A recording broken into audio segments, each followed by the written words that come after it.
The Lord is near.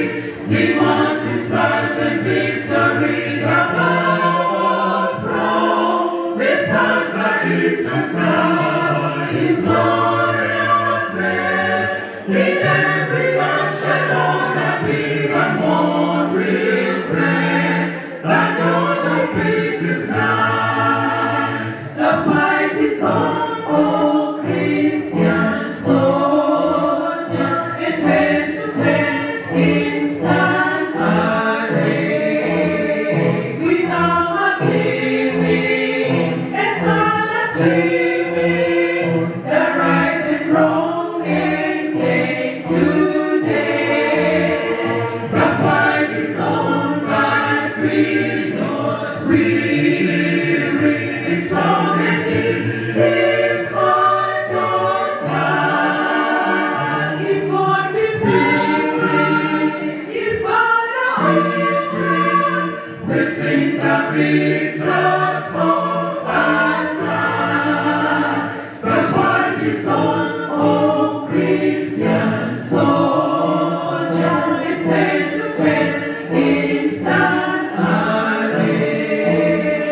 We now are gleaming and colors streaming, the right and wrong can came today. The fight is on, but we not weary. Be strong and in this fight of fight.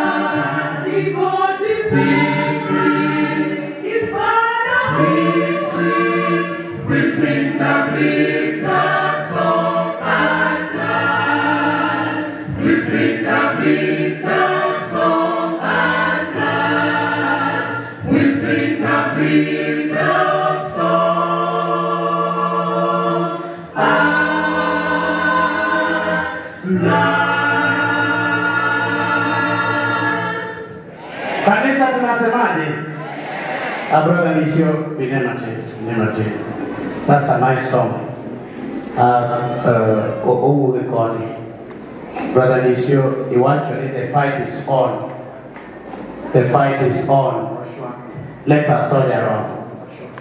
Catapult for the other year. Let us shut the fire down. Most joke. Hallelujah. God is good and all the time. Thank you so much. God bless you so much. Living Hope Church Choir, Living Hope Children Ministry. Are you around? Elder Meruka, Sudan Machine, Elder Meruka. Living Hope Church Children Ministry. It seems they are preparing. Kagi kore tutawalika wageni wetu guest choir. Sama guest choir bio wangi korokoni kagi neja. Ana kiate mana ya matu. Wangi Possibility Ministries. Edi choir ni kaya Kristo manegi nyati manegi disability. You are welcome.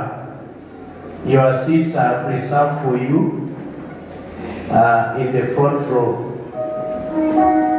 Kindly come and occupy them and enjoy the appreciation services.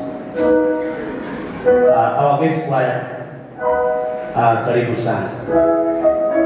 Koro leno mwacha nukai ni nyatema ni Possibility. Kindly beke kacha mambo yukonyo.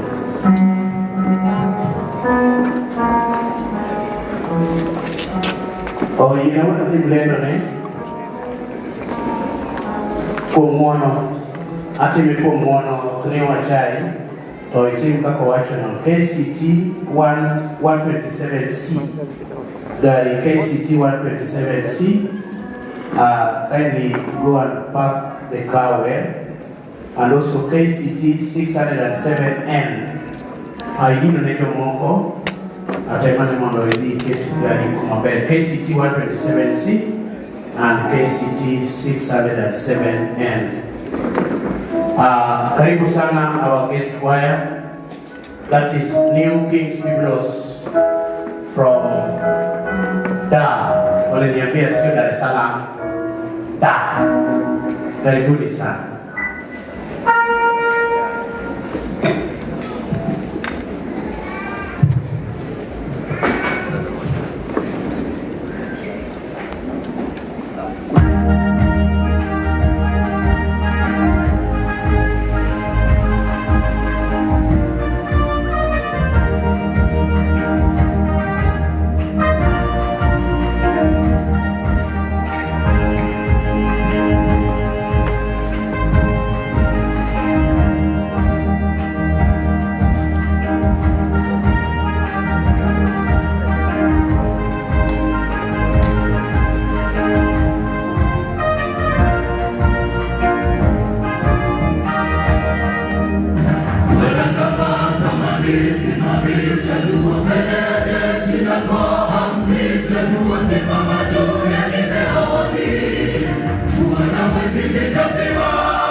Kama asubuhi ndio mnaimba hivi, sasa ile saa 8 ngome ile macha 8. On stage is Rogo Westspring Children Ministries. Rogo Westspring Children Ministries. Mungu awabariki sana our guest choir. The New Kings Biblos.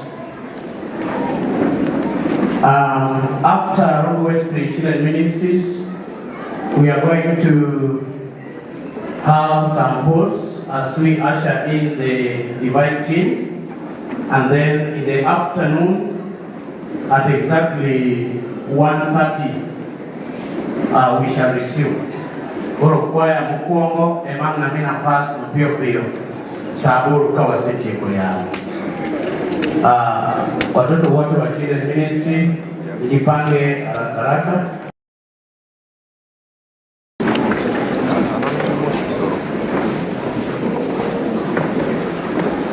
Bado tunamsihi mwenye gari KCT 127C tusaidie tafadhali. KCT 607N. Nimeangalia kwa NTSA portal, hata pata majina ya madereva, so I don't want to call your name, but you know the number plate of your car. Kindly iko nane udino na hiyo moko iseka muda uru the tema ne mondo iketi kuma maber mondo ngamado akalo mokalo. KCT 127C, KCT 607N.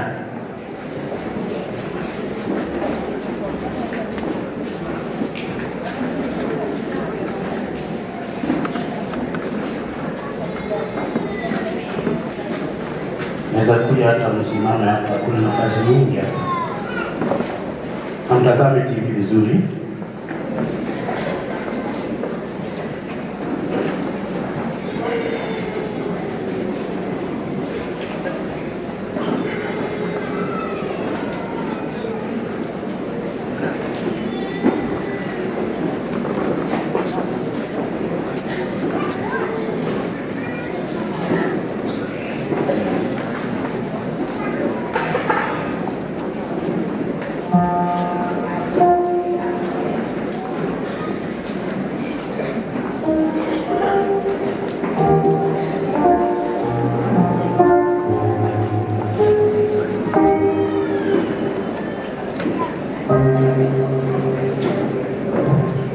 Jangan bukan diodanya TV.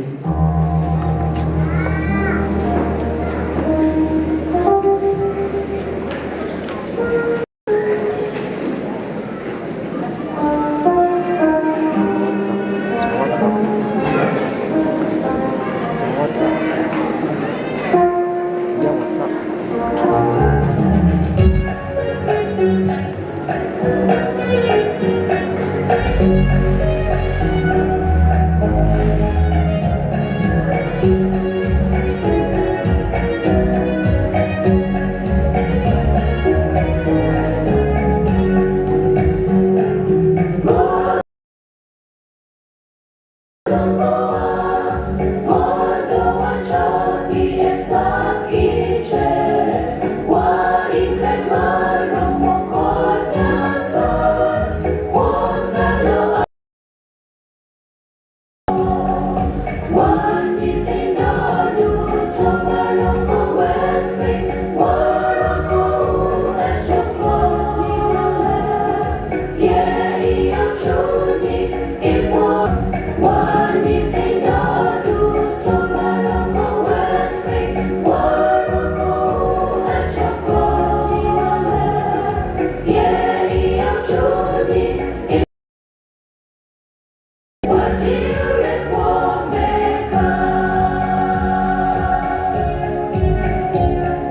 Mungu Choristas Magwa Mungu ubimbeleka kawa ikolene divaiti kwa Mungu chake yalo Utieno Marilyn Achieng, happy Sabbath, following closely from Nairobi.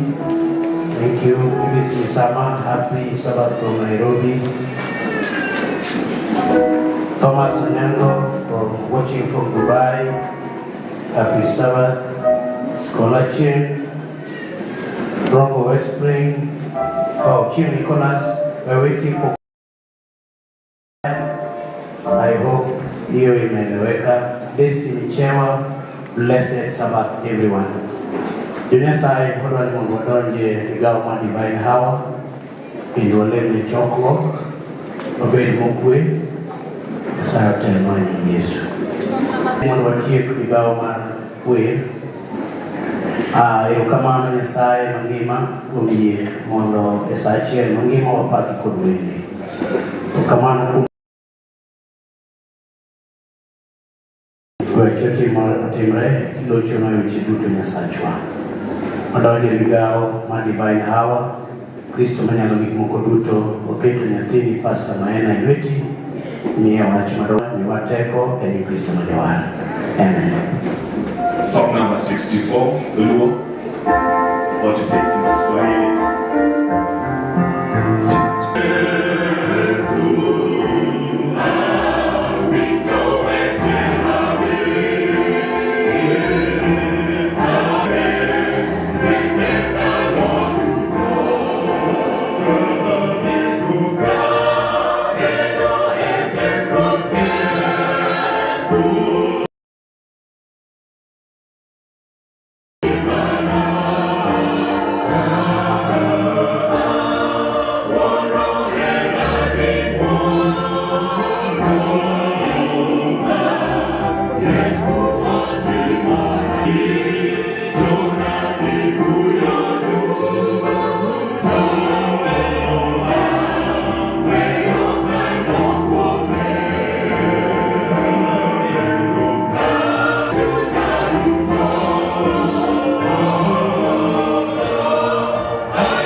Gracious, most loving Heavenly Father,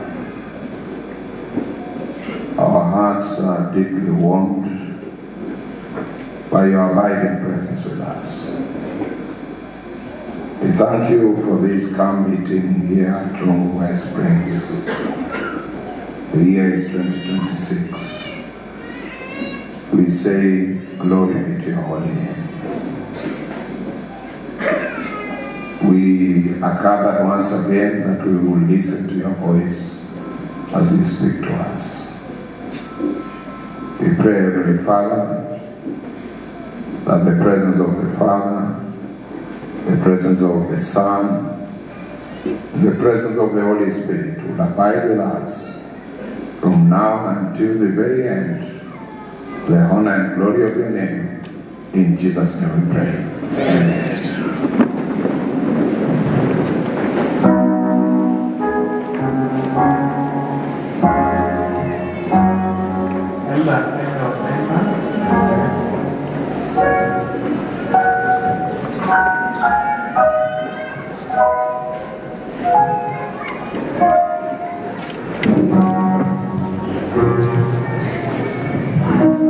Happy Sabbath.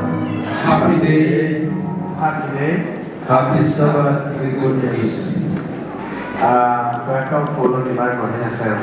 Wacha nichukue fursa hii ya kumshukuru Mwenyezi Mungu kwa kuongoza sisi hadi wakati huu, kwa sababu ya neema yake na upendo wake.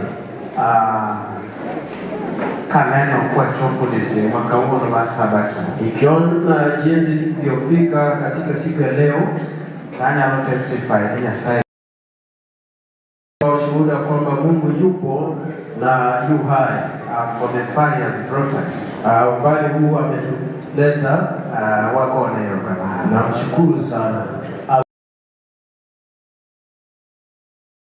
Mshukuru wa kundi ya Rongo Westspring SDA Church, pia Berea Wachok is far. ili tufike umbali huu. Asante kwa kukubali Mungu awatumie. Jambo nzuri kiasi gani yule ambaye anatakiswa na maneno ya Mungu aweze kuwabariki na wainue.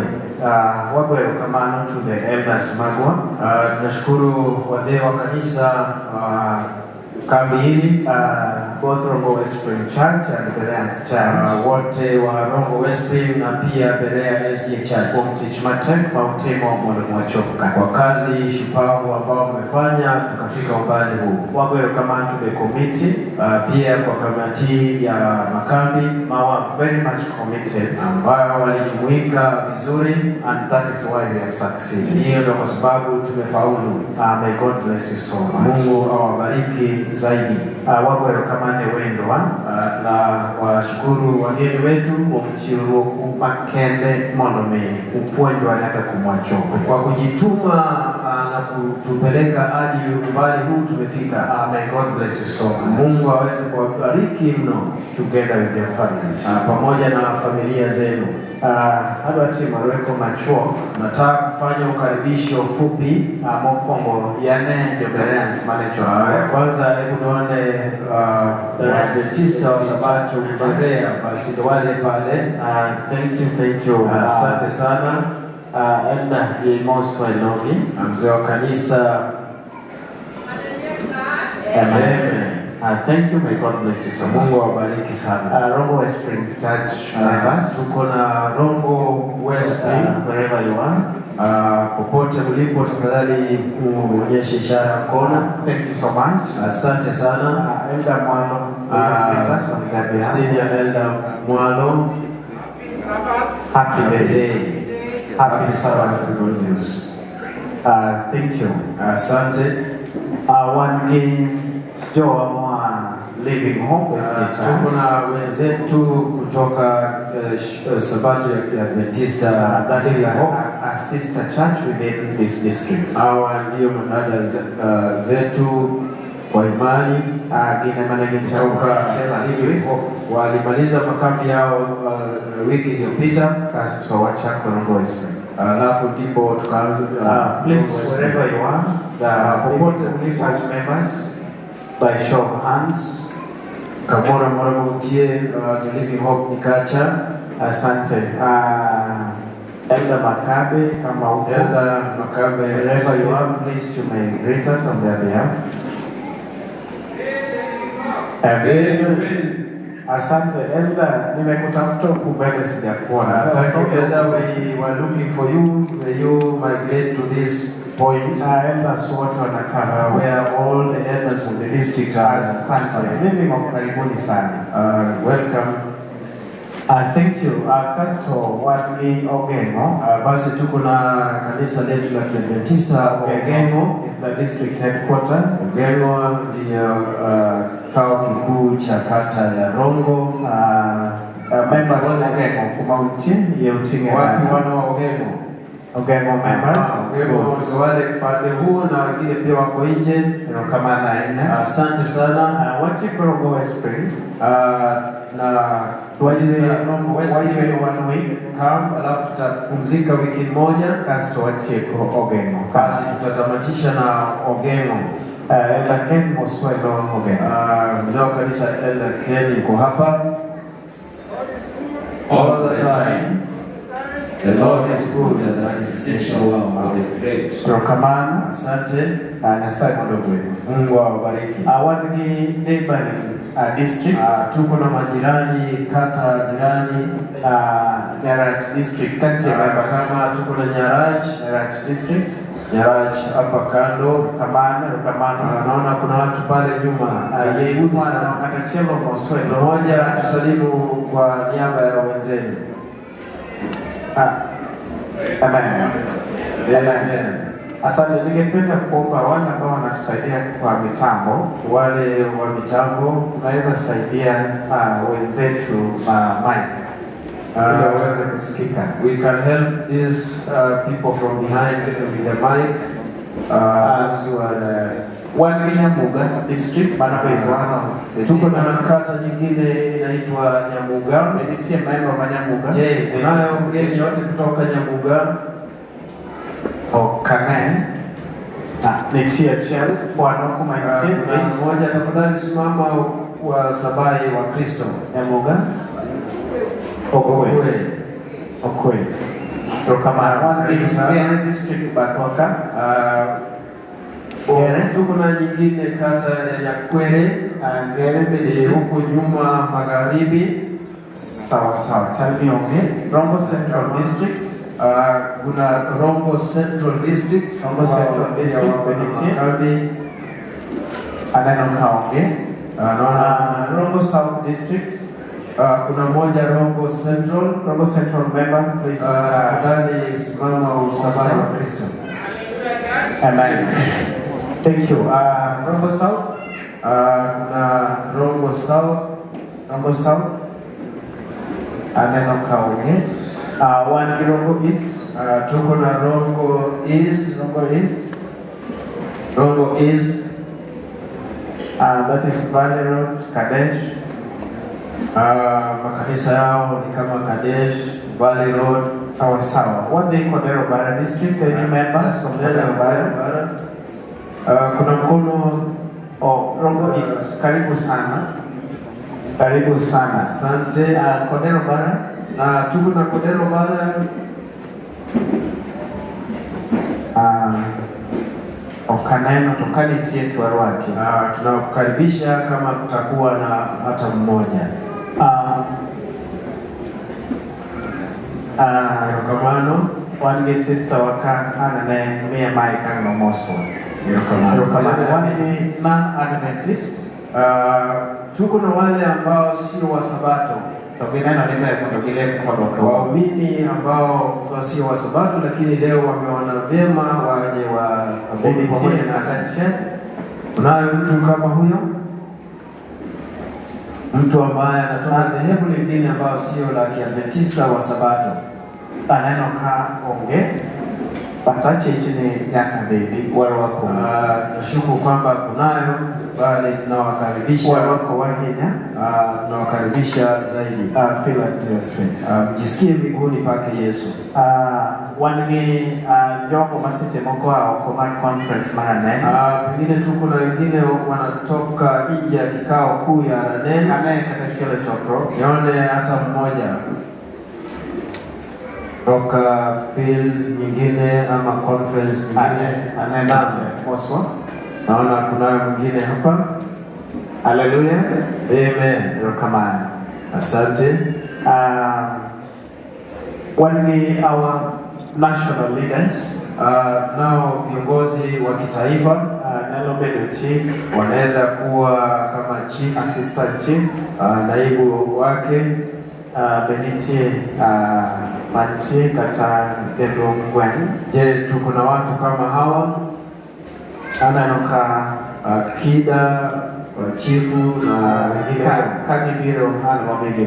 Kama watakuja basi tutawapatia nafasi wa tusabahi. Wani county leaders. Tuko na wale ambao wanaongoza katika county. Wani MCA Marwa.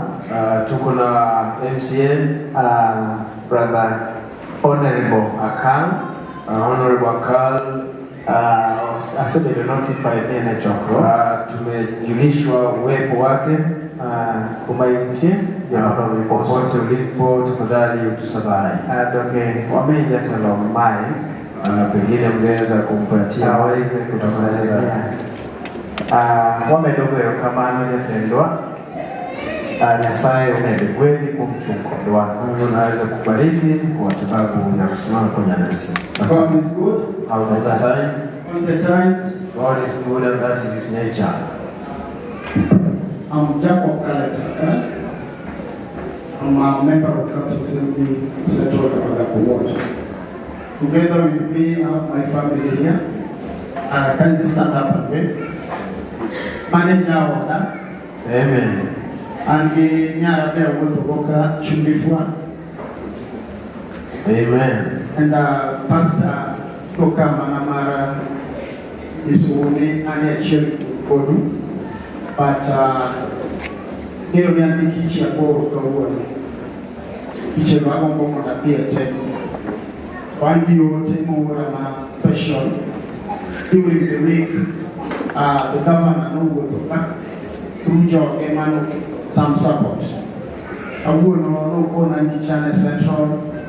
Dome achaka ken support moro mate. Kama rain moro de bede. Ano aringa biro kake narega de kodero bara. Adoma moko di kodemo. Poka mano uganda Nyasaye umor. Well, wacho nako. Umor kendo. Ang'eyo ni kiche maro gengo nitie kaka na wacho mana setimo. Nyarach, abiro Nyarach.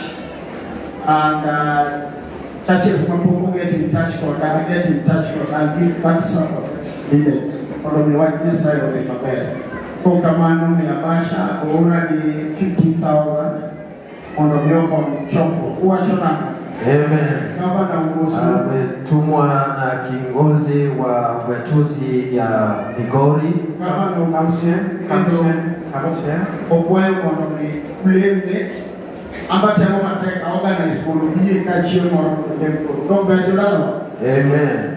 Mano onge weche mang'eny.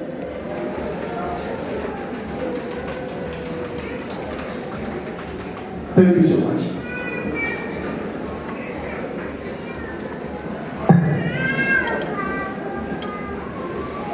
Enano. Namwambiaje? Thank you. Amen. Karibu mtumishi wa Mungu. Okang'eyo kata nitie jotendwa moko be nolimo wacho probably. Tunauliza kama kutakuwepo na kiongozi mwingine tena ama wale wawania viti mbalimbali katika nchi yetu ya Kenya. Kamano hapa ni ane kaka umedo the chenro mbele. Tutaendelea na vipindi vizuri. Ane Moswa watatusalimia. Kuna mkono pale. Kamano wamie Michael Fwanwa.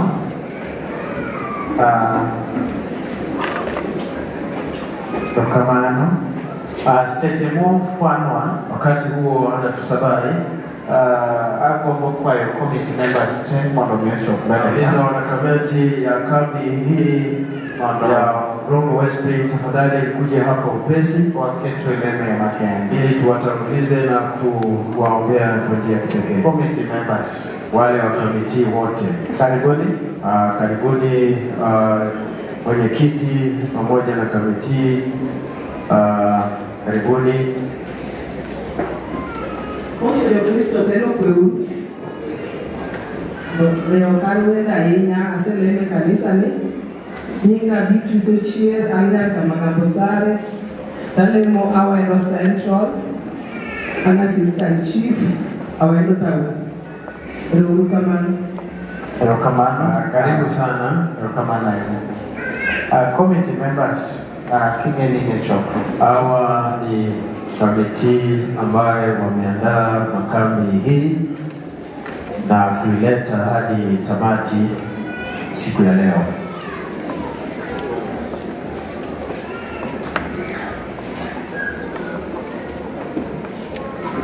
Committee members, elders 10, all elders. Wazee wa kanisa wote Westspring, Mabereans, kutoka Westspring, you are part of this ninyi pia ikaya ya moroni buti to konene ja committee obi.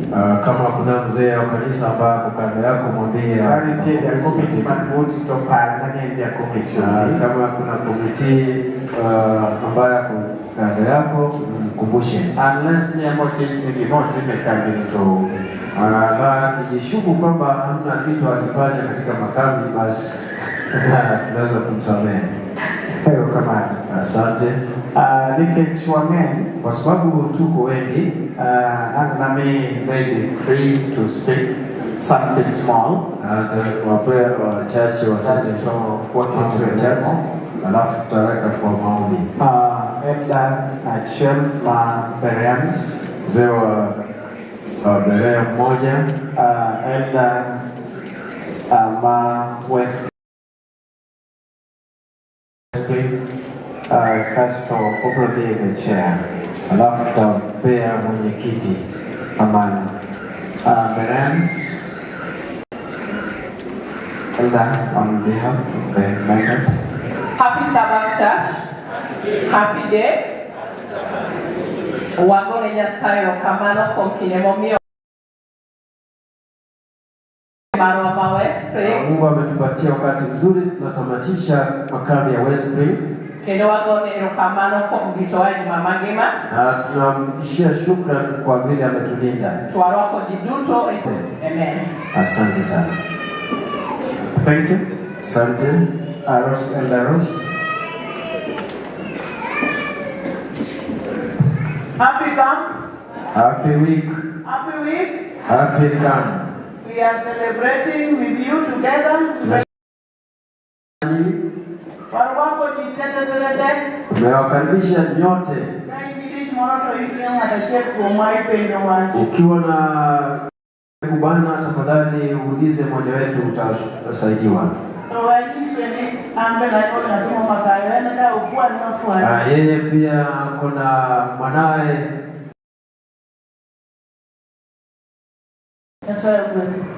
ako Berea. Ukamana Elda Victor Biabia Meleka. Elda Victor, tafadhali kuja hapa mbele. Asante sana. Wani Pastor Ugesa was Sabbath. Happy day. And a happy day. Happy Sabbath with good news. Karibuni sana. Ogira kwa wengi iko sana. Machini uru warwa kuwe nyasi chiemo ogira ni timono. Asante sana. Then one up to the chair. Ano? Amwano aliko hapa. Dala wa warwaku wana wa Mungu, tunawakaribisha na upendo mwingi. Mungu awabariki. Asante sana. Mbele ya Mwenyezi Mungu na pia na furaha zote, tuungane na tujiandae kwa ile siku kuu ambayo atakapoonekana mwana wa Mungu akija kuchukua. Tunapea mwenyekiti wa makambi hii ya Rongo Westspring, ndugu Robert Gilbert, karibu. Bwana Yesu asifiwe. God is good and all the time. I want to take a special opportunity to thank everyone who has attended this camp. It's called tukafika hapa. It has been an exciting journey. Imekuwa furaha nyingi. And I want to owe the success of this camp to the members of the committee. Jua ninyi ndiyo umefanya hii kambi. On behalf of all of them, I want to thank the Almighty God that led them through their service so that we are successful. Amen. Adwani monda God wero kamano kumbiro. Those who are watching us online will be online. Musibiro jogo maneno wa ngui coordinate wakio wako maneno. Oro mani tingo no will just supplement. Kwa hivyo hata wengine ambao umebeba tutajumuisha pamoja. Stay put, we have enough resources in the camp. Tusalie tumeketi, tuko na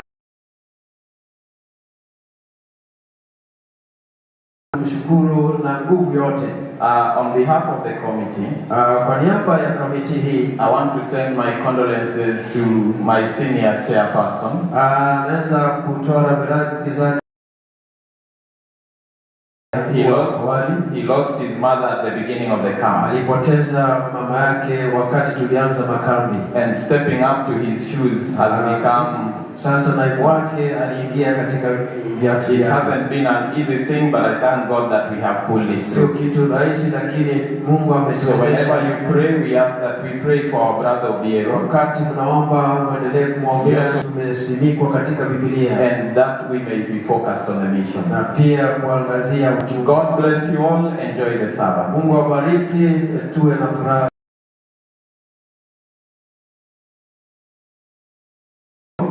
Mungu awabariki. Kabla mjaenda, let me request our speaker to pray for you, Pastor Karibu.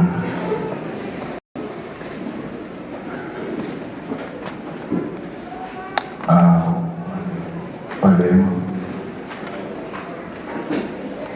ruodho wa kendo Nyasacho manie polo malo kik nyithindgi niwalo nyiero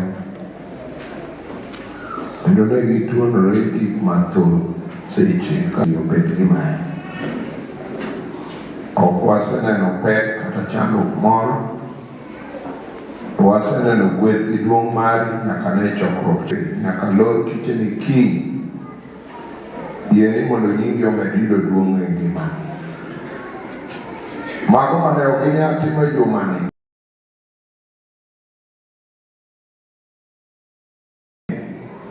mondo gine ber gi duong' mar tiyoni. Hera mari omed umogi, duong' mari omed nenore e kit ngimagi moloyo kwayo. Amen. Thank you. Kwa tiku Nyasaye ubebanya committee members. Asante, tukimaliza awabariki wanakamati. Nyasaye no miwawelo. Mungu alitupa wageni mane konyowa in this camp meeting. Ambaye walituongoza na kutu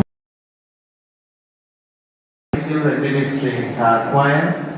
Tuko na waimbaji wanakwaya watoto kama utie ya ufanwa watoto wote tusabai. Happy day. Happy Sabbath with good news. One Berea Church choir. Tuko na Berea SDA Church. Sister Rose Moswailo kwa niaba yao.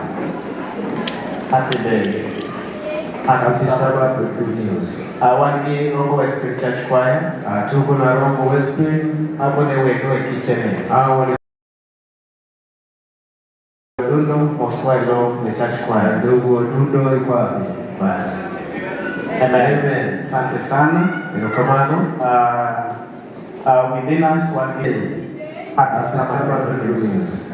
One day Rongo Westfield ambassadors. Tuko na ambassadors ya Rongo Westfield. Kiongozi atusalimie. Asante sana. Tuko na wageni ambao walitoka nchi ya ng'ambo. Wangi welo manuwuok pima jirani. New King Komando Yatendu Mondo Moswa. Kiongozi kwa niaba ya kwaya. siku zote. Bwana ni mwema, hiyo desturi yake. Lord is good and that is nature. Thank you. Erokamano. I'm also here. Asante. One code wendwa mane wako wacho. Karibuni sana. Karibuni sana. Wako wa one being one wa Frederick Otieno. One wa Frederick Otieno. Frederick Otieno is from Ringa district. Anatoka Ringa district. Nilienda pale kama umeirudisha. Nilienda pale kama umeirudisha. Sasa.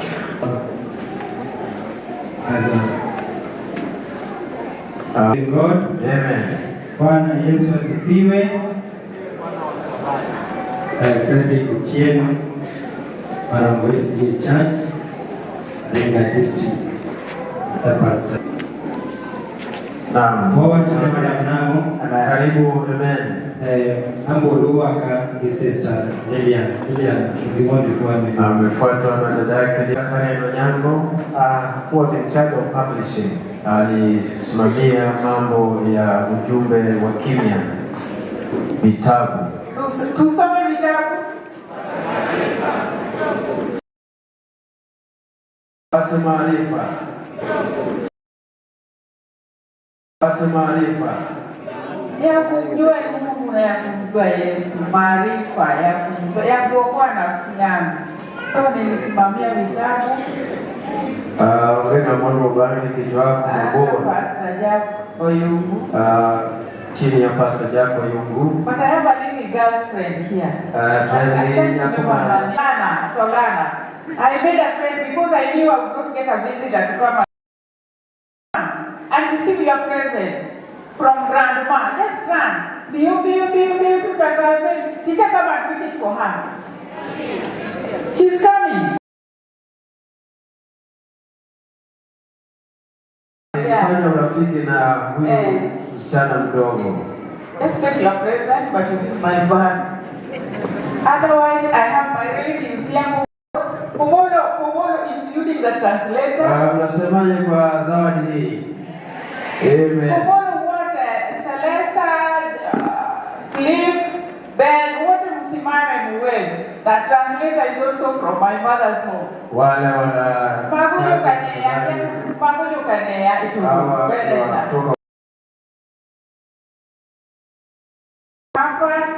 melishwa na Mungu ametulinda. Asante sana mchungaji. Amen. Asante tunasemaje? Rokamano wa wacho na Mungu. Tuko na dada Freshia Okaro Bara district kutoka Kodero Bara district. Asante. God is good. All the time.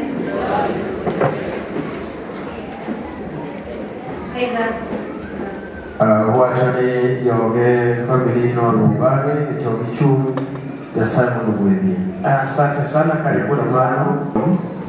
No chune Junior Mankeli coming from Kodero Bara district. Kodero Bara district.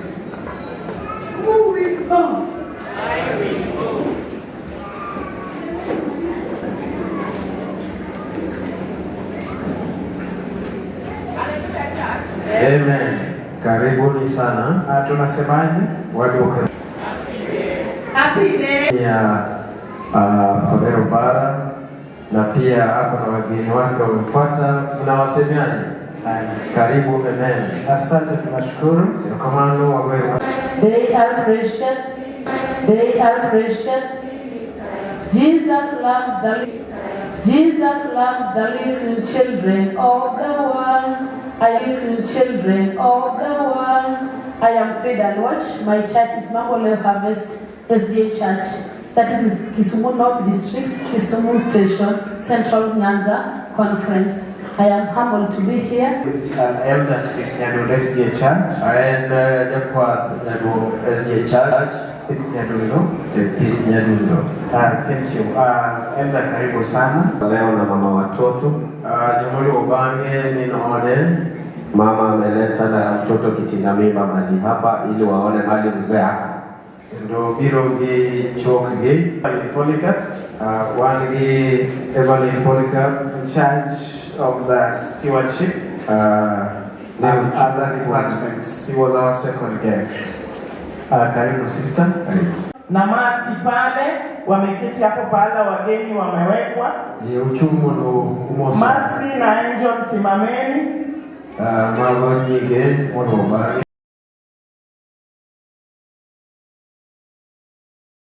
Mapema wapate kufika hapa. Na pia yule ambaye alinena Chief Beatrice ni kiongozi anayeniongoza. Chief simama. Masi simama, kuna Jacqueline na kuna Mama Beki. Simameni mpungie washiriki. Na wengi wamekuwa marafiki zangu. Mbarikiwe sana. Asante sana. Pastor Wao district Marongoli together with Pastor Ochupe, got Pastor Ochupe, who comes from Tanzania. Amen. Asante, kisha tuna Pastor Ochupe. Pastor Ochupe kutoka Tanzania. Asante sana. Asante, ubarikiwe pamoja na wiki. Ametuongoza wiki nzima. Pastor Ken Maina is our first union president, that is West Kenya Union. Yeye ndio rais wa West Kenya Union. Na pia ako na familia. Mengi ataweza kunena. Ubironyisi wa mageni kwa uchungo. Pastor, we appreciate for finding time to be with us. Pastor Ogoke Lokamano kuongoze. We will have the co-preacher. Tuko na mkalimani ambaye atatafsiri. Ambaye obiro loko no tinendeni. Elder Sam, please. Elder Sam Tino. Ni thidi amare. Kwaya hii ya Rombo West Spring. Kwaya ni Rombo West Spring. Pamoja na sasa kwaya Berea. Toke kwaya Berea. Naweza kusema ni yako wako Japoni Sasia. Mwalimu Sasi alikuwa wa msaada kwetu sana. Okonyo wa ahinya. Pamoja na Dielala mwalimu. Mwalimu yuko pale. Pamoja na jamii yake, ningependa tu wasimame watupungie mikono. Wasimame tu watupungie mikono. Pamoja na jamii yake. Amen. Ukitaka kusikia historia, Otieno yuko pale. Mungu na wabariki. Nyasaye Mungu wetu. Powerful. Amen. Mondo wadhi cheno ni ufanikiwe. Nikechoka nyalungo jite mondo miomo swanza. Sababu siwezi kuita kila mmoja ambayo uko hapa. Brother Isaac, may you greet us on behalf of wale ambao waliona ni vema waweze ku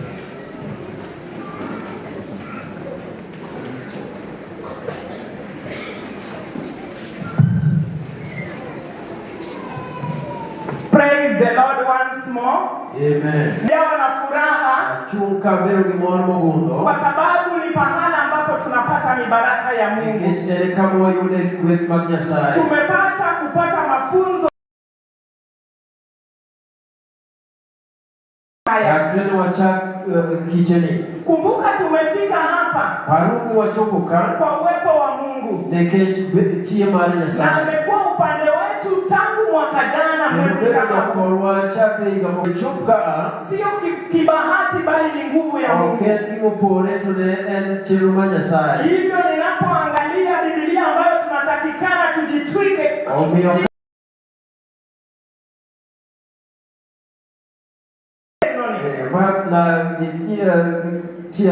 Tumesoma vitabu katikati hapo yanayoguzia uwakili. Wasomo buge mwakukanyo hapa. Kabona ni kaka wachopuka. Kuna fungu ambalo nataka tuangazie.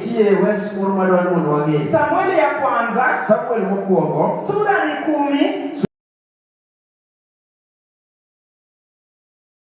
10. Kirido lipi. Nitasoma. Obiro somo kiribiro logi lokumari. Ekani wuothi akanyo inichope ya mwena Matabor. Ken nyithindi Nyasaye jogi neni Bethel. Wale walikwenda kwake Bethel. Kule Betheli. Bethel ochung karo ni Nyasaye. Betheli inasimamia nyumba la Mwenyezi Mungu. Okaro sigana gigo magitimo. Kisha utakwenda mbele. Kutoka hapa mpaka ufike mwaloni. Akanya kichop mwaloni. Watabor. Matabor. Idho kochi ku Bethel. Moja atakuwa amechukua wanambuzi. Achielo tingo diel. Na kuambia wanambuzi wameletwa hapa. Okel diek ka. Na ng'ombe wameletwa hapa. Kendo pith mag puothe okel ka. Migomba ya ndizi urefu wangu. Okele ina rabono moya wamba kata giboro. Leo hii nakualika wewe uliofika hapa. Tinende ni arwaki michopo ka. Nikialika mashemashi waje mbele. Harwa kojo dikon gidio dikones. Na katika nafasi hiyo ya kipekee nitaandika wanabereans. Togi thuolo no magitimo mano wabiro longo kanisa mabereans. Wasonge hapa wafike hapa. Yasaye no kogwelo jotich ne mondo gibika nono. Sasa kila mmoja aandae kile alichofika nacho. Gima ne ubiro kode nyingi Jehova Nyasaye mondo walame. Wale watatu wakienda kwa nyumba ya Mungu. Muda huko upande wetu, kujeni haraka nyuma yao. Mashemashi vile vile mjipange unyo hapa. Ajo diko wapi chini mono wanyali niso kaka waeni. Ruoda hao kagombo ni wale mkawa tiku wangu wabepi. Nenya tini ni mobilo lami kiwikbie nono. Umia nyatika nyatima nidi rodini. Ubedi chilia, ubedi chuarulia. Ubedi uono, ubedi miyo. Wadile mbele nikikigo duto misekule doa. Bangma tisamoa doa. Haya.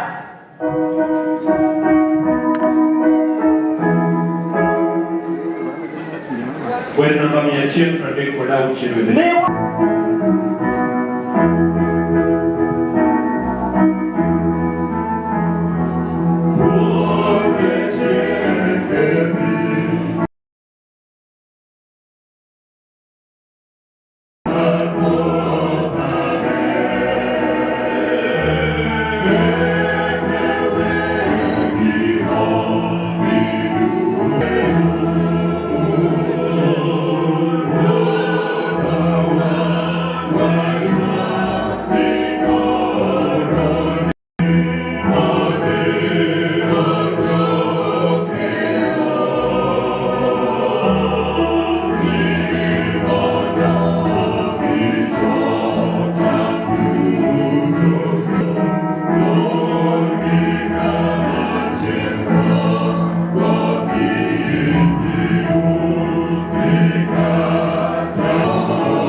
Account number pia imeandikwa hapo 812. Hivi hope pia msemaji wenu wanaweza kuendelea kukusanya. Tembea tu mpaka mwisho, hata wale walio nje msiwawache, ni baraka isiwa.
Mono awakeno, alasasujani,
Tusichoke, tunamtumikia Mungu wetu mashemashi, enendeni mpaka nje. Tusichoke, tunamtumikia Mungu wetu mashemashi, enendeni mpaka nje. Choristers, mbele mpate kuendelea. Kikwa all Yokamano kupitia mfuko wako. Tungani katika wimbo nambari 136, 136 stanza 2 and 3.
Kutoa na wale ambao walikosa kwa sasa wapate wakati mwingine walete mbeleni mwake, ni katika jina la Yesu ninaomba na kuamini, amen. Asante treasury team. Kuna mahali maandaliwa kule jo keno litika moi kunu katika nyumba ya wageni eodwe lokacha. Asante bariki. Welcome.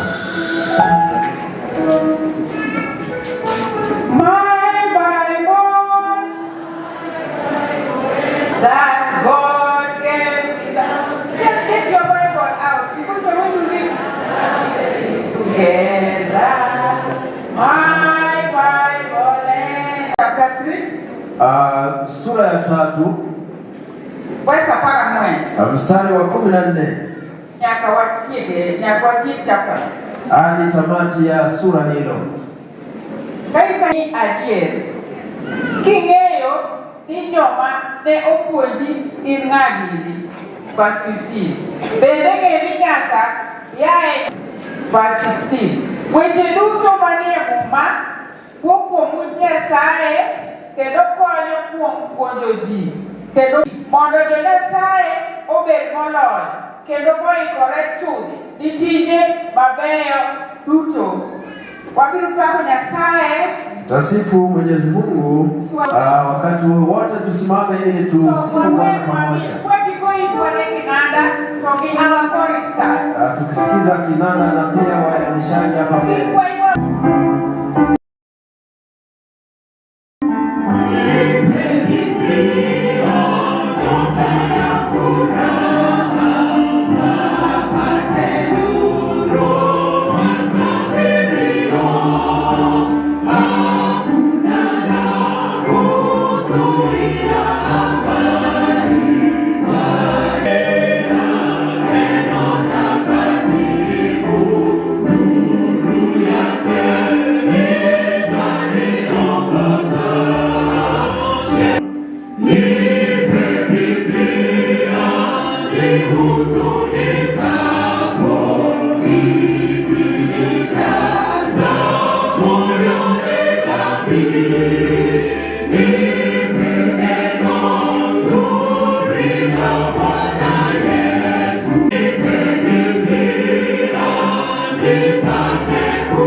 Takatifu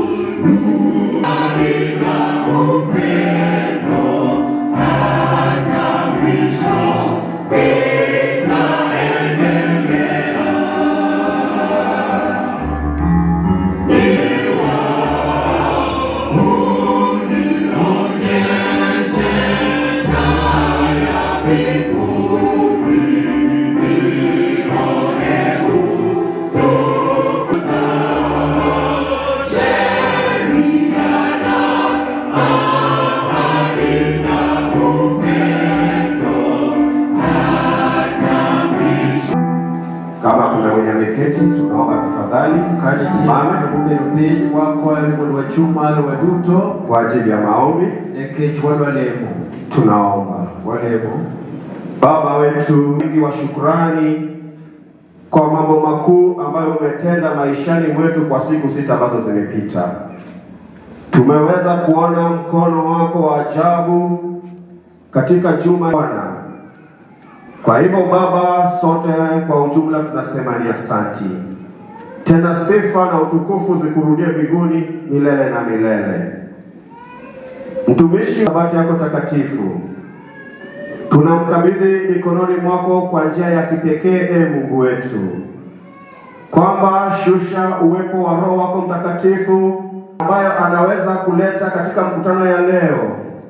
Nguvu zako zipate kuishinda, wewe ukiinuliwa katika mkutano huu.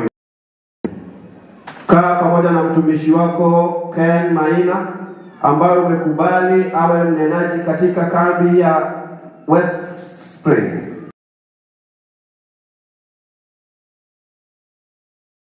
Ishushe na utukufu wako kainuliwe. Tunaomba uwepo wako katika mkutano tangu sasa hadi tamati.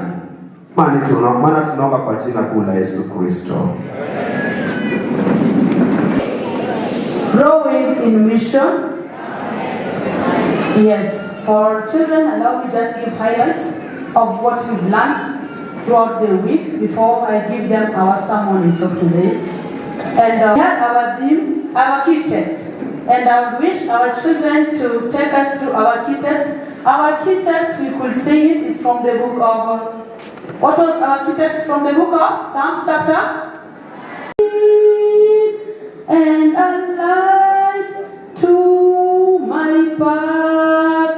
Your word is a lamp to my feet and a light to my path. That is our key text for the whole week as children. Knowing about Jesus, you can say, Jesus calmed the storm, Jesus healed the sick, but do you have that personal relationship between you and Jesus? Listening and talking to God. We learned that communication between God and us is two-way. You must be able to listen to the voice until that time that we talk to Him and we listen unto His voice through the scriptures. Therefore, what was the topic? Living the word of God. Now also be doers of the word. Unaweza kuwa umesikia maneno ya Mungu, He's talking to you, amekwambia usiibe, and you still go back to steal. You are not a hearer and a doer of the word. Our girl servant at Naaman's place who ministered to Naaman, and everybody else was transformed. Amen. Now to our two want to speak. Now to our two want to speak with their children. May use with their children. May use us mightily for their glorification. Use us mightily for their glorification in Jesus' name. In Jesus' name. Children, hello. Hello. Children, hello. Hello. Mama, this bottle of water. Mama, this bottle of water. Saizi, it's very calm. It is very. Saizi, it's very calm. It is very. But if I do like this, what happens? But if I do like this, what happens to it? There is some turbulence, isn't it? And that is Jesus Christ. Jesus had, and that is Jesus Christ. Jesus had his disciples, and so they were from his disciples, and so they were from they had to use the what? For them to move, they had to use. If you want to cross the river, what do we use? Cross the river, what do we use? Or a lake? A boat, isn't it? Or a lake? A boat, isn't it? So they chose to use a boat. Inside the lake, it is not shallow as any other place. It is always deep. And so when they were inside the boat, there were all these. And then these children, the disciple of Jesus, was busy storing. And Jesus was at the back of the boat. And Jesus was at the back of the boat. And he was sleeping. He was doing what? Jesus was sleeping, ikaanza. Who can do that? Can you do that like that? The waves were coming. And so they started becoming afraid, because initially it was just calm. When they were boarding that ship, then the lake was just calm. And by the moment they started moving, they were afraid. They became terrified. And they were like, how are we going to do it? They never realized that they were with Jesus inside the boat. And that's what I was saying. They would have not been afraid of the waves. They would have not been afraid of the storms. And so they asked themselves, what are we going to do now that we are in this situation? Then one of them, and he rose and rebuked the wind and said unto the sea, peace be still. And the wind ceased, and there was a great calm. Amen? Jesus said what? Who is amidst us? Who is Jesus Christ? When Jesus is in your boat, you may not do what? See him. Number two, you may not understand what is going on. He's sleeping, but he is just with you. In most occasions, we've been going through challenges. But it's taking time, us thinking that he has delayed. Yet he's having a good plan to attend our VBS this year to come and sing the theme song for the camp. Come forward.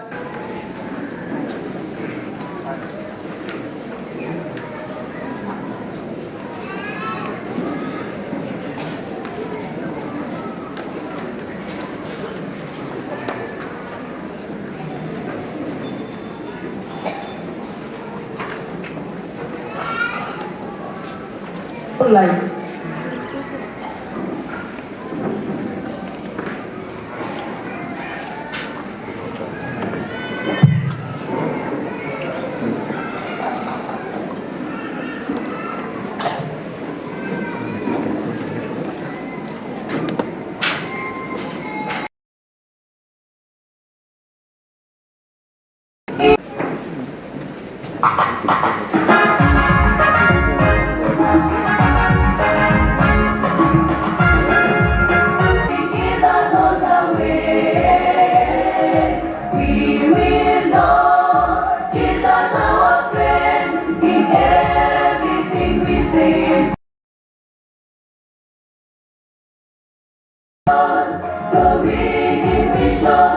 Shining for Jesus everywhere. He is one to sharing his word, sharing his love and faith. Grounded in the Bible, growing in mission, shining, sharing his love and faith.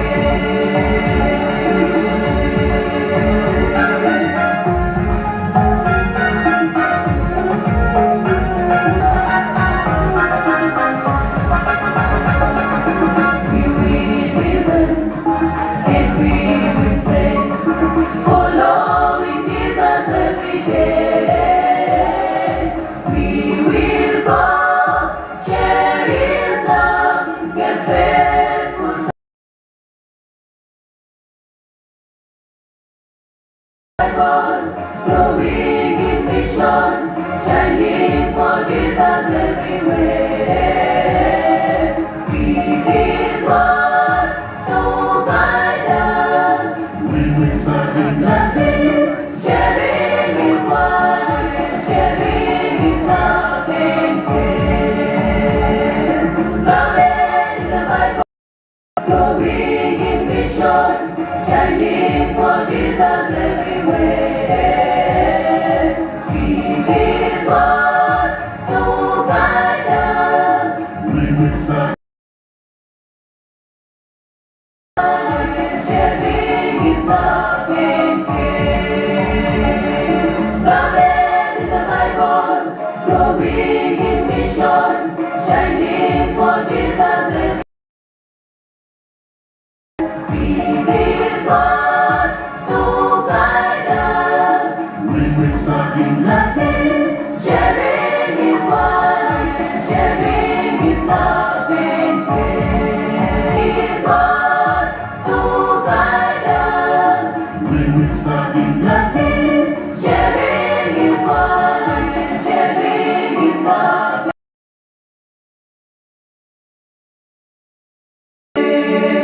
We are praying. Msiende tunaomba watoto. Let us pray. Our Father and our God who liveth in heaven, we are before thy presence.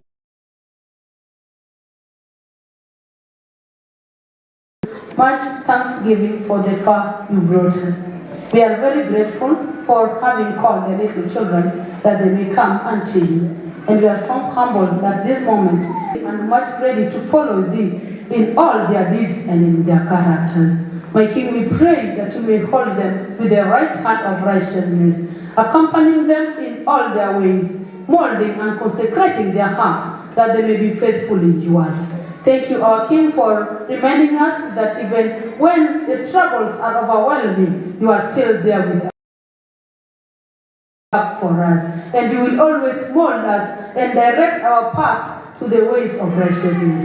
Thank you, our Redeemer, for having enabled us to come this far, and even for answering unto our prayers, not as per our wish, but as per thy desires, is our prayer by faith in Jesus' name.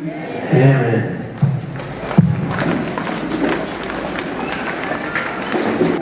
May you come for a special item. Wale wakojo we Marongo West Spring Church Choir, Lungu Wedupak Jawako we.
Nokamano sitting mondo wayud spaces for other guests who are with us and have not found any seats. Mungu wetu aishie milele, Mungu mwenyezi, muumbaji wa vitu vyote, tumbeleni mwako kama wanakwaya wa West Spring. Baba, tunajikabidhi mkono.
Bwana asifiwe.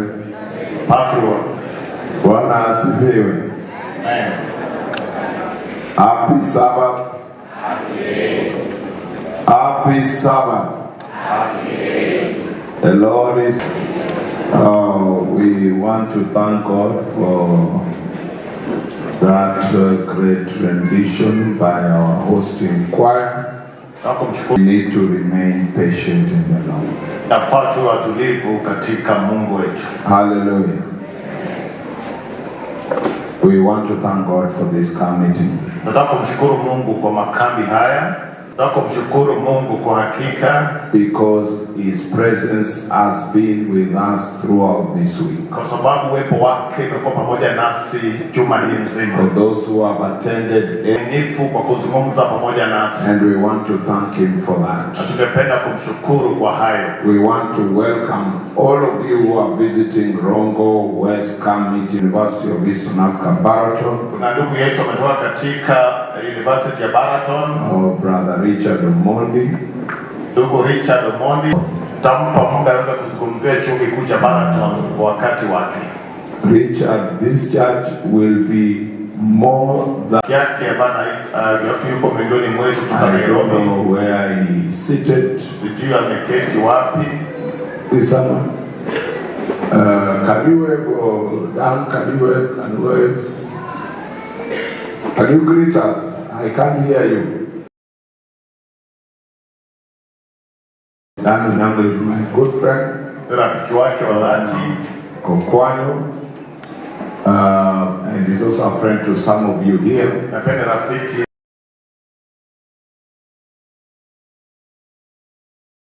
And I know there are many guests who are visiting with us. Najua kwamba kuna wageni wengi ambao We want you to feel very welcome to our church here. tunasikia kwamba mkaribishwa hapa kanisani mwetu. We want to thank our very special guests from our neighbor. Tungependa kuwakaribisha tena kwa njia ya pekee sana. Okomborwa kuyo makende ahinya. Kwa nafasi ambao mmechukua kuwa nasi hapa kwa juma hili nzima. Mfuloma ukao mnobedi kodo wa Hebu tena msimamea. Wale mono. Na tunaomba mzidi kututembelea. Wangapi wamekaribisha wageni wetu wa asanteni sana. Wamekuja kwa uzito sana. Vyombo vyote ambavyo tunavitumia hapa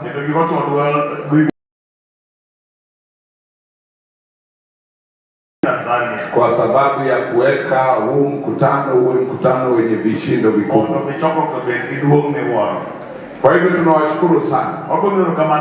Tena tunaomba kwa ningependa kushukuru viongozi wa kanisa hili kwa sababu ya makaribisho mazuri kabisa ambao tumepata kama wageni wowote ule.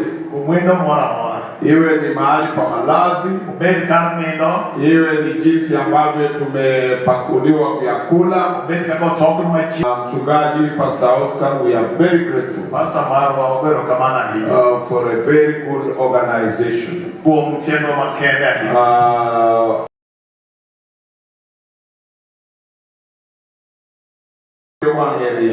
Unajua mgeni ni mtu ambao ni makini sana. Jolu watu ni wendo wangu yote mwana nani. Mgeni ni mtu ambao ni makini sana. Kati morora toneno mapio. Yasaye mala yuduo. Jina la Mungu na litukuzwe. Hallelujah. Amen. Molo wangu kama ni maduo zaidi iketi kanisa muloso mapea. Hata kuhubiri divine jinsi alivyoifanya meungi. Alisi joto kamwe. Hallelujah. Amen. Nikech giyudo ni warwak ikanye ka ok warwakogi e sabato wa mwaka huu na miaka zingine. Maiga niko nyingi mosekadho mosetiyo matek ambao wamefanya kazi kwa bidii mondo kanisa obed kaka en ni. Ili kanisa iwe jinsi ilivyo. Pastor, allow me last.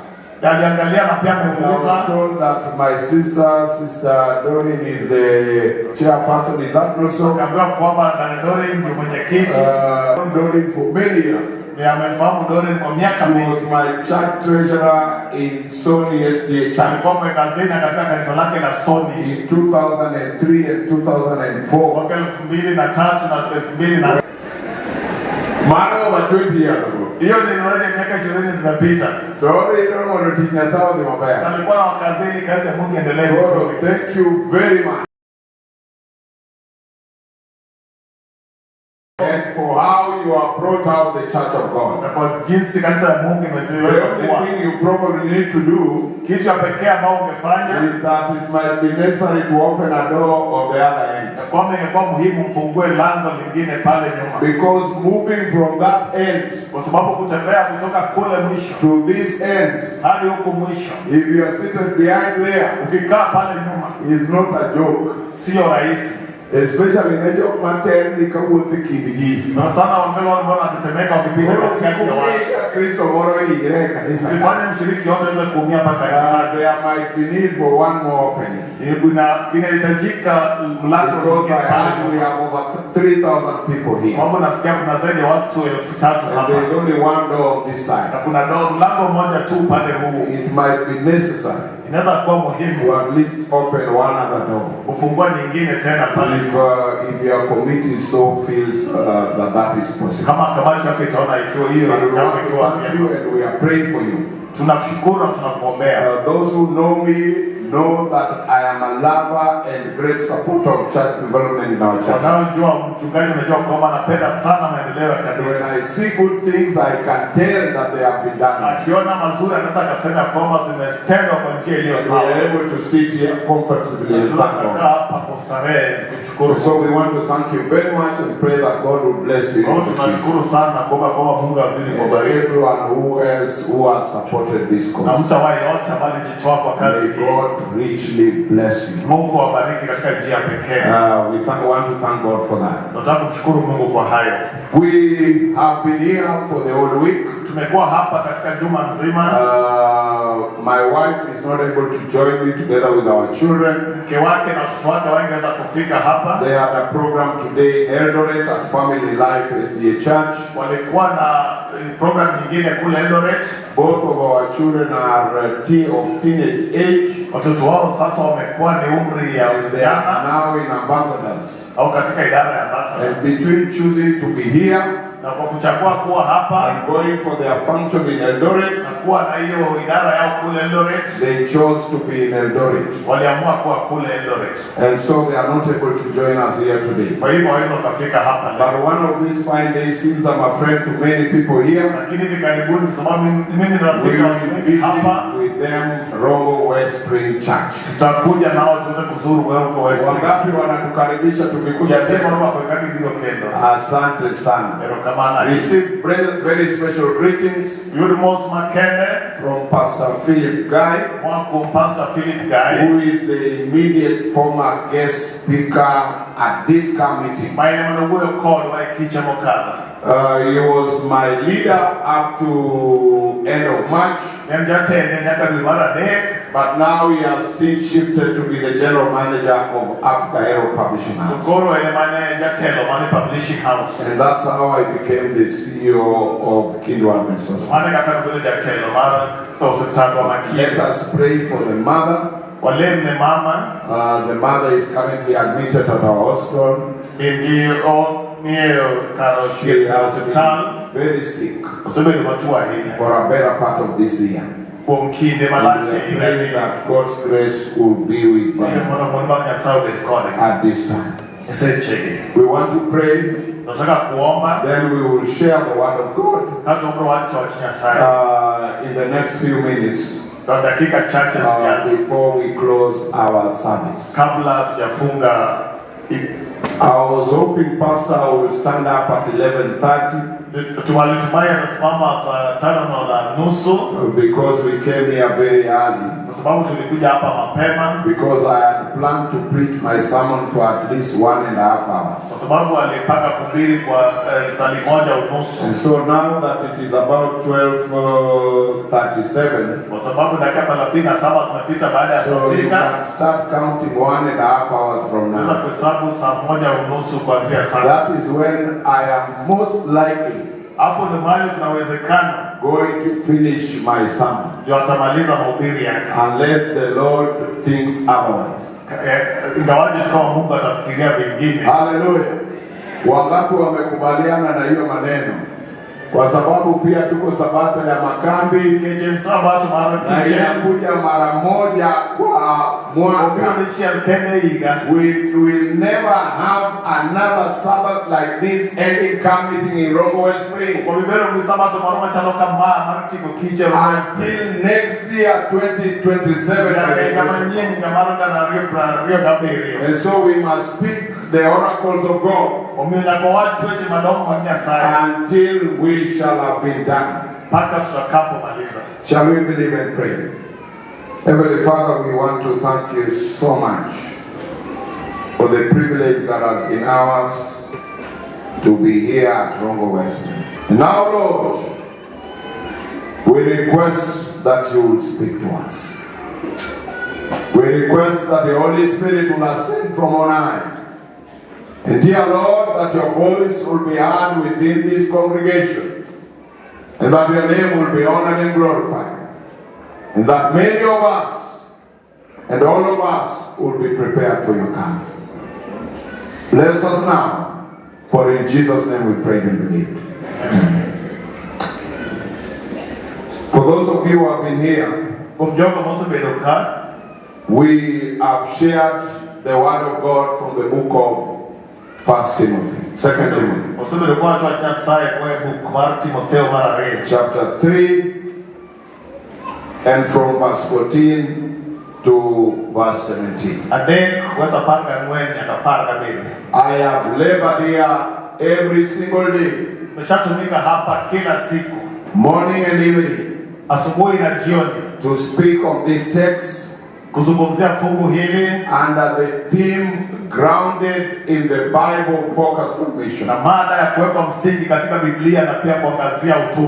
was a way book Mark Timotheo e kanisa ni maalum. Tunazungumzia kitabu cha Timotheo hapa kanisani vizuri sana. Kago kinyi wawoyo eweche ma Timotheo nebo Paulo nebo mwalimu wa Timotheo nge. Asubuhi tukizungumzia mambo ambayo Paulo angependa Timotheo aweze kufahamu, Timotheo winji na pia Timotheo aweze kuyasikia. Kendo mogo ni modo one tie kawuono. Tena kitamani ambao sisi ambao tuko leo. Kapo ya waruduo beduke mara leo. Kabla ya Mwokozi kuja mara ya pili. Wido weche kumalongo tuweza kusikia mambo haya asili mondo wabegi konyok sani ili tuweze kusaidika sasa kenenda alomabiro na siku zijazo.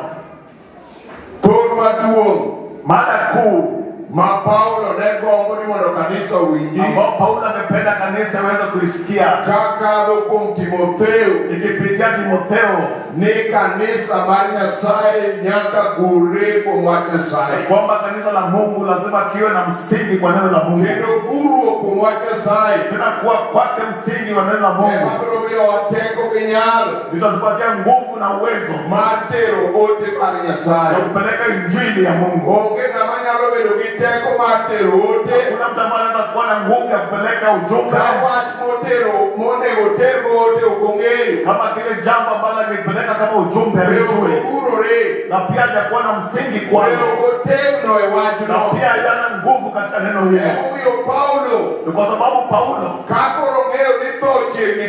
akijua kwamba kifo kimewadia akijua kama karibuni atatoweka anachukua mwanake Timotheo anaweka mambo yaliyo mazito juu yake akiambia Timotheo hivi karibuni nitatoweka hivi karibuni yalo. Kwa sababu ya injili ambayo nimehubiri. Jogi bro kao ngimana. Hao watu wanachukua maisha yangu. Tako mlimo ninge. Na ningependa uweze kufahamu. Hikmaneda uloiso ponji. Kila ambao ulifundishwa na bibi Lois. Hikmane minu. Na mama yako Eunice no ponji. Eunice aliye kufundisha. Kachel gidi maponji sani. Pamoja na vyote ninazokufundisha sasa. Asaka uonukomie. Mimi kama babako wa imani. Adwa ningeweche. Ningependa ujue mambo haya hakika. Ketuweche. Kwa sababu mambo haya nabiro beno nikono ki. Nitakuwa ya msaada kwako kesho. Paulo wewe Timotheo. Paulo anazungumzia Timotheo. Sana weche richo. Wakati mambo ni magumu. Sana jimato. Wakati watu wengi okosengeo era manipo Kristo. Wakati upendo ulio katika Kristo. Sana era maruwete. Wakati upendo wa wengi osebero nioge imeshapoa. Omeongiso Timotheo. Kwa hivyo naambia Timotheo, niki manya loko nyiki kitakacho kusaidia kesho and what the sign. Ni neno la Mungu. Hallelujah. Dima promio ibele motego ki kitakacho kupa wewe na nguvu kesho and what the sign. Neno la Mungu. Dima promio ilo yote ki ile kitafanya uweze kushinda majaribu kesho and what the sign. Neno la Mungu. Koro wacho Timotheo. Kwa hivyo ni swala Timotheo. Wacho emilurie. Hilo jambo ungeweza kulipata. Wacho emigurie. Hilo neno ungelijiweka kwa. Wacho emibele motego. Hapo tukipata nguvu. Teote mingiso jo Kristo sani. Ndio jumba ambao wanaambia washiriki leo. Moro kiche wa mar Rongo Westbury. Haswa katika makambi yetu ya Rongo Westbury. Ndio era Magnusai wa Westbury. Kwa wapendwa wa Mungu wa Rongo Westbury. Pinyo chuere marach kwa wono. Dunia ina shida leo. Gimabere pinyo gi. Hakuna kizuri duniani leo. Kendo gimabro neno gimana chandruok lilo. Mambo mtakayoona ni shida tupu. Kendo kipandi sero mugitem. Tena ukidhania kwamba unakutana na majaribu. Temko kabiro madongo mbele ka. Sasa majaribu makubwa yanakuja mbele. Mambo duaro kana ni modogolie kanisa manya sai. Wewe unaweza kutoka katika kanisa la Mungu. Bro duaro kana ni ogolie kwa marka kanisa. Wewe kutoka hata kazi ya uzee wa kanisa. Bro duaro ni ogolchuni kwa kwaya marka kanisa. Hata inatoa roho yako kwenye kwaya kanisa. Dimanya loko nyingi ya. Nitakacho kusaidia wewe na mimi.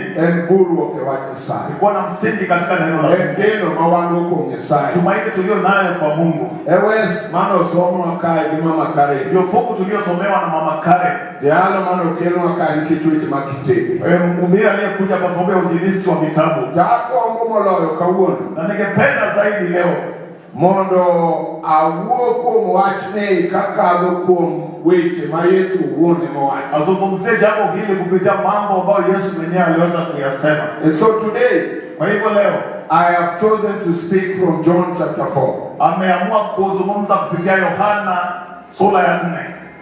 And I have chosen to speak on that text. Na ameamua kuongea kuhusu fungu hili because Christ is speaking to us in a very special way. Kwa sababu Kristo anazungumzia katika njia pekee sana. Through the story of the Samaritan woman. Kupitia hadithi ya Msamaria mwema. And I want us to understand from this text. Na ningependa tuelewe fungu hii. What Jesus wants you and me to know. Kila mmoja Kristo anataka wewe na mimi tuweze kulijua. About the essence of being grounded in the word of God. Kupitia neno la kuweka msingi katika Biblia. About the importance of remaining focused on mission. Kwa umuhimu wa kujua uangaza katika utume. My brothers and sisters. Ndugu na dada zangu. Jesus has put us in this church. Yesu ametuka kanisani hapa. For no other reason. Kusio kazi lingine other than to live by the writings of the Bible. Ila kuishi kulingana na maandiko ya Biblia.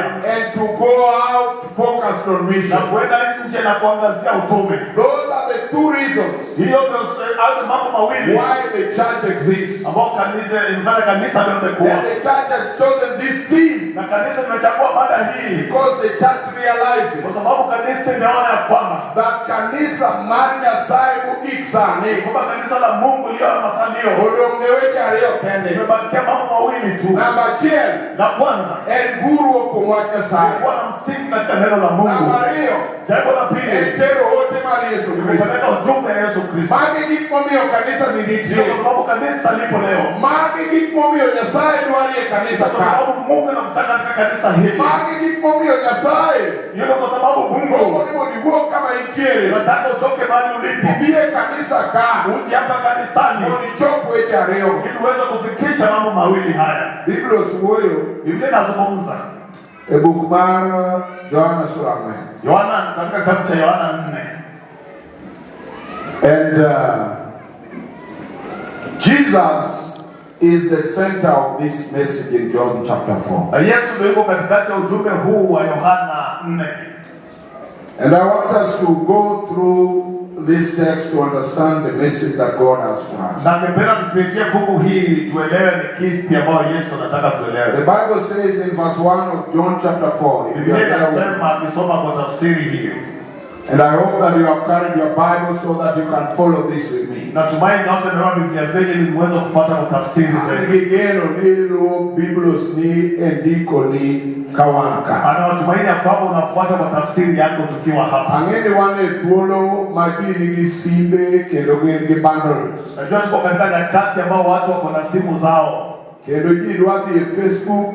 Tunataka kuingia katika Facebook, kuingia Instagram, tunataka kuingia katika Instagram, kuingia WhatsApp, ya waingia WhatsApp, kata wane kanisa manisa. Hata tukiwa katika kanisa la Mungu. Tagongo jema Messiah. Tumaini wapendwa wa Mungu wakao tuolo marwindo wa Messiah. Kama tuchukua wakati wa kusikia neno la Mungu. Ketuanya sai ni manyalo kilo konyo. Neno la Mungu litatuletea msaada. Tuolo mapinyo moko kono. Wakati ambao maisha ni magumu. Biblia inasema. Now when Jesus learned that the Pharisees had heard that Jesus was making and baptizing more disciples than John, although Jesus himself did not baptize, but only his disciples, he left Judea and parted again for Galilee, and he had to pass through Samaria. Now, we need to understand one thing. Inafaa tufahamu jambo moja. Dwani ya wingi wacha chini manini nengo maduo. Inafaa tufahamu jambo moja iliyo kuu. Biblos wacha neha. Biblia inasema ni Yesu no chako wuoth. Ya kwamba Yesu alianza safari. Kaweyo weche mambele kanyo mabe Biblos wuoyi. Akiwacha mambo mengine ambayo Biblia imezungumzia hapo awali. My translation says, tafsiri yake inasema, and he had to pass through Samaria. Ya kwamba ilibidi apite Samaria. If we read the context of that particular verse, ukisoma ile fungu kwa makini, you will discover that there were so many routes that Jesus would have easily followed to go through Samaria. Utagundua kwamba kulikuwa na njia nyingi ambazo Kristo angepitia kuelekea. You will also know pia that the relationship between Pharisees and Samaritans, or Jews and Samaritans, was not good. Utagundua kwamba mahusiano katikati ya Samaria mwema na wale because of their previous history that I don't want to enter. Kwa sababu ya historia yao ambayo pendi kuingilia. But their relationship was not good. Ya kwamba mahusiano yao masiko nzuri. And Jesus, being a Jew, lakini Kristo kama Myahudi, would have easily opted not to go through Samaria. Akaamua asipite Samaria and follow another route other than Samaria. Apite njia nyingine mbadala. Because of the relationship between Samaritans and the Jews. Sababu ya mahusiano katikati ya Wayahudi na Samaria ilikuwa nzuri. They did not have a good relationship. Hawakuwa na mahusiano nzuri. Which is historic in nature. Ambayo ni kitu ambacho maana katika maisha. It was not expected of any Jew. Ambaye kuhitajika kwa Myahudi yote. To have any cordial relationship with Samaritans. Kuwa na mahusiano yote na Samaria mwema. Wayahudi neo duani modo beti winjo maber gi jo Samaria. Wale Wayahudi hawakuhitajika kuwa na mahusiano mema na Samaria. Kendo kisomo ndiko matut. Kendo ukisoma kwa undani maandiko haya.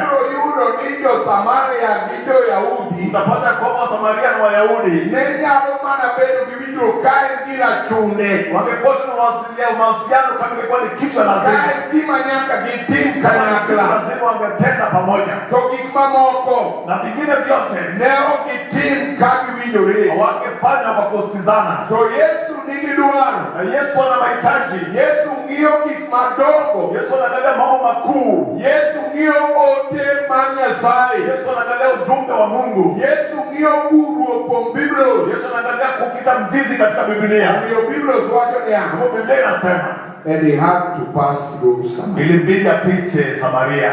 And so he's passing through Samaria. Kama kupita kwake Samaria is intentional.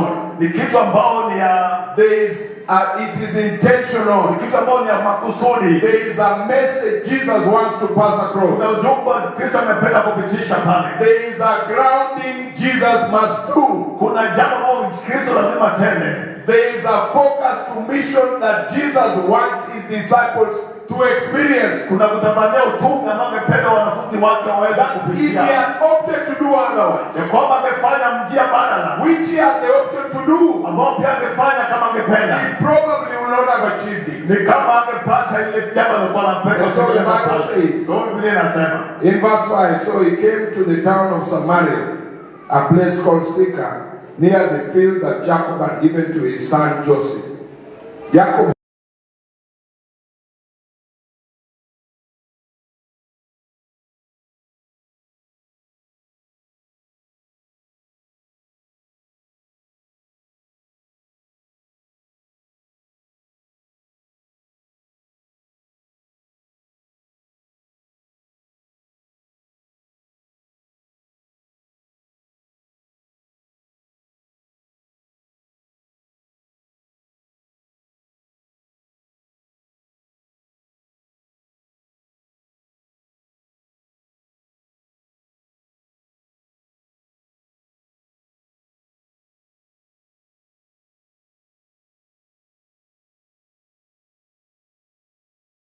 in Middle East, it gets terribly hot.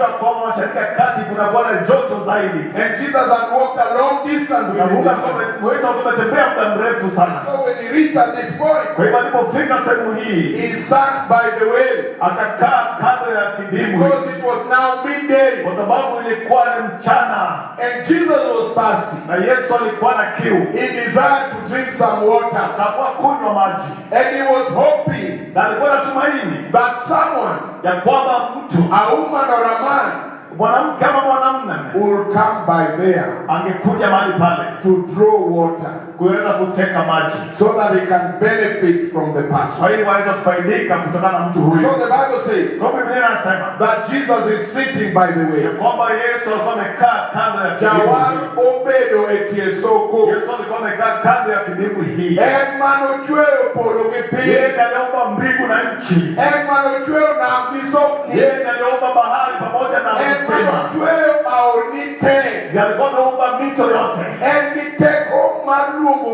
Akona nguvu ya kuita maji.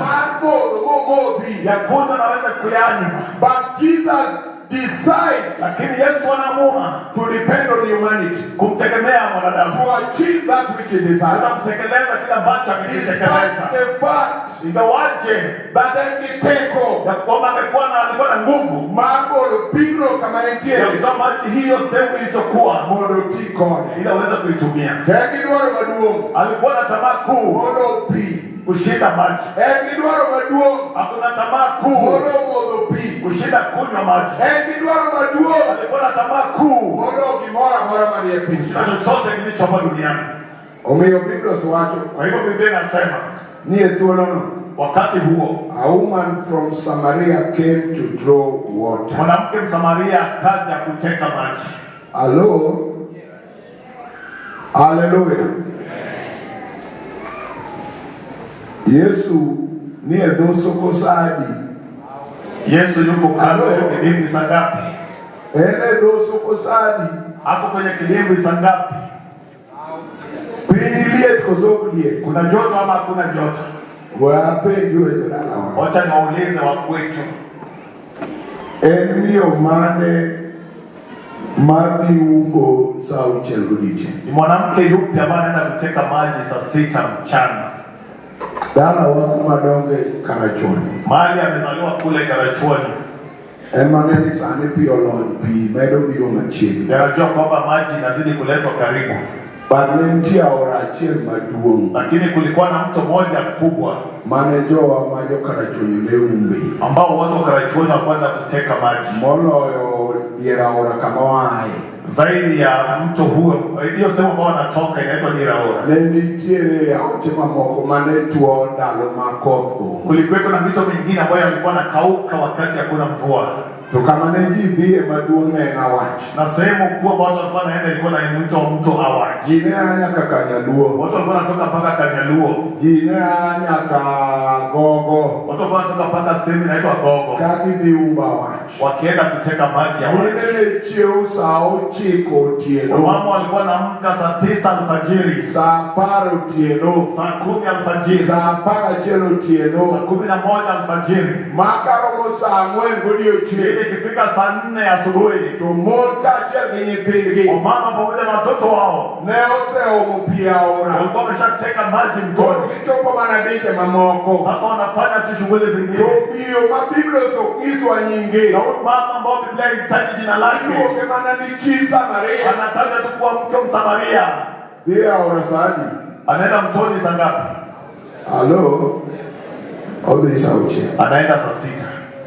Isomo ndiko malungu. Ukisoma ndiko kamili, ibro kufanya nini tie kimomiyo n'odhi aora saa. Utagundua kwamba kulikuwa na sababu yake ya kwenda mtoni saa 6 mchana. Nikech ne miyo ma ochot. Kwa sababu alikuwa ni mama kahaba. Nikech ne miyo manosemayo mon mathoth chuo. Kwa sababu alikuwa amechukua waume wa wake wengi. To nikech mon gi, kwa sababu wanawake hawa ama ne gwenka walikuwa wanatoka hapa mtaani, to gimondo ka gidhi omo pi gokinyi, na wana mondo rom kodgi, watamani kukutana pamoja nao. Koro dwano dhi aora, sasa taka ende mtoni sama mon gi onge, wakati wanawake hawa hawapo, sama ongeo ni giseomo pi, wakati kwamba wameshateka maji wametosheka. Koro dwano dhi aora, sasa taka ende mtoni sane makende, wakati wake pekee, nikech pi, kwa sababu maji to nyaka bed goyo, lazima awe napo nyumbani. To pigno, na hilo maji ok onyal dhi ome, hawezi enda kuichota sama monwa ma wasike gidhi ome, wakati wala kina mama adui zake wanaenda kuchota maji. Koro yiero, sasa amechagua ni mondo obi e soko saa 6, aje kwenye kisima saa 6 mchana. Kendo adieri mar wach, tena ukweli wa mambo, Biblia osikiso maler ni ne ok oromo gi mon mamoko. Biblia inasema dhahiri ya kwamba kutana mwanamke mwingine. Na moromo go en ng'a? Aliyekutana naye ni nani? Oromo gi ng'a? Alikutana na nani? Gi Yesu. Na Yesu. Saa 6 odiechieng'. Saa 6 mchana. Biblia osikiso ania. Biblia inasema hivi. Biblia osikiso ania. Ne thuolo mobiro saa 6. Kwamba wakati alifika saa 6. Sama ok opar nodhi romo gi ng'ato. Wakati ambapo kufikiria kwamba nakutana mtu yote. Nikech ne en kite dhi aora seche go. Ilikuwa ni desturi yake kwenda katika mto wakati huo. Koro Biblia osikiso ania, Jesus said to her, give me a drink. For his disciples are gone away to the city to buy food. And the Samaritan woman said to him, how is it that you, a Jew, ask for a drink from me, a woman of Samaria? Mana wach mana ngiso moko. Ile jambo nililoeleza hapo awali. And so this lady, huyu mwanamke, is asking a valid question. Anauliza swali ambalo ni maana. Now, what you need to understand, kila ambacho nafaa uelewe, a Jew was not supposed to relate to a Samaritan. Myahudi hakufaa kuwa wanahusiana yote na Msamaria.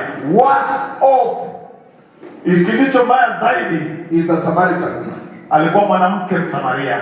You are not even to be found speaking to a Samaritan woman. Haukubaliwa kuzungumza na mwanamke Msamaria.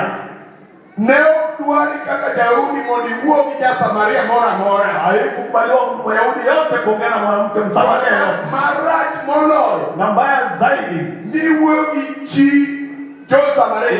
Unazungumza na mwanamke Msamaria. Raj mogi. Ilikuwa ni mbaya ya hakika. Tomari Yesu nikoro raj. Na Yesu alikuwa ni mbaya zaidi.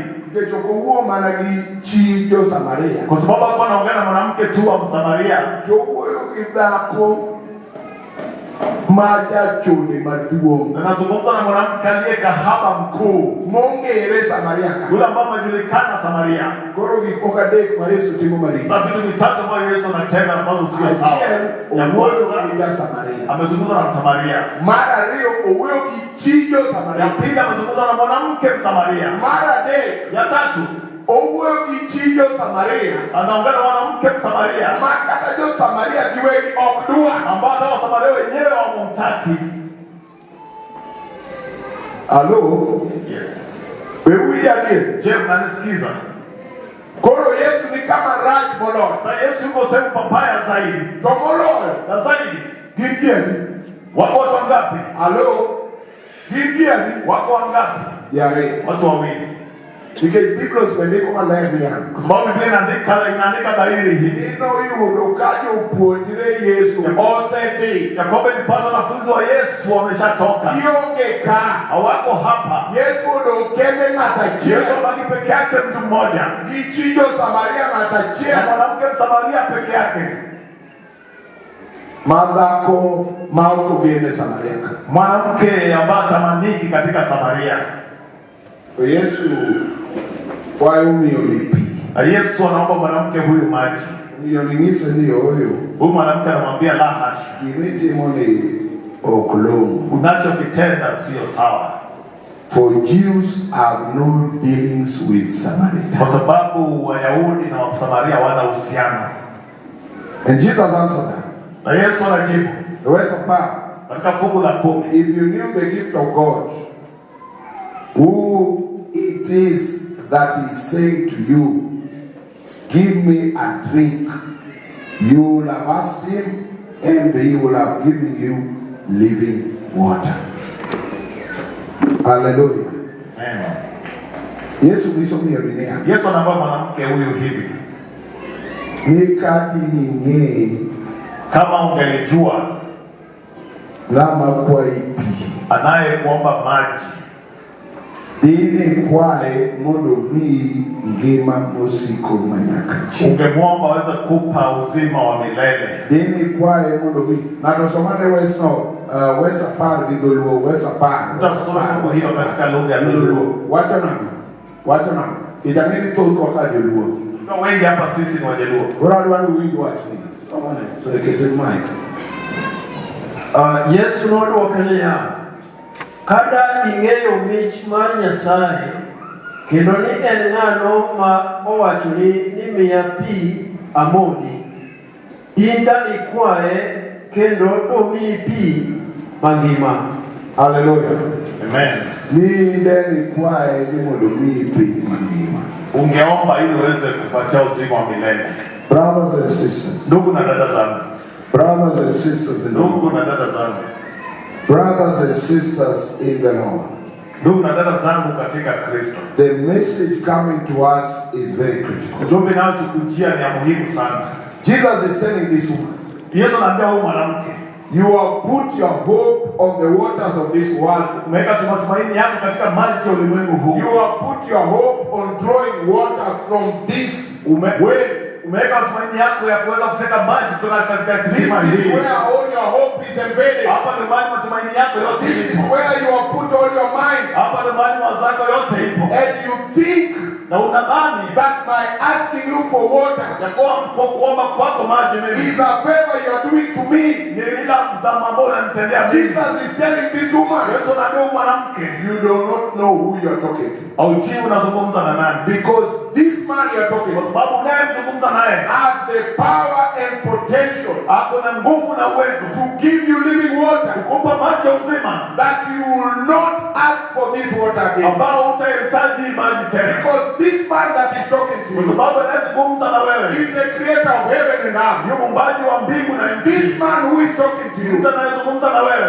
is the creator of all the seas, yanaumba kila bahari and all the rivers that exist, na kila mito ambayo yapo. This man talking to you, mtu anayezungumza na wewe, is the spring of living water. Ndio chemchemi ya maji ya uzima. You do not understand. Hauelewi mambo haya. Who you are talking to. Unayemzungumzia. You do not understand. Hauelewi who you are dealing with. Yule unazungumza naye. I'm sorry to to say that many of us today in the church of God do not understand the Jesus that we are relating to. We do not understand the God that is calling us to his service. We do not understand the kind of Savior that we have. Because if we knew, we will not bank our hope in our education. Nitie mathoth kuna watu wengi mose ketopach gikuo msomi gisomanyiti ambao wameka matumaini yao kwa masomo yao na masomo ya watoto wao. To go to school. It is a good thing to be educated. But let me tell you, my brothers and sisters, this life is not about education. This life is about believing in the word of God. This life is about focusing on the things of God. There are many of us who have put our minds in our work and in our business. And we think those are the most important things for us.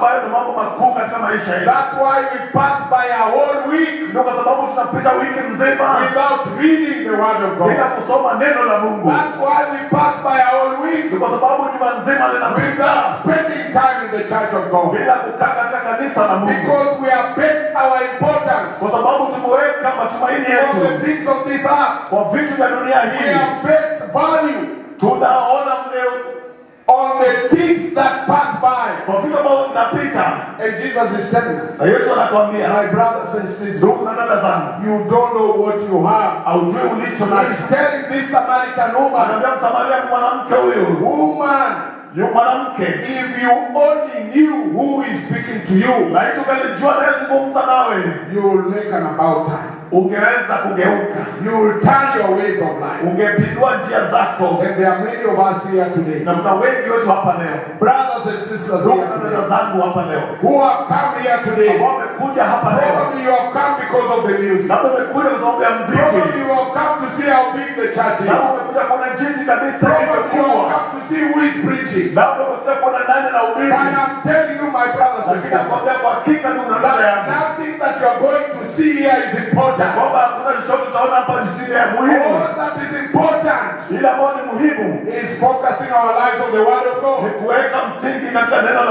focusing on our life on the living water, who is Jesus Christ. Hallelujah.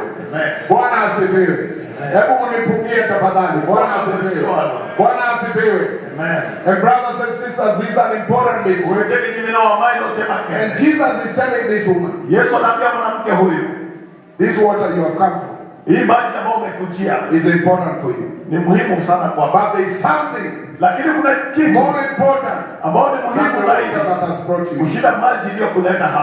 And so the woman said to him, sir, you have nothing to draw the water with. And the well is deep. Where do you get that living water? Are you greater than our father Jacob? He gave us the well and drank from it himself, as did his sons and their livestock. This lady is looking at the past. She's talking about things in the previous day. She does not know that the person who is standing in front of her is the present and the future. Her life is dependent on this person. And Jesus said to her, everyone who drinks of this water will be thirsty again. Everyone who drinks of this water that you are bragging about, everyone who drinks of this water that you are telling me I don't have something to draw it with,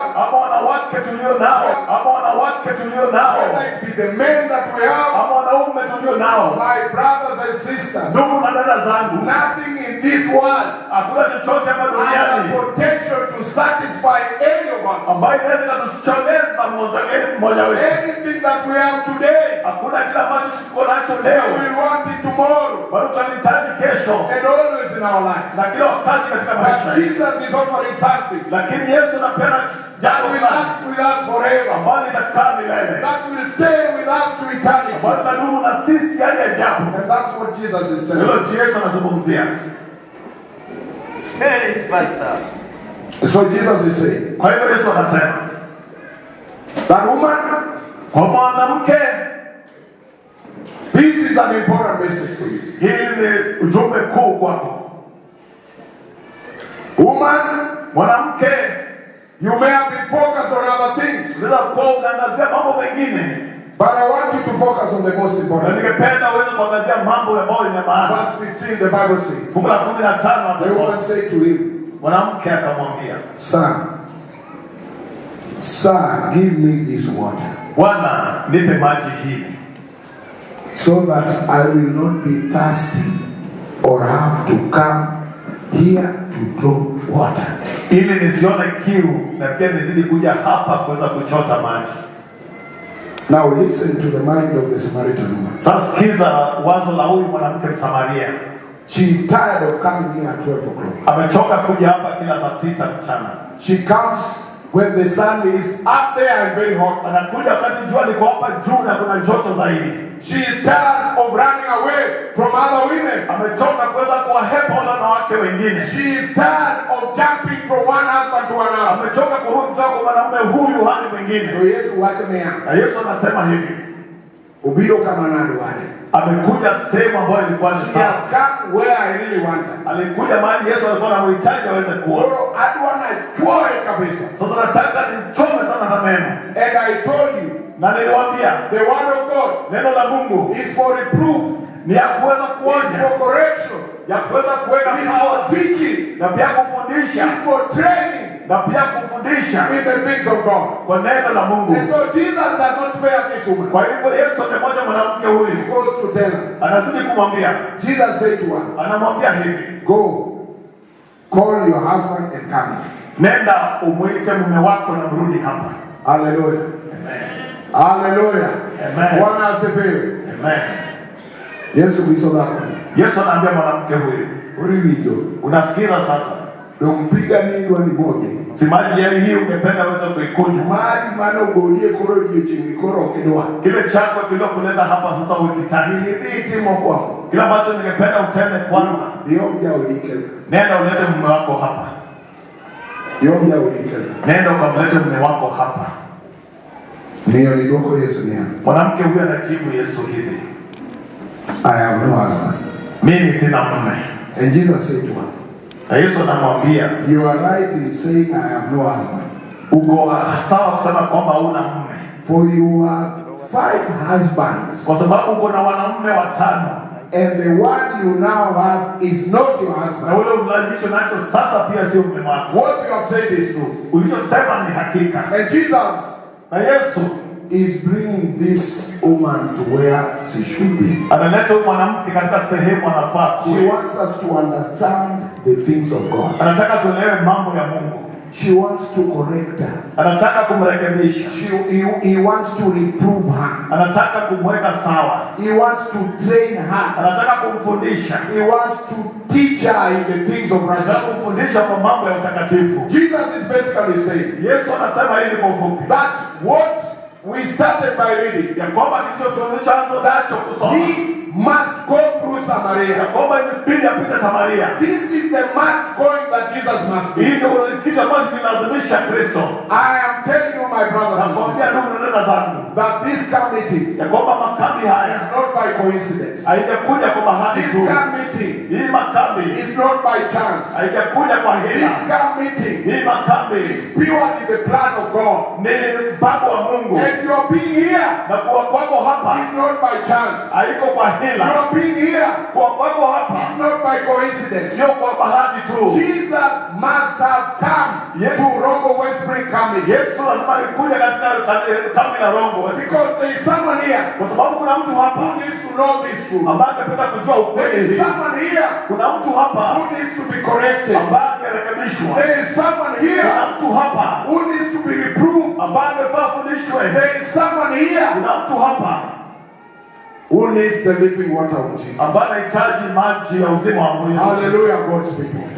There is someone here Kuna mtu hapa who needs to meet Jesus face to ambaye face. angefaa kukutana na Kristo katika There kambi. is someone here Kuna mtu hapa who needs to be grounded in the word ambaye of God. anafaa katika msingi wa neno la Who Mungu. has walked far away from Ambaye God. ametaka mbali na neno la Mungu. Who has traveled far away from what God Ambaye expects. ametaka mbali na vile Kristo anavyotaka. There is someone here Kuna mtu hapa who God wants them to go out for mission. ambao Mungu apenda waweze kwenda nje kwa utume. And so Jesus must pass through Samaria. Kwa hivyo Kristo ilibidi apite Samaria. And Jesus Na Yesu must pass through Rongo Westbury lazima apite katika Rongo Westbury because he desires your heart. kwa sababu anahitaji moyo He wako. desires my heart. Anahitaji moyo wako. He desires someone who was planning to go somewhere else. Anahitaji mtu ambaye angependa kwenda mahali badala.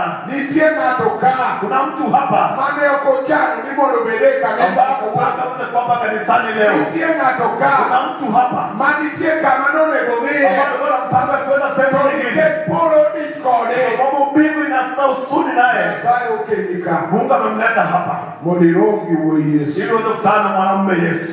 This woman will later say, Mwanamke huyu alisema baadaye, come see a man. njoo umwone mtu. There is someone here Kuna mtu hapa who has come to see the man Jesus. ambaye amekuja kumwona mtu anaitwa And Yesu. this is very important for us. Na hii ni muhimu sana kwetu. And this woman tries to redirect Jesus Na mwanamke huyu anajaribu kuelekeza by Yesu bringing some other theological kwa thoughts. kuleta njia zingine za kithiolojia. By trying to take Jesus away from what Jesus is Ya talking kutoa about. mawazo ya Yesu kwa mambo ambayo alikuwa And anayataja. talks about where people should watch. Na kuzungumza kuhusu mahali watu wanafaa If you waone. read all the way to verse 25, Ukisoma hadi fungu la 25. she is struggling Anajaribu to kusumbuka take Jesus away from what Jesus wants to kutoa do. mawazo ya Yesu kwa yale ambayo Yesu alikuwa anazungumzia. And then finally in verse 25, Kisha hatimaye katika fungu la 25 the woman said to him, mwanamke anamwambia, I know the Messiah is coming. najua kwamba Mesia amekuja. He is called Christ. Anaitwa Kristo. When he comes, Atakapokuja he will tell us all things. atatuambia mambo haya yote. Jesus said to her, Yesu anamwambia, I who speak to you, I am he. mimi ninayezungumza pamoja nawe, mimi ndiye. Hallelujah. This woman already knows Mwanamke huyu anajua dhahiri that there is a Messiah who is coming. kwamba kuna Mesia ambaye atakuja, And she already knows na pia anajua hakika that Messiah is called Jesus. kwamba huyo Mesia anaitwa Yesu. She already knows Anajua pia that Messiah will come in the ya future. kwamba huyo Mesia atakuja kwa siku zijazo. And Jesus is telling her, Na Yesu anamwambia, woman, mwanamke, this one you are speaking to now, unayezungumza naye sasa, he is the Messiah. huyu ndio Mesia. My brothers and sisters, Ndugu na dada zangu, some of you think that Jesus will only come to you in the future. wengine wetu wanadhania kwamba Kristo atakuja siku You zijazo. want to postpone his coming to your life. Wataka waweze kuchelewa kuja kwa You maisha are yao. saying you will come to Jesus after you have made enough wealth. Wanasema watakuja kwa Yesu kama wameshapata mali ya You kutosha. are saying you will come to Jesus Wanasema watakuja kwa after you Yesu are properly educated. kama wameshapata elimu You are sahihi. saying you will come to Jesus Wanasema watakuja kwa Yesu after you have gotten married kama wameshaoa or you have come much older. ama wameshakuwa mzima. Jesus is saying, Yesu anasema, I am here today niko hapa leo. at Rongo West Springs. Hapa Rongo West. I am here today. Niko hapa leo. I am here today. Niko hapa leo. Don't wait for tomorrow. Usingoje kesho. You never know. Haujui ya Your kesho. life is not in your Na hands. kwa sababu maisha iko mkononi mwako. Today is the day Leo ndio siku you must come. ambao lazima uje. And the conversation between this woman and Jesus. Na mazungumzo katikati ya mwanamke na Kristo inaendelea. And so the Bible says that just then his disciples came back. Biblia inasema kwamba punde wanafunzi wake wakarudi. And they marveled at the fact that Jesus was talking to this Na woman. wakashangaa kwa sababu Kristo alikuwa anaongea na huyu mwanamke. Jopuonjre noguoro ahinya gimomiyo Yesu Wale wanafunzi walishangaa sana jinsi Kristo anazungumza na huyu mwanamke. Let me tell you, my brothers. Wacha nikwambie ndugu na dada zangu. The Jesus we serve. Kristo tunamtumikia. Wewe jamani. Je, mnanisikiza? Yesu mawati oneni. Yule Yesu ambao tunamtumikia is no respecter of persons. Anaheshimu mtu yoyote. Inyalo chaya. Unaweza ukanidharau. Inyalo juana. Unaweza ukanidharau. Inyalo uweyo kwa maraki. Unaweza zungumza kunihusu vibaya. Bila kujali. Tuweagisi. Wacha nikwambie. Jawaro dichkoda. Kristo bado anakuja na mimi. Jawaro dichkoda. Mkombozi bado anaja na mimi. Jawaro dichkodi. Mkombozi anaja na wewe. It doesn't matter what the elders think of you. Haijalishi kila wazola kusikia kukuhusu. It doesn't matter what the church members think of you. Haijalishi washirika na kumfikia. It doesn't even matter what they say about you. Haijalishi wanazungumza nini kukuhusu. The disciples came. Wakati wanafunzi walikuja. And they were wondering what Jesus is doing with this. Wanashangaa kile Kristo anafanya na huyu mwanamke wa Samaria. How can you even be talking to a Samaritan? Kwa vipi unazungumza na Msamaria? Mwanamke Msamaria. Yesu bewiko ni. Je, Yesu mawazo yako anakusaidia kweli? Mama zako wewe. Huyu mwanamke unazungumza naye. But they did not know. Lakini hawakujua that Jesus came. Ya kwamba Yesu alikuja to seek and save the lost. Kutafuta na kuokoa waliopotea. Hallelujah. Jomola antema Yesu ndicho. Waliopotea tu ndio Kristo anawaja. Jomayore gyoba antema Yesu ndicho. Wala ambao wana njia kombo ndio Yesu anawaja. Jomayore gyokulongo tema Yesu ndicho. Wala ambao wasembei sawa ndio Yesu anawaja. Kama watu warudi mono kibele. Tena mahali ambapo nataka waweze kuwa. Okende chiro. Sio sokoni. Okende siasa. Sio kwenye siasa. Okende kuone malamu nitiere. Sio mahali ambapo watu wanapotea. Okende magao. Sio katika hoteli. Okende karkomo. Sio sehemu ya unywaji wa pombe. Yesu anaja nao hapa kanisani. Hallelujah. Amen. Kama hizo ndichikondi. Hapa ndio Yesu anahitaji. Karo kao kidwani. Sasa kama unahitaji tumani kama chia. Utafute sehemu nyingine. Kama nyaka kibii. Kwa sababu lazima wakuje mahali hapa. Kama hizo ndichikondi. Kwa sababu ni hapa ndio Yesu anahitaji. So the disciples are marveling. Kwa hivyo wanafunzi wanashangaa. And they even have the guts to ask Jesus. Hata walikuwa na ujasiri wa kuweza kumuuliza Yesu. Why are you talking to her? Mbona unazungumza pamoja naye? Hello? Biblia ndiko. Je, Biblia yako pia iko na andiko hili? The disciples are asking Jesus. Wanafunzi wanauliza Yesu. Dako ni iwacho go. Huyu mwanamke unanena naye nini? Wewe usependi watu wa kanisa kama. Je, umeshauliza swali kama hii hapa kanisani? There are people you talk to. Kuna watu unazungumza nao. The elder is asking you. Mzee wa kanisa anakuuliza, is that someone to talk to? Je, wewe ni mtu wa kuzungumza naye? Mara wengi ngabone kigogo. Je, wewe ni mtu unafaa kuzungumza naye? Let me tell you my brothers and sisters. Wacha niwaambie ndugu na dada zangu. Jok mao ditch gomo. Watu ambao mna haja nao. Emaja waro ditch gomo na. Ndio Yesu ako na nia nao. Hallelujah. Kero ibro mwoke polo. Tena utashtuka sana mbinguni. Jok mane okiditch gomo wewe. Kwa sababu wote ambao uko na haja kuzungumza nao hapa duniani. Emaja moro ni kenjeko mar polo. Usiku moja kwa sababu ya nguvu za mbingu. Ili rongo ni Jerusalem. Utakutana nao katika Yerusalemu mpya. Hallelujah. Amen.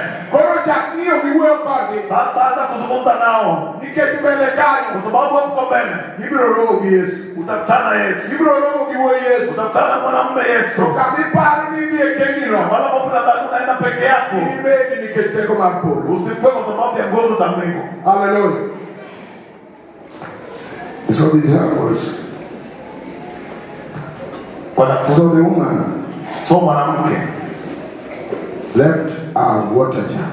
Aliwacha nyungu yake ya maji. And went into town. Akaenda mjini. And said to the people. Akaambia watu. Verse 29. Fungu la 29. Come see a man who told me all that I ever did. Njooni muone mtu aliyeniambia kila kitu nilichokitenda. Can this be the Christ? Je, huyu anaweza kuwa ni Kristo? The Bible says. Biblia inasema that this woman. Mwanamke huyu left the most important thing in her life at that time. Aliwacha kitu cha maana sana katika maisha yake wakati huo. Because she had encountered Jesus. Kwa sababu alikuwa amekutana na Yesu. My brother and sister, Ndugu na dada zangu, I don't know what is so important for your life today. sijui umeona ni nini muhimu katika maisha. I don't know what you are holding to so tightly. Sijui nini umeshikilia kwa nguvu That you don't want to leave. ambao hutaki kuliacha. That is creating a barrier between you ambayo inaleta kuta katikati yako. and you are meeting your God. Kuliko kutana Mungu wako. Akiani enamoe kitimanizi nini katika maisha yako. Mimako rigo matimata. Ambao umeshika kwa nguvu. Maitamo riweyo. Ambao umekataa kuliacha. Makelo pogro. Ambayo inaleta ukuta. Ekindigija wana. Katikati yako na mkombozi. Makelo pogro. Ambayo inaleta kutengamano. Ekindigiguru okiwaja sai. Wako na kuweka ujiunga msingi katika neno la Mungu. Matabitero ote manya sai. Ambayo inakuzuia usipeleke ujumbe wa Mungu. Enamome makubote. Nini umeshikilia kwa nguvu? Enamonya tinya sai. Nini mtoto wa Mungu? Mimako mateka. Ambao umeshikilia kwa nguvu na Mabeo pikonyiki. ambayo inakusaidia kesho. Ndio ni. Huyu mama Roma kabuche mateka. alikuwa ameshika mtungi yake kwa nguvu Yesu. Alipokutana na mwanamume Yesu. Biblia sikizo. Biblia inatuambia oboli akaliacha. Nikecho yudo gimani nego kwa sababu alipata kitu cha thamani kuu. Maana Yesu Kristo. Ambao ni Yesu Kristo. Oyudo gimaduong nego maduong moloyo. Alikuta kitu kilichokuwa na thamani. Guruo kwa wanya sai. Kuwa na msingi kwa neno la Mungu. She found something more important. Alipata kitu ambacho ni muhimu sana. Getting grounded in the word of God. Kuwa na msingi katika neno la Mungu. Who is Jesus Christ? Ambao ni Yesu Kristo mwenyewe. She felt that was more important. Aliona kwamba hili ilikuwa ni maana. She felt that was more valuable. Aliona hili ilikuwa na thamani than holding on to a jar of water. Kuliko kuwa na mtungi tu ya maji. What is it you are holding on to? Nini hii umeshikilia? Is it your business? Je, ni biashara yako? Is it your family? Ni jamii yako? Is it your workplace? Ni sehemu yako ya kazi? Is it your education? Ni elimu yako? Is it that man or those women that you have? Ni huyo mume ama wale wanawake ulio nao? Is it those women that you're holding? Ni wale wanawake ambao unashikilia? Is it that boyfriend that you're having? Ni huyo mchumba wako ambao uko naye? Is it that girlfriend that you're having? Ni huyo mchumba wako that is stopping you from the most important? Ambaye anakutoa katika kitu ambacho kilicho na thamani. Getting grounded in the word of God. Kuwa na msingi katika neno la Mungu. What is taking your time? Nini inachukua muda wako? Is it spending time in social media? Je, ni kuwa na muda katika mambo ya social media? Useless and bogus things. Vitu ambazo hazina maana, vitu bure kabisa. That don't add any value to your life. Haziongezi chochote katika maisha That yako. is stopping you from getting grounded. Ambayo inakuzuia kuwa na msingi katika neno la Mungu. The Bible says Biblia inasema that after this woman had been grounded in the word of baada God, ya mwanamke kuwekwa msingi katika neno and she la had known the truth, baada ya kujua ukweli, she was focused on mission. alikuwa anaangazia utume. She was committed to the cause of God. Alikuwa anaangazia utume kwa kazi. The Bible says Biblia inasema she went into Samaria, akaenda Samaria, where she had been an outcast, maana alikuwa ametoweka, and told all the people, na kabla watu wote, come see a man. njoo muone mtu, Biune wili. njoo muone mwanamume huyu Mofwenyo na gik moko duto manie ngima. ambaye alitaja vyote vilivyofanya katika maisha yangu. Wuoyini Huyu mwanamume ema koro biro wuotho go. sasa natembea naye. Yawuoyi mamoko gite Hao wanaume wengine wote masebedo go ambao nimekuwa nao bure kabisa. hao ni bure kabisa. Onge gima ging'eyo. Hakuna walichojifua. Onge ber ma gikelona. Hakuna uzuri wanaoniletea. Wuoyi Yesu. Mwanaume Yesu. Ema koro amako bade. Sasa nimeshika mkono wake. Biurune. Njooni muone. Wuoyi maromo go. Huyu mwanaume aliyekutana naye. Biurune. Njooni muone. Jano manigi teko. Huyu aliye na nguvu. Biurune. Njooni muone. Wuon polo gi piny. Kuwa mbingu na nchi. Biurune.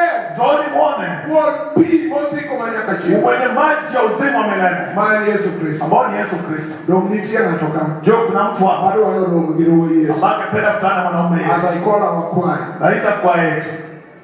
King's Biblos to come. King's Biblos waje mbele.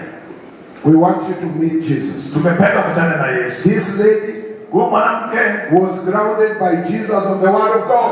Alikuwa msingi na Kristo katika neno la Mungu. Established on something most important. Mambo ya muhimu zaidi. And because of that, kwa sababu ya hii, she refocused her life on mission. Akaangia maisha yake kwa sababu ya utume. Called the whole town. Akaenda kuita mji mzima. Sister White says in the book of Desire of Ages, White anasema katika kitabu cha Desire of Ages, that this lady, na kwa mwanamke huyu, was considered an outcast. Alionekana mtu ambaye alikuwa amepotoka. This lady, huyu mwanamke, who the disciples felt should not have been freaking. Ambao wanafunzi walidhania kwamba angezungumzwa nawe. Brought more people. Alileta watu wengi to Jesus. Kwa Yesu.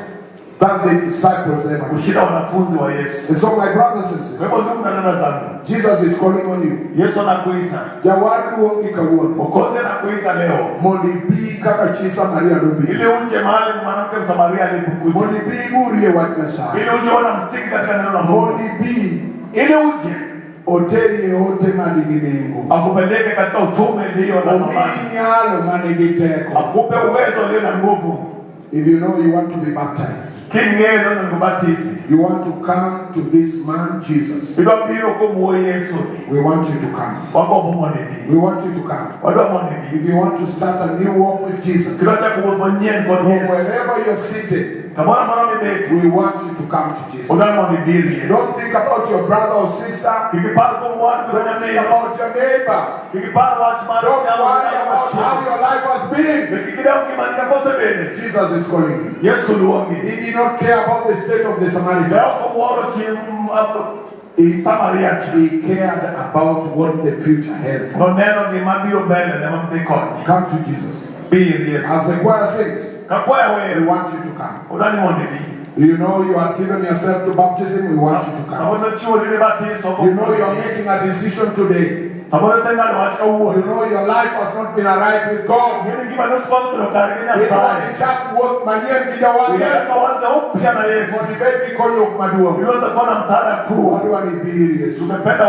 Please come to Jesus.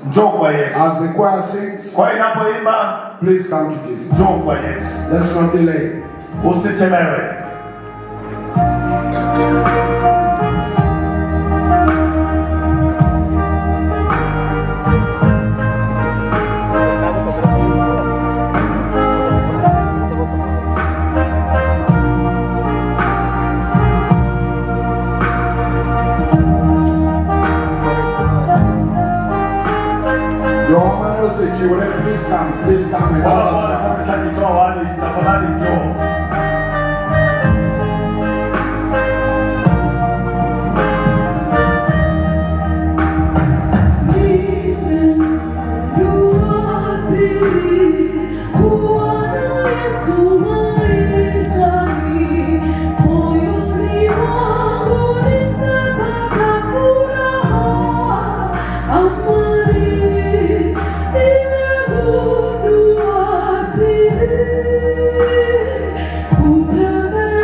Yeah.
Just keep standing here.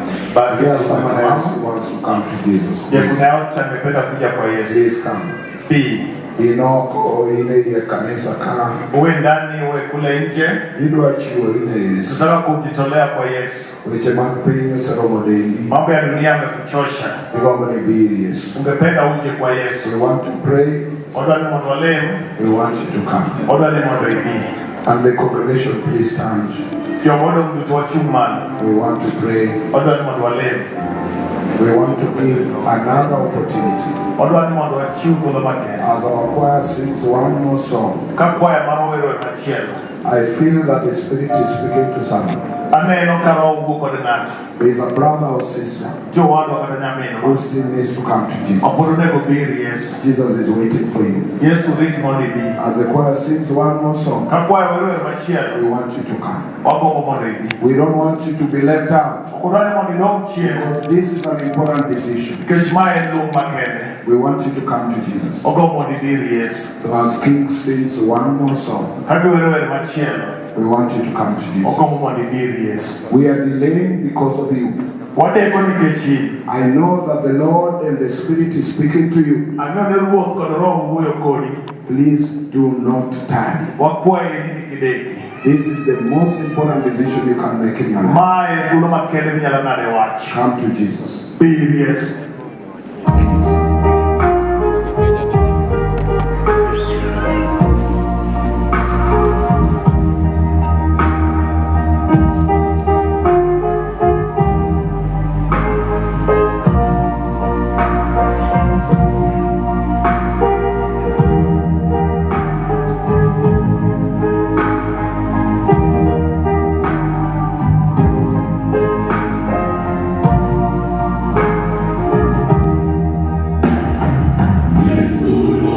Warok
Agoni erokamano maduong'. Wuoyo kodwa gi dwol mamuol kendo maliw. Gombo ni mondo wabi. Agoni erokamano nikech nyithindi moneno ni koro en sa nego gichak wuoth manyien kode. Agigurore e Biblos kendo gitero ote mar duoki mar ariyo. Iya Nyasaye mondo roho mari omak bedegi kendo oburgi kuom yie mosiko manyaka chieng'. Nyathini moro pod nie chokro kae chunye pod dang'ni. Dear Lord, we pray that you will hold their hands and bring them to where they want to be. There are many others of your children who are standing today, dear Lord. They may be in the church already, but they are troubled in different ways.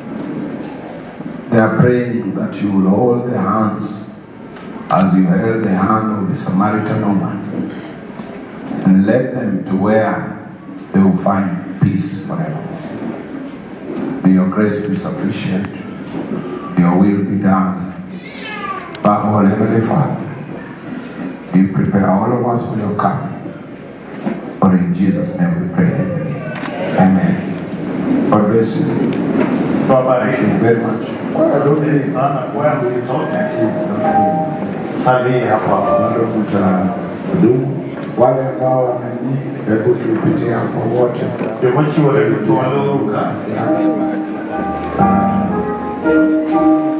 Pitia hapo tafadhali. Wazee kanisa. All our elders, please come. Our church clerk, please come. So that you can help us in this process.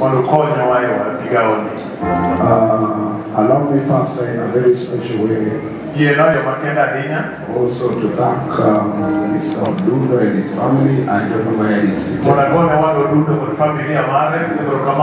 Dear wife, stand and wave to us again. Thank you very much. In our stay here, there were day scholars and boarders. Me and my friend Joseph, we were day scholars. And we were hosted by the Dundo family. Stayed very well. And we pray that my God richly bless.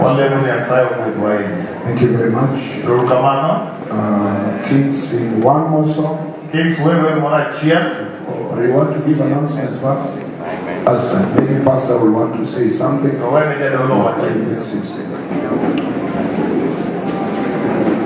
Thank you. What do we say? Tunasemaje? Wacha na kanisa. Asante Pastor, tunashukuru sana. Jadolo wagoero kama na hizi. Mungu akubariki kwa maneno haya. Kwa asanteni sana. Wanakwaya wetu tunawashukuru kama na pamoja na wale wote ambao walipata nafasi ya kufika. Atokija manaditulo mapio. Wadhi batizo mapio. Tunaenda kwenye ubatizo omeyo haraka sana. Kwaka to wadhi lo kakawuok. Kwa hivyo tukitoka hapa tutapanga vile tutatoka. Jokwaya no udema na nyuok matin kuchung. Wanakwaya mtasalia mkisimama. Kuyeta luonga Dr. Victor. Tunamwalika Daktari Victor Mon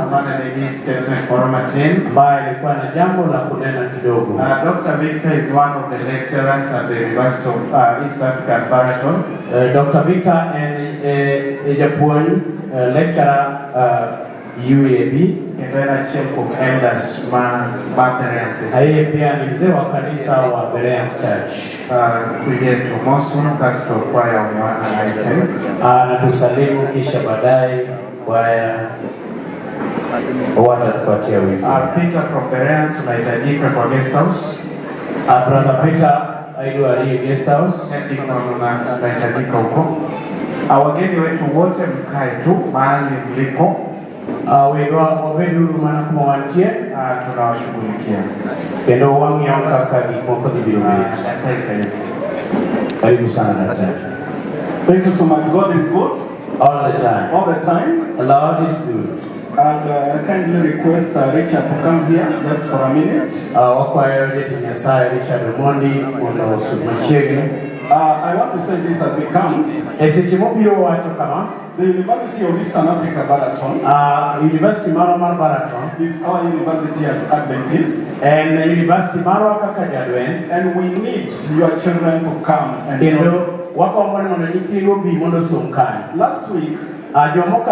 Last week I was in Nairobi. I was doing assessment for our students. And as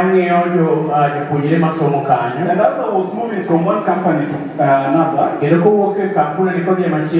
was asking the supervisors one question. That is there something we have not done as a university in the children that you had under your supervision? Is there something you want us to do more? And they told me that we have the best students. Students students in terms of discipline, in terms of hard work, and in terms of general interaction with other workers. And most of those students, they are not yet completed their course. But those companies had already absorbed them. And they were asking me for more students. It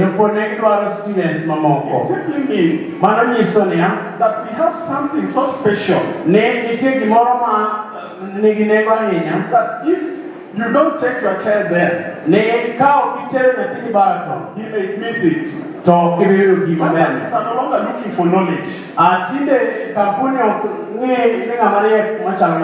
Because they know that knowledge without discipline is useless. So I want to urge you that bring your children. In the Department of Information Systems and Computing, we have amongst the best lecturers. Lecturers we have very good students. And Higher Education Loans Board is also providing funding. So don't miss out. Otherwise, let me welcome my leader to say something. Thank you. Happy Sabbath. Happy day. Happy day. Happy Sabbath. I know our time is far much spent.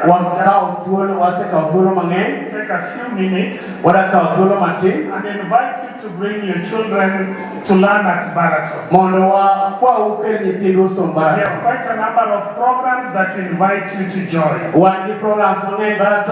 among our 5 schools, School of Business, School of Humanities and Social Sciences, Social School of Sciences, School of Nursing and Health Sciences. The School of Nursing. School of Science and Technology. Okay, Math Science and Technology. And then we have postgraduate school. One we got degree. Where we have masters and PhD. Masters and PhD. And then we have TVET now. Where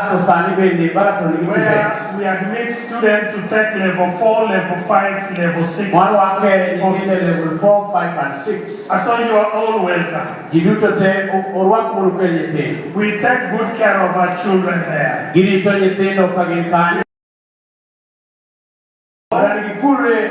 we teach them matters to do with their spiritual life. We want them to remain focused on the mission so that they can serve God and humanity. We look for ways of helping them when they are there to raise their school fees. In addition to help which they are given 40%, we have also partnered with other organizations and we can always help the needy students. Where we can get scholarships. We can also put them through work program where they can also raise their fee. So you have no reason of not bringing them. The transfer window is closing next week, InterVarsity transfers. Next week, local university next week. So if you are interested in transferring, please do it now. The good news for those who sat exam between 2020 and 2024, Hoops has opened the portal, you can be admitted and continue. Allow me briefly to bring two greetings. The first one is from our Vice Chancellor, Professor Mamba Jackson Musafiri. From Professor Musafiri. He knows that I'm here this afternoon. And he said that I send his greetings. The second person who has sent me this greeting, when I work in Baraton, I'm also the patron of all the Luo students. I always encounter them in a number of ways. And in that, I've also linked up with a number of our leaders around who have always been of great help to some of these students. So if you know a Luo student in Baraton who may be going some difficulties, some of these leaders, we have always helped them to sort out the issues they have. Now one of the leaders we've partnered with closely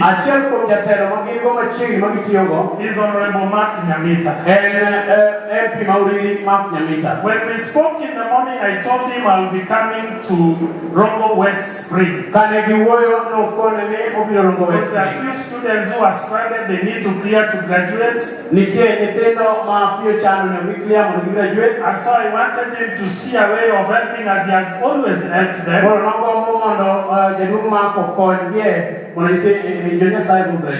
Now watumika biro takao mosi. Alileta salamu. Umepokea salamu zao? Wakao mosne. Wangapi wamepokea? Jalikoka mosi Nyamita. Mheshimiwa Nyamita aliniambia kwa sababu unaenda kanisani. No, wacho nini kechi ibio kanisa. Na jambo moja huwa tunafanya naye ni kuomba, ni mtu wa kuamini maombi. He sent me, aliniambia when I was on the way, akasema kwa sababu makambi watu wanaombewa na sadaka, akanituma na sadaka yake. Sadaka maana. Alinitumia 10,000 is in my phone. No, alufu apa nyesibe. Ili aombewe naye. Mondolego. Kwa maono alio nayo. Togilek maingo. Na zidi kutusaidia wanafunzi kule Baraton. mondo omed konyo students. He has sponsored quite a number. I'm the patron. I know quite a number. Nitie Moses sponsor Barton and Barton ung'eyo. And so we pray that God would bless him. Wale mondo Nyasaye gwedhe. Even in his dream to serve as governor, we give him that chance. So he will tell me where to set that. Na kwa hiyo yote Mungu azidi kuwabariki. Nyasaye gwedhu owacho ni ti Nyasaye kona wawe thuolo ne August Choir ili waimbe wimbo moja na kumaliza kacha, alafu wakimaliza Ogeng'o Church Choir you'll follow okutieko twadonjo kocha from Ogeng'o Church Choir. As we wait for the youth at exactly 2 to begin for only 30 minutes, Ogeng'o Church Choir wakimaliza the Living Hope.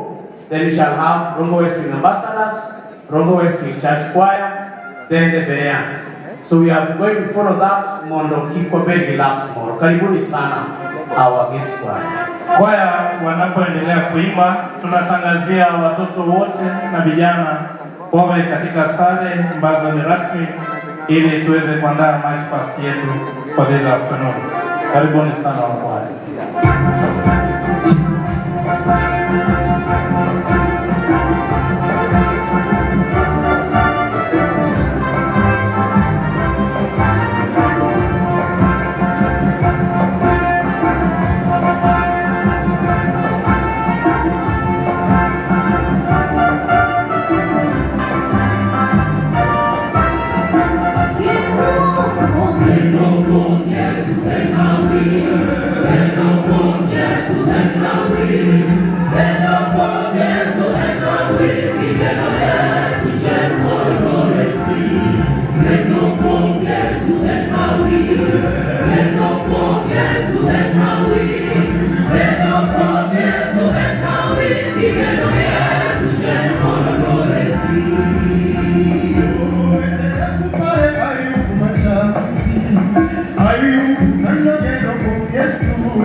Living Hope Church kwa ikore wakati Living Hope wanajipanga all elders manoli mwate wazee wote wa kanisa elder mora from any church wazee wote wa kanisa kutoka kanisa lolote lile kwa ni mwana wa Biblia tokika isheni mwana watu tunaomba tuingie katika hema ambayo iko ndani ya kanisa usiweze kuwa na njaa kendo ya kwa meno la chimo nitie na mwenyekiti alitangaza kwamba chakula kipo walilu tuolo mono moto chimo tupate nafasi ili tuweze wapo mbele kiwende kaolito adakoya suka tunaendelea kujipanga na nyimbo wakati ambapo tunangoja wako hivyo wamo keto geche side ma kidonde cha tunawaomba wale wenzetu ambao wameegesha magari katika upande ule wa youth department iko rekani please kolo giuru matimo no gi mahali ambapo weza bendera ziko tunawaomba mtoa hayo magari ili wajipange kuandaa Living Hope Church ya kutieko Living Hope wakimaliza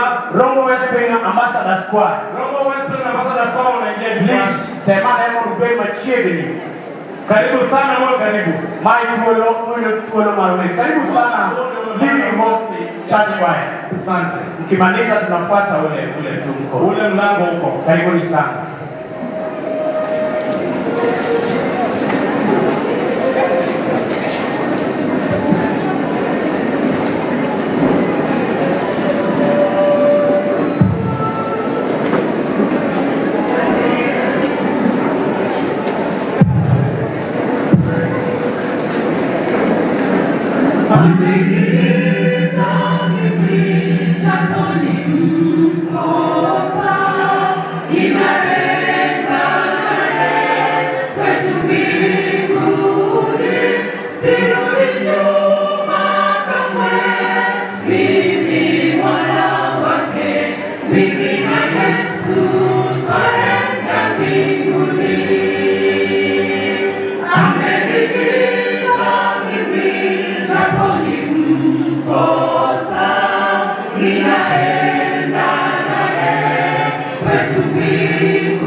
Mimi na Yesu twaenda mbinguni.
Mimi na Yesu tunaenda mbinguni pamoja. Asante sana the Living Hope. Thank you Living Hope Church. Are you having us another one? Rogo Wellspring ambassadors. Alafu tukimaliza tunaingia katika chakula. Living Hope tunaelekea upande huu mwingine kwa mlango wa kutokea pale. Katika pale. Okorani stage unaona kama ambassadors Rogo Wellspring ambassadors. Ila kila mgorondia leo. Leteni tu nyanga na Mungu wewe ni Nyasaye. Daima nilitangaza kitambo yao. Rogo Wellspring ambassadors. We are requesting the nusu saa 8:30 aliposema wapi nafasi kwa platform. Tunawapea nafasi. Okopone okalore iki watu tunatamani sana tuweze kutunza muda. Na vaa jamba pio.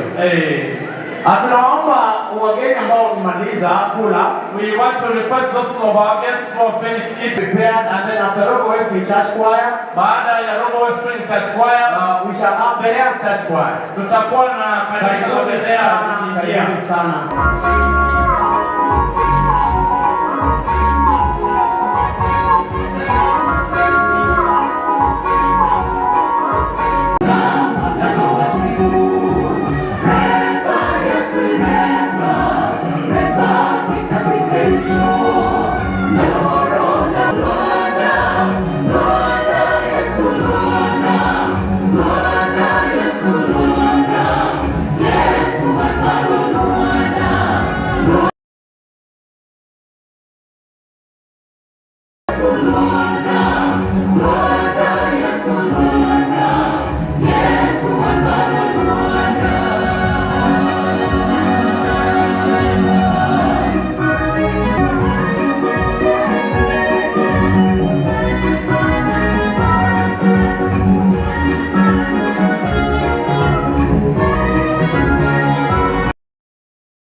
Karibuni sana.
Simama uangaze nuru yake Bwana imekuja, utukufu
Nena nyathima orwako long suspender. Navy blue long trouser. Navy blue long trouser with a suspender. Suspender to t-shirt mo white. Suspender maroon. Yes. Ka unena nyathima chao kama na police kinoguru mbele ka. He's not talking, ametulia tu. Kinoguru mbele ka jonyone manye kabisa. Wala adone nitie nyathi ogwenyore. Tunasema kwamba kuna mtoto ambaye amepotea. Janyone nitie to eto ungi. Mzazi yupo hapa alafu mtoto hayupo. Nyathi manalo wako navy blue short. Alikuwa amevalia kaptura la navy blue. Toki suspender ma white shirt suspender. Alikuwa na white shirt na suspender. Huyo mtoto wa pastor ungehesabia anaweza potelea hapa. Makoro kubwa ni inana nyathima chao kama nuri. Iwapo umeona mtoto ambaye anatoshana huko mbele kama ndo wakoje niwoneleka. Tuletee huyo mtoto hapa mbele. Kana kinene nyone ka please nene mondo waende nyathina. The grandmother is here and the mother is here, please. Wasaidie hilo kama youth department this department tunawaomba kuongozwa na ndugu yetu Evan Soro and the team, please. Tafadhali andaa au wana youth kwa sababu itakuwa ni vibaya sana kama viongozi. Youth department is your time. I'm told the West Pink choir members are still helping in serving the other side. So youth department is your time. Kora kwa mwani kikangadu. Hapa wanatika ngadu waende urane tujipange sana, tutaki kukatisha hiyo shughuli. We have only allocated you 30 minutes. Tunawapa dakika 30 peke yake. Kwa temura nemondo uritsa. Tafadhali muweze kutunza muda kwa sababu wakati huo ukipita watafanya mwaka ujao. Tunaomba hivi, we are requesting that wale washirika ambao wana magari, those of our congregants who have vehicles, tunaomba ya kwamba mtusaidie na magari. We want to help to ask you humbly to help us with vehicles. Tuwapeleke wale wengine kwenye ubatizo. So that we can ferry our brethren towards that side where they're So you can come and see our associate pastor Edo Demba. Utamwona our associate here. Wale batizo yawamani ligeche. Tunataka kwenda ubatizo wale wenzetu ambao wana magari. Wako ni coordinator negi our district pastor associate. Unaweza kumwona Edo Demba hamoneka kwa upanga wa ili muweze kupanga wale wenzetu ambao wamejitolea kwa ajili ya ubatizo. Wacho nene tent makai binyano yude. Kwa hapa nje tu hapa kando. Wakonyo mondo yodie batizo. Tuwasaidia wenzetu ili waweze kuenda ubatizo.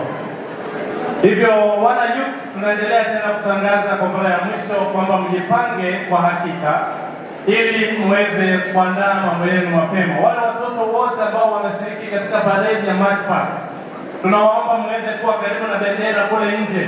Mahali ambapo kuna bendera ili uweze kupangwa. Ni kweli kwamba wakati wenu wana youth unakaribia chako saa boro bidus. Tulikuwa tunaanza saa 8 na dakika 30. This is the home of music. Tunataka kufikia saa 9 basi tuweze kuwapisha waimbaji. Enda usuru. Naam, pastor. Kichemumeli. Hii ni kambi ambalo nimebarikiwa sana. Tunatembelewa na wageni. Ni kambi ambalo we have been visited with guests. Jomadwaro osibio kama ngai gavana in positions of wale ambao ni wengi wenye wanatafuta viti hivi vya uwakilishi wamekuja wengi. Saboni tomondo youth department o cha margi tunapongoja wana youth wajipange pale. Wale mwakabi top kwanga. Tumetembelewa. Kiswahili la Jadi Nyasaye biye mono imosto kuoka. Ndugu yetu karibu sana ili uweze kuwasabai mkutano. Wa mwaka wa nini kilibili kama Nyasaye. Nimefurahia sana tunapokuona ukija kama Nikech odicho di kumachelo kwa sababu ana shughuli ambazo zina wapromeo mheshimiwa tuolo mondo moswa. Nampa nafasi. Ya bima wako mheshimiwa ambao wanamkaribisha. Asante sana, karibu sana.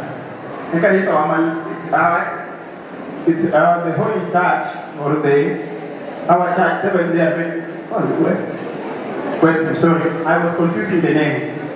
I want to say Hallelujah Church. God is good.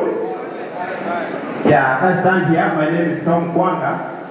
And I've come to fellowship with you here today. However, I'm a little bit late because I was fellowshipping with other churches within local constituency. Better late than never. I was confusing the name of the church. I know it is West Spring Church. As I stand here, I've just come to bring the greetings of His Excellency the Governor, Migori Dr. Chila Yako. I know he had sent someone here. He had already sent some contribution and also some food stuff. And I had also sent some water for the congregation here. I think it was received. I wanted to state that I'm born and bred in the family of the Seventh-day Adventist Church. And I am trying to support the church activities as a member. I've noticed that this is a new church. I've never been able, I've never found an opportunity to fellowship with you, even to visit and even to pray with you. I have started a program for all the churches, Seventh-day Adventist churches in Robo constituency, by contributing some little money towards church development. And every church in Robo constituency has so far received a total donation of about 20,000 for every church, which I'm contributing regardless of whether you ask for it or not. That's why I found it wise and necessary to come and fellowship with you, even though it is late. The camp meeting is almost over, and find another opportunity to come and actually fellowship with you on a Sabbath day as a member of the Seventh-day Adventist Church. I am therefore going to contribute that 20,000 Kenyan shillings. Amen. Kanisa tunasemaje? Which will go towards the church development. Amen. I did want to send it to do someone else since I was around. Yes. Besides, I don't want to say much. You know, I'm an aspiring member of a position of MP for local constituency. I'm aspiring to the position of MP for local constituency. This is not my first time. I'd already contested for this position before. That is 2013, contested with Honorable Dalmaso China Nyango and also Honorable Paul Akua. In 2017, I did aspire, did contest for that position because I left Honorable Paul Akua to earn his pension, which is earning by end of 10th August 2027. I've therefore come to make my humble application before the Seventh-day Adventist Church as a family to consider me when the time comes during the next general election. As your child, as your member, I humbly request you. I know it is God who actually appoints or elects the leaders. God is the one who anoints the leaders. And He can only anoint you through the church. He cannot anoint you outside the church. That is why I've come to humble myself before you and put my petition before the people of Rongo and put my petition before the Seventh-day Adventist Church family to consider me so that when I come back before you next year for the next camp meeting, I come standing here as MP elect. If I come back as an MP elect, I promise that I'll do everything possible within my means to see that we finish this sanctuary, we finish this house of the Lord. We still have a lot of work to do here. We thank you a lot and I have to appreciate you. This far you've come. This is the best church I've ever visited in Robo constituency. Amen. And I have to congratulate you, members of West Spring Seventh-day Adventist Church. I will be standing with you even before I'm elected. I'll come for the fundraising. When you're organizing the next fundraising, you enlist me. Otherwise, that is all I wanted to say for now. And Hallelujah Church again. Wave for Mheshimiwa. You are not waving, my friend. Thank you. Asante sana. Asante sana Mheshimiwa. Mheshimiwa ametupa shilingi 20,000 kwa ajili ya ujenzi wa kanisa. Tunasemaje kanisa? Amen. Pia tunaberea pia usura hesabu mpaka ya MC pia. Aya. Wana youth tunawasii mlete hapa. Asante sana kanisa. Mtoto wetu ambaye alipotea amepatikana. Tunasemaje kanisa? Nyathiwa mano la cha oyudi kangima enano denyo dwarogia. Jonyuol cha Dani kane amepatikana hapa. Nyathiwa mano la cha nika.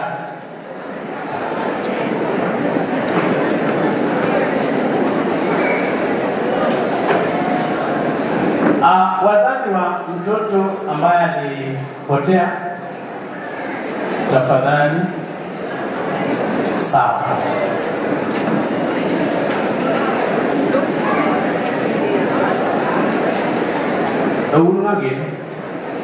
Unageni wale wazazi ambao mtoto wao alikuwa amepotea, nyanya ndio yule kule nyuma, bibi ndio yule huko. Dadi bibi ile vikao, mama bibi kuja uweze unageni samoro wewe mwana maya. Asante mheshimiwa, ameweza kuweka sadaka yake alivyotangaza ya shilingi 20,000 zimewekwa kwenye envelope ya kanisa, na hela hizo zitafanya kazi ya development alivyosema. Mheshimiwa ose Kilomare wanemo ni mheshimiwa Nyesayo Wedi Irokwayo our deacons agi elders mono wakao mheshimiwa kitimne. Tunaomba wasemasi wetu na wazee wa kanisa waweze kumchukua mheshimiwa kuelekea kwenye chumba ambako wageni wanapelekwa. Eda Usuru. Naam, pastor. Anayoka sawa kuro mayo wangu. Naona wakati umekwisha, sasa tunaweka bendi ya The Youth. Ni kama wameshakuwa tayari. Na wageni wetu pia wako tayari kwa. Wageni wetu mheshimiwa wanapelekwa kwenye hema kule.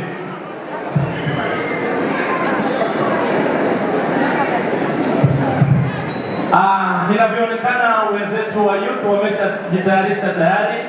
Tunaomba fundi wa mitambo ili wana youth waweze kupewa bendi yao rasmi ya kualika kwa ajili ya kuweza kuja hapa mbele kuweza kuomba nafasi ili wageni wetu waweze kwenda kuweza kulikagua gwaride ambalo limeandaliwa na vijana. Tunaomba wageni wetu wote ambao walikuja kwa ajili ya makambi waweze kuja hapa mbele kwenye mambari. Tunapojiandaa vijana waweze kuja kuomba nafasi na ruhusa ya kuweza newendi wakwayo mondo watudegi elosoro wayeleka mondo gibigi kwa nafasi. Wameo dakika prario kende tafadhali youth department. We have only given you 20 minutes to sit down dakika pa. Let me go through our platform. And Kwagwa watching live from Nairobi, thank you so much. Alice Anuru says happy Sabbath from Kibra. Vivian Odero watching live from Kisumu. Ruth Mobia, happy Sabbath from Eldoret. Pace Race says we request Gala by Rongo West Spring Church Choir. Rongo West Spring request Onyaka Otem Magijok Matibu Mwe Kiche Igamanya. Kao Kutemo Mana Nkura we.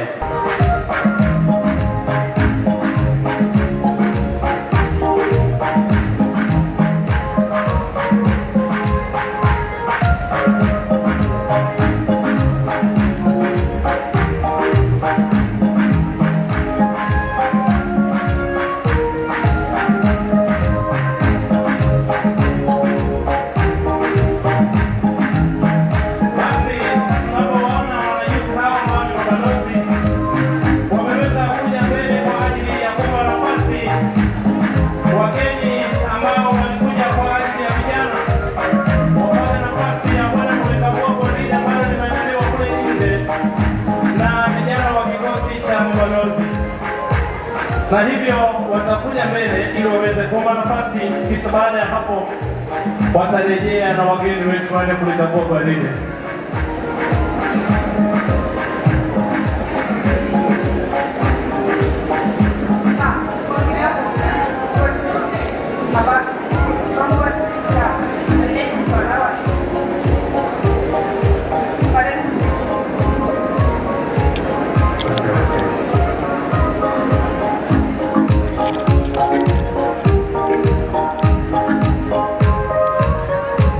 Basi wataweza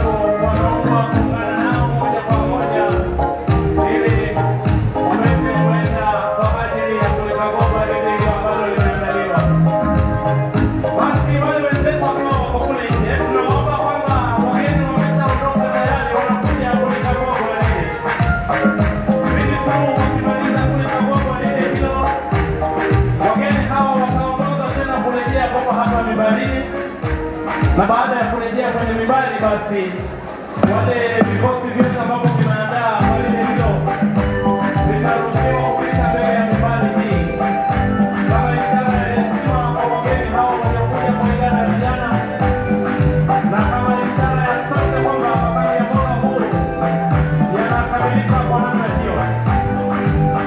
Basi wanaongozwa na wenzetu vijana barubaru katika idara ya mabalozi na baadaye wanafuata kwa karibu wa vijana wenzake, kisha wageni ambao wamekuja kwa ajili ya shughuli hiyo. Alafu tutaingia katika kikundi hicho cha watafuta njia. Alafu tutaingia ambassadors. Alafu tunamaliza na vijana walio balete. Young adults. Tunaomba wanakwaya wote ambao wako ndani ya sare za kwaya. Ikiwemo wageni wetu wa King's Biblos. Kujiunge na wenzetu ambao wako pale nje kwenye gwaride. Ili mnapopita mbele ya mimbari naonyesha heshima na kuanza kushukuru kwa sababu ya vituo makende.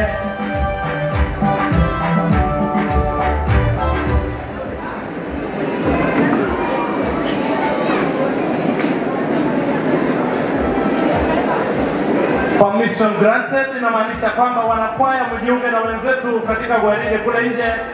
Rongo West Spring Church Choir, Bereans Church Choir, Ogemo Church Choir.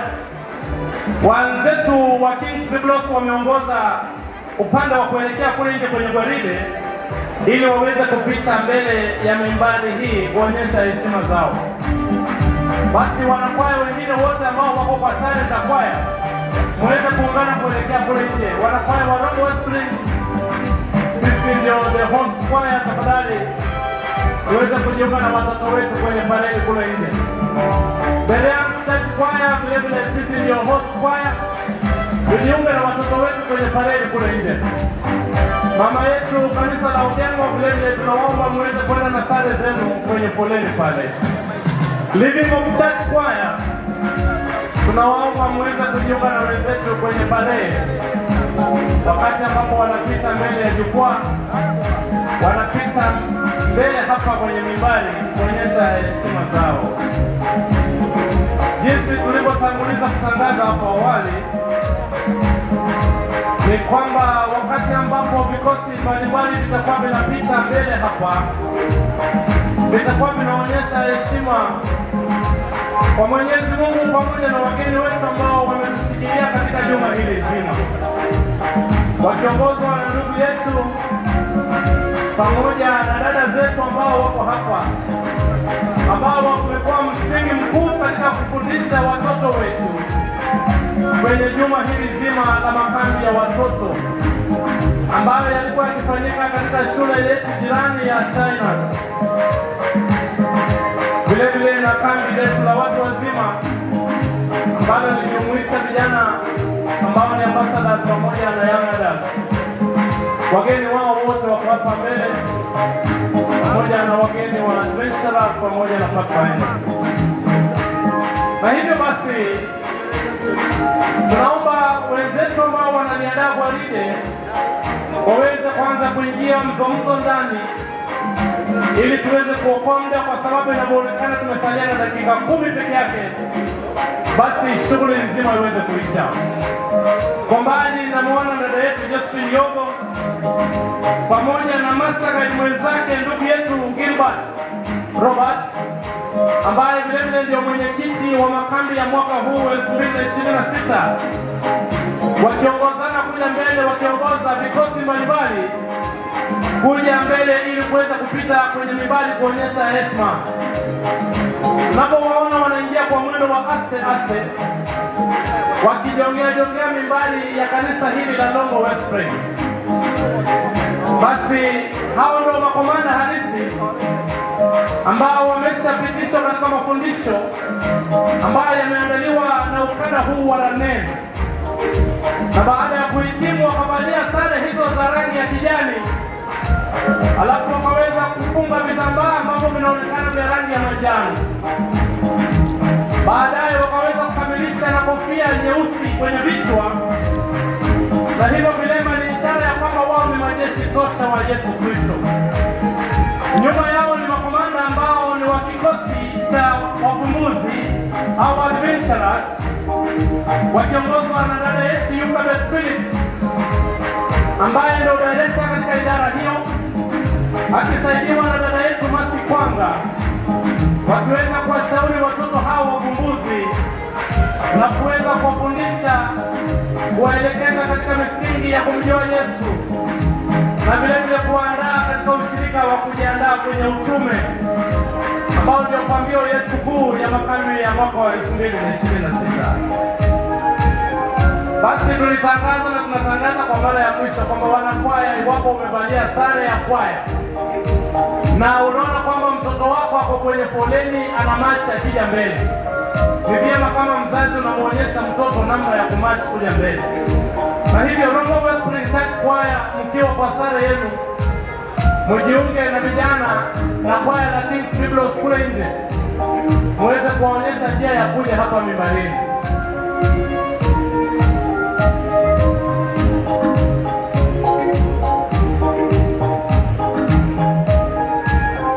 Walimu wetu wa watoto wakiongozwa na Elder Monica Owande, tunawaomba muweze kuwa kwenye foleni mkisaidia watoto hao namna ya kuja mbele.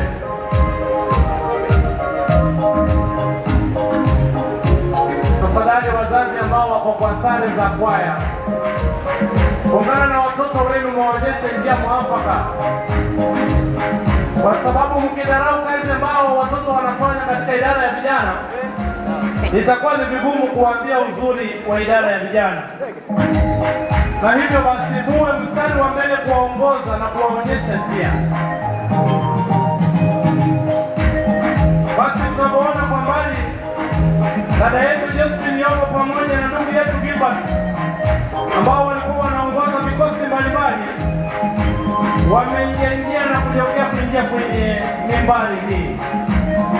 Nyuma yao kwa karibu tunaona director wa kikundi cha adventurers, mama yetu Elizabeth Phillips akiwa anawaongoza kikundi hicho.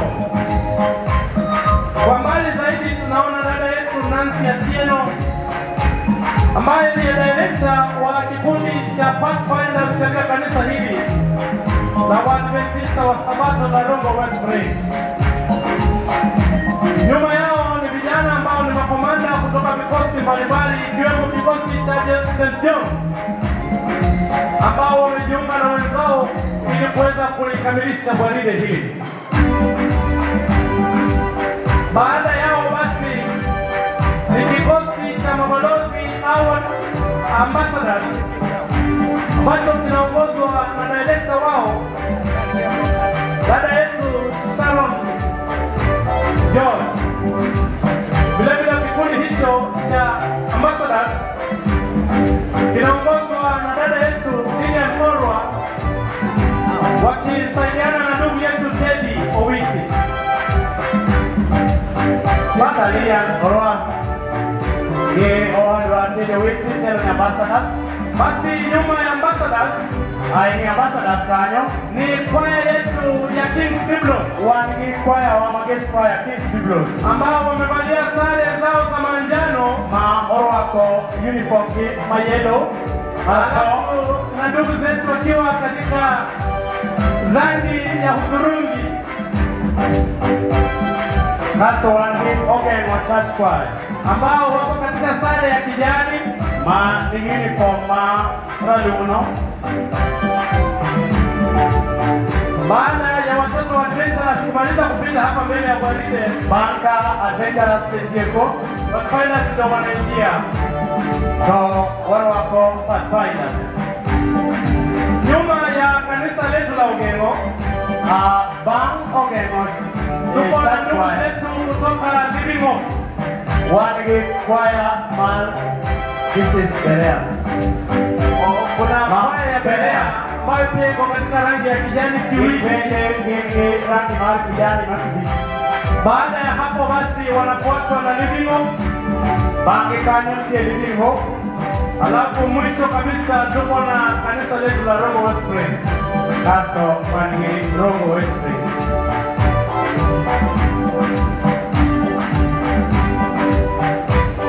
Basi tujue kwamba hii ndio awamu yetu ya mwisho kupita mbele ya gwaride hili. Ekalo vimobi wanotaje miki na hivyo tunawaomba wale vijana ambao walikuja kuomba nafasi wajitayarishe.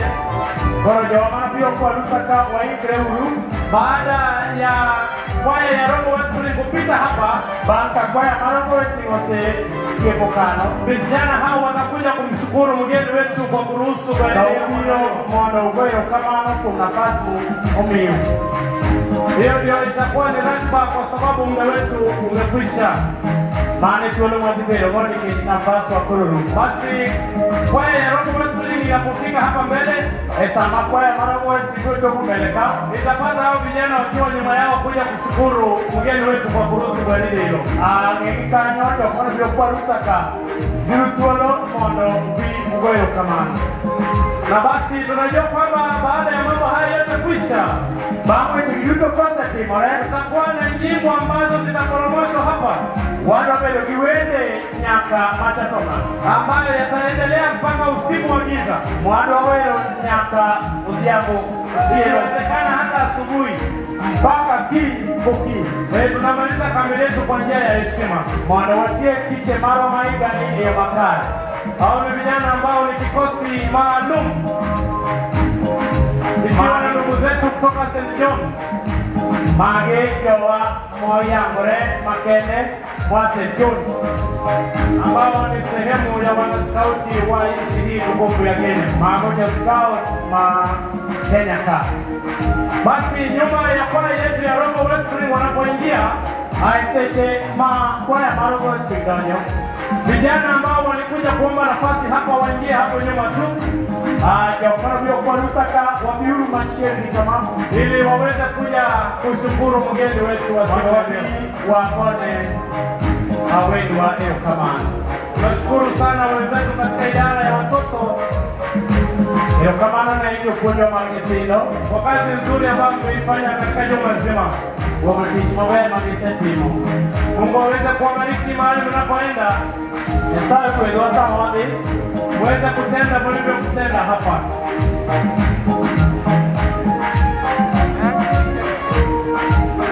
Kwaya swali gredi keka watie koma. Kwaya zetu mjitayarisha kwa sababu tukimaliza mambo haya wata wajua ewende. Tunaingia katika nyimbo Rogo Westspring is the home of music. Basi ni vijisa ambavyo umetangaza hapa ndipo mziki unaandaliwa. Maana kaka wasibele kwa timu mpile. Kila wakati namna mambo tumekuwa tukifanya wabio hilo tuola umu wapanya saigi wendewa. Tutapata nafasi ya kumtukuza Mungu wetu kwa nyimbo. Yasamibio uliwe wakati unapokuja hapa mbele kuimba. Golana your best. Hebu fanya juhudi zote. Golana your best. Hebu fanya juhudi zote. Efikana ndio tena wakoda kwa nafasi ambayo tutapata. Pia tena enda Osoro, tutaweza kuongozwa na mzee wa kanisa Dennis Osoro, Bachel kwa ano wele kwa mtu pamoja na Pastor Emmanuel Lugesa.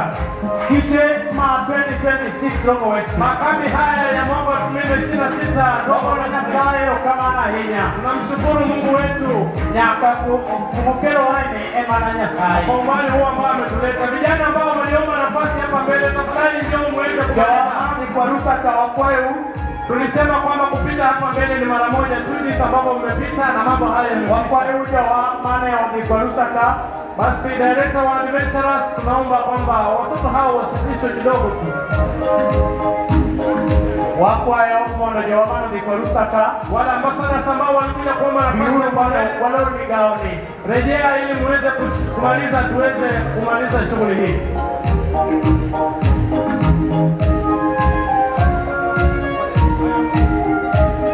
Hao vijana wanapojiandaa kuja hapa mbele, aisamami iko leo na kibi mbele, tutakuwa tunamkaribisha chairman wetu wa makambi mwaka huu wa biro wako ya Kongwa Markiche Maigani, ambaye pia ndio kiongozi wa vijana katika wilaya ya Rogo, Beneja Tero Mayu district Maroboka, ili aweze kutoa matangazo ya mwisho kutoka idara ya vijana. mondo okenwa wendo wangu weche magengo. Baadaye tutaweza kumaliza kwa maombi alafu tunaingia kwenye nyimbo. Sasa koro kibiro tieko mondo donje weche magwende. Vijana wale wa ambassadors wanaendeleza kuja kutoka pale mbali. Wakasi endwa long face. Kwaya swa baby rukone mane wantie. Getona doni mingao marwe.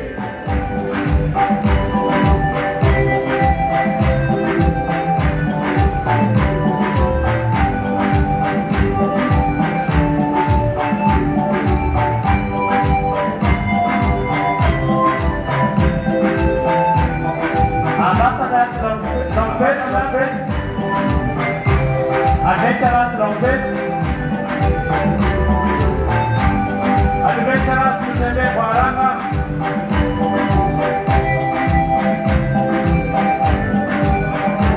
Basi tunaomba ndugu yetu Gebert aweze kuja jukwani aweze kutoa matangazo kutoka idara hiyo ya vijana.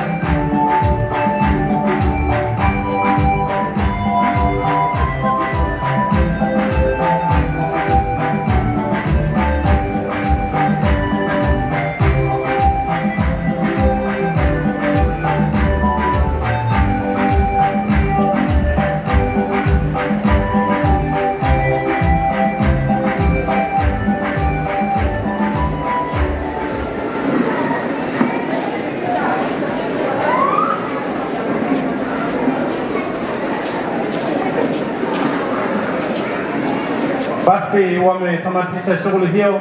Gitieko migano fundi wa mitambo na kama hajasoma ndugu yetu wakiambia dakika moja utoa matangazo alafu tuwalisha lamando kwa ndio ili tuweze kuingia katika nyimbo. Bwana Yesu asifiwe. God is good. What do you say to the youth ministry? The youth ministry is not just about the marching and the drums. It is about a ministry that instructs and directs the younger ones to Christ. So we ask you to kindly encourage them.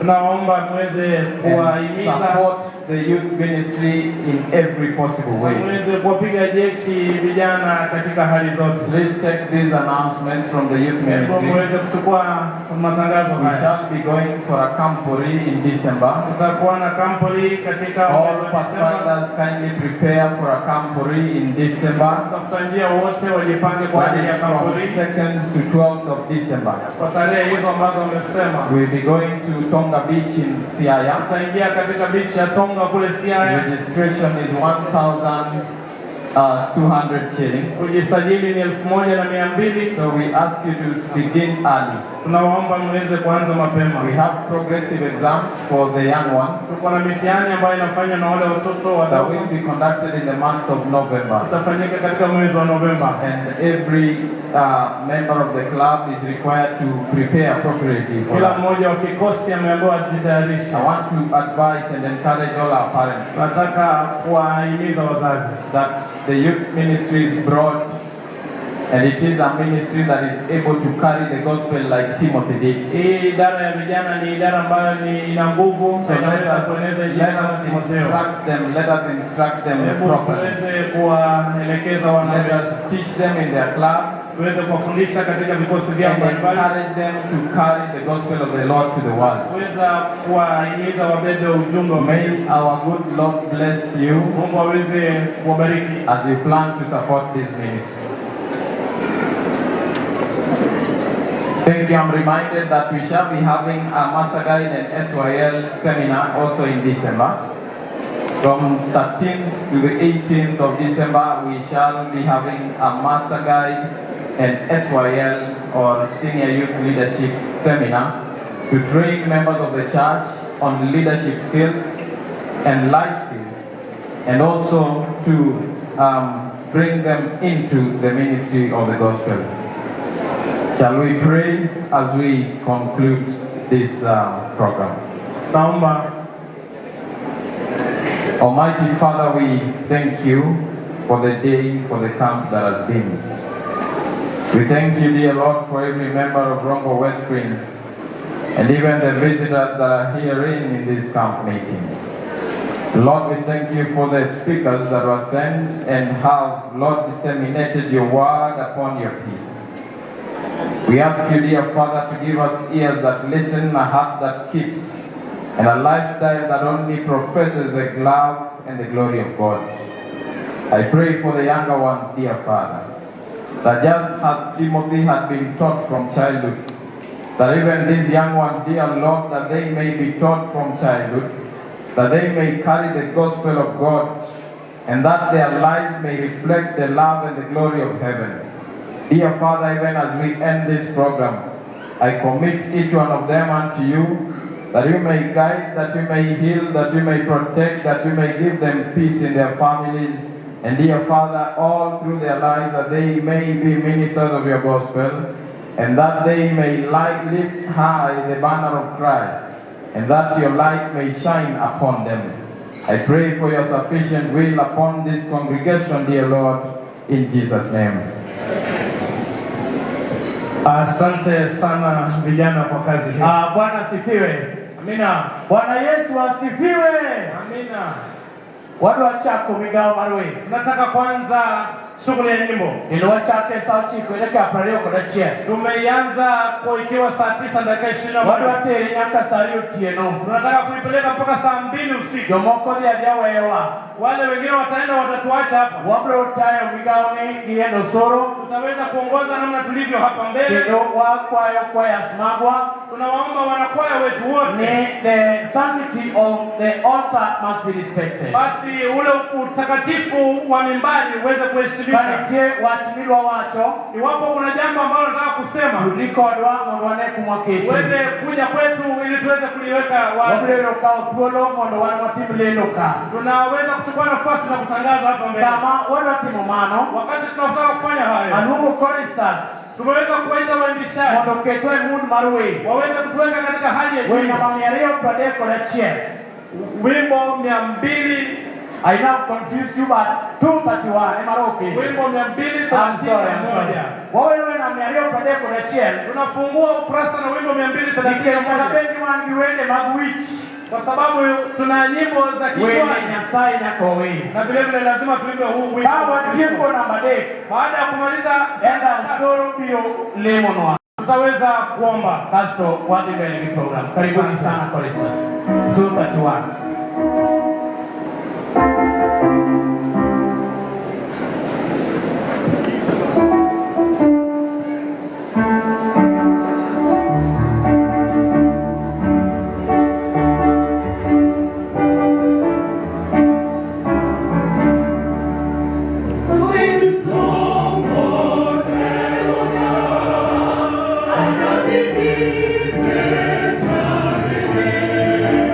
Papa,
Baba mtakatifu, Mungu wetu, tunakushukuru kwa sababu ya ulinzi wako. Asante kwa vile tulipoanza ratiba zote wakati sabato imeanza, katika vipindi na katika hatua tumeweza kuona mkono wako wa ushindi. Asante kwa vile umetuwezesha kufika tena katika wakati huu, kila mmoja anapojiandaa kukusifu kupitia kwa nyimbo. Tunaomba Bwana uweze kuandaa sauti zetu, siweze kuwa manukato safi mbele zako, na juu ya yote tunapokusifu, hebu jina lako lihimidiwe milele. Tunapoendelea kufanya shughuli zote katika ibada ya leo, tunaomba kwamba uwepo wako uzidi kuwa pamoja na kila mmoja wetu, na kwa hakika tunapotamatisha yote katika siku hii, hebu na tukiri kwamba tumeweza kupatana na Yesu Bwana wetu tuliyekuja kumtafuta. Asante kwa kuwa uko pamoja nasi, tuongoze tunapoendelea. Katika jina takatifu la Yesu Kristo tumeomba na kuamini. Amen. My procedure mwana dhigo. Basi hivi ndivyo ambavyo tutafanya kazi. Wacha kogi Rongo Westbury Church Choir. Tunaanza na host Rongo Westbury. Sara ana naminye alo agine waenye. Rongo Westbury Church Choir. Basi Rongo Westbury ndio wanafungua Kasto Rongo Bereans Church Choir. Wanafuatwa na Bereans Church Choir. Rongo Westbury Children Choir. Haya, kwaya ya watoto itafuata kama ya tatu, Bereans Children Choir. Alafu kwaya ya watoto wa Berea itafuata. Kasto wabiro Rongo Guest Choir. Tutaingia katika orodha ya guest choir. Sana Timore Rongo Westbury Church Choir, karibuni. Mambo haya yote yakiendelea, kwaya ya Rongo Westbury Choir Potieko. Wakati wageni wetu wa King's Program Ogengo Church Choir. Tutaingia katika kwaya ya kanisa la Ogengo, Living Hope Church Choir. Alafu kwaya ya Living Hope Ambassadors Choir. Ambassadors wa Rongo Westbury wataingia pale. Mage choirs mawangoka. Hizo ndizo kwaya ambazo tuko nazo leo hii. Na usoro wanapokuja kwaya kwa kwaya, wewe ndiye kila kwaya inapoendelea kuja jukwani wanaimba nyimbo mbili kwa awamu hii ya kwanza. Baada ya hapo tutaweza kuongeza kadri ya utamu unavyoendelea. Kamano. Karibuni sana Rongo Westbury. Simanyala, you take your best. Naomba kwamba mjizatiti. God bless you so much. Asante, Mungu aweze kuwabariki. Kwenu nyaka ngeucha longe dero mcha. Kuna wanapendeza sana. Siaya we are coming. Siaya wale mwenye Saudi utikodu. Kuna naona wetu hapa. Wana sare nzuri. Mato. Undio Devia. Oraya Devia. Wanapendeza kweli kweli. Asante sana. Karibu Rongo Westbury. Tunatupa nyimbo mbili, baada yenu tunaingia katika kwaya ya Berea vile vile nyimbo mbili. Kumbuka Rongo Westbury pamoja na Berea zipo nyimbo ambazo ziliombwa kwenye mtandao.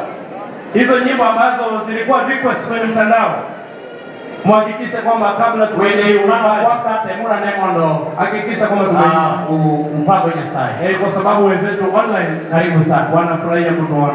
Karibu sana.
Give me over the second item. Wanatupea wimbo wa pili. Bagi korendo suro. Tunapojitayarisha namna Chikananiti wangiloko kwa dhiwe. Hebu uweze kusikiliza namna ambavyo tutakuwa na mpangilio wetu. Rongo Westspring wakimaliza. Rongo Westspring as they finish from the stage. Bereans will give us 2 songs. Berea watatupea nyimbo mbili. Then our guest choir. Baadaye kwaya yetu ya wageni. He will give us 3 songs. Watatupea nyimbo 3. Kasi wabili Ogengo Church Choir. Alafu tutaingia katika kanisa letu. Karibuni sana wana Rongo Westspring Church Choir. Rongo Westspring wamefungua ukurasa vizuri. Vizuri sana. Your best, your best.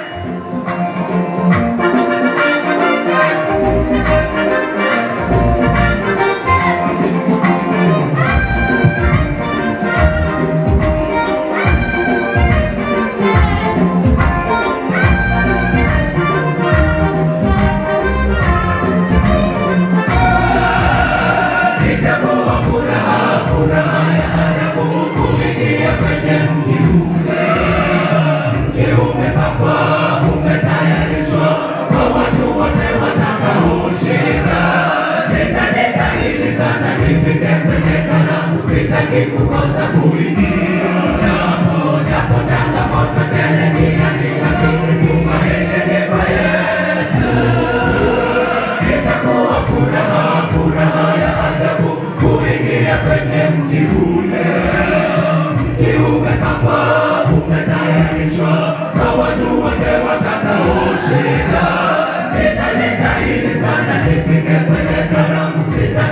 Kuna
Tafadhali kuna mitambo tusaidie mic.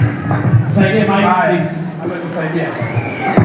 On stage is Bereans Church Choir. Bereans ndio ambao wamekuja kwenye Tunashukuru sana the host Rongo Westbury. Tunashukuru Rongo Westbury. Kuna karamu imeandaliwa. Bereans Church Choir. Hawa kwaya wa Berea watatupa nyimbo mbili. They will give us 2 songs. Then guest choir Biongea Wendia. King's Primrose 3 songs. Kikwa bela. Tusikae tu wanyonwe. Tukanyage. Lakini tusipite mbele ya kamera please. Tusiblock hiyo kamera kwa sababu inaonyesha sura zetu. Watia nafasi mudo mkaga. Hiyo nafasi hapo kando. Watigo kwa nyoro kwa mikocha. Kama ano. Karibu sana. The Bereans Church Choir. To wabeli kido mago amen kagitieko. Wabeli kido mago amen. Wawacho ni Rongo Westbury Church Choir namo. Amen. Wawacho ni gina kanisa. Amen. Mungu awabariki sana.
le mikanga toka nato Toka moringo kaja dono Oye iringi di konye masirani Biyo manyo chadea wapile Manyo chapongo waleuni Kecho ninde bade ye iringi pedo Jendama ine ngatnya sae jini Ono tabeo Yako pomoja petu nungu toyo sikwea Mono nero le mikanga toka nato Tobe moringo kaja dono Oye iringi di konye masirani Biyo manyo chadea wapile Manyo chapongo waleuni Kecho ninde bade ye iringi pedo Jendama ine ngatnya sae jini Ono tabito yulengi mamoro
mighty Bereans Church Choir. Kings Biblos ndio wanaingia, Lakini wimbo wao watatu.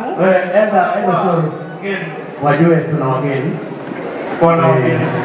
Msiende hivyo. Wenyeji mnajua tafadhali wageni kutoka katika nchi yetu. Punguza. Tuko na wageni. Tuna wageni kutoka katika next on stage nchi ya Mheshimiwa Suluhu Hassan. Asante sana. Next on stage we have Kings New Kings Biblos. Now from Dar es Salaam, Tanzania. Now keep on sending for us your requests. Tunashukuru sana wenzetu kutoka Doha kule India. Qatar. Wanasemaje? Wanasema kwamba we are watching you live. Wonderful. Mungu awabariki sana dada yetu Lona. Ndugu yetu Ogola Achieng. David Omare. Glory to God. Amen. Tuko na ndugu zetu kutoka Valley Road. Wabarikiwa sana wote sana. Alafu tuko na ndugu yetu Robinson. Anasema kwamba New Kings Biblos to play Tumaini please. Watching live from the church. King Biblos, kuna ombi imeletwa hapa. Hiyo imeletwaje? Tumaini. So hiyo yenu ya tatu Tumaini.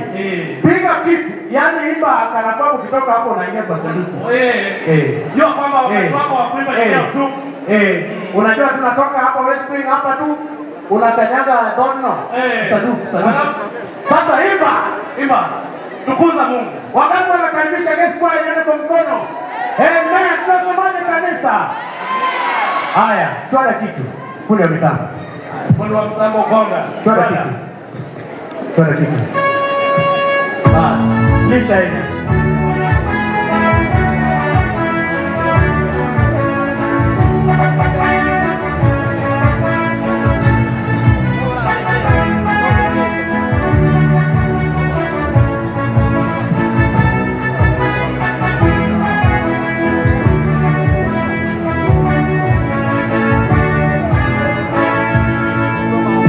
Wengine wanatumaini imani na wengine watumaini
Kanisa tunasemaje? Wale wote wamemarch jackpot. Wale ambao wamemarch hapa mbele Mungu akuletee jackpot. Haya basi. God bless you, God bless you. Hiyo ni ya sita ama ya nane? Hiyo ni ya saba. Ya sita ama ya nane? Ya sita ama ya nane? Mungu Yesu. Ya saba ni wimbo mmoja alafu tunatamatisha. Tunaingia katika kwaya ya Okemo.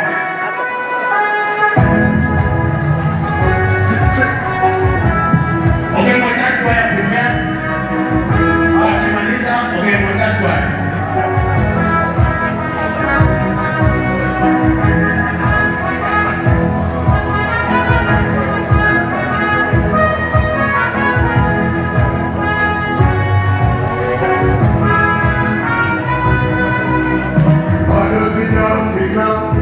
Safari yangu bado sijafika. Niko safarini.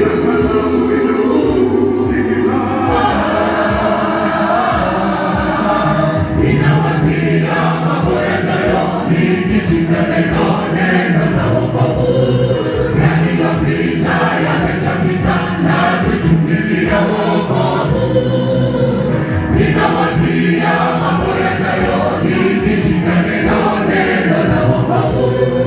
Yaliyopita yameshapita, najichukulia wokovu.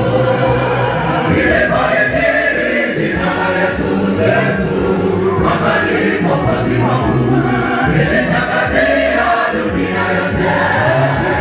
Sasa ni kiumbe kipya, nilidhani nimeshinda vita vya imani, nilijidanganya. Ilikuwa ni mwanzo wa vita, niweze kulinda imani. Nilipolikiri jina la Yesu, kwamba ni Mwokozi wangu, nilitangazia dunia yote. Sasa ni kiumbe kipya, nilidhani nimeshinda vita vya imani, nilijidanganya. Ilikuwa ni mwanzo wa vita, niweze kulinda imani.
Sasa ni kiumbe kipya,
Ogengo Church Choir.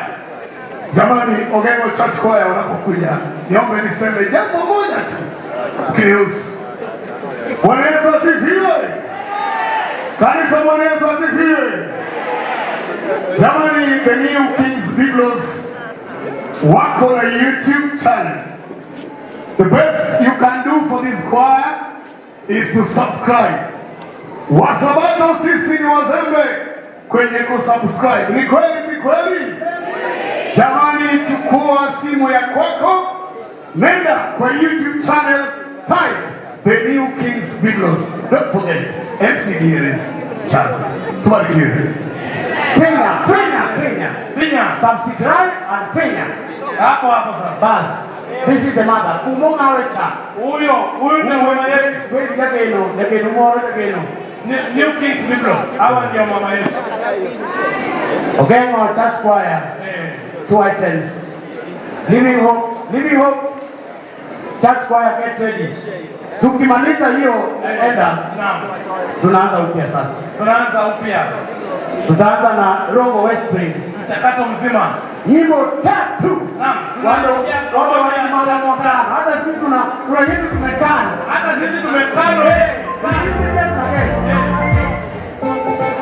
Unigimee mama anekotwa. Yes. Sawa, karibu sana.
God bless you.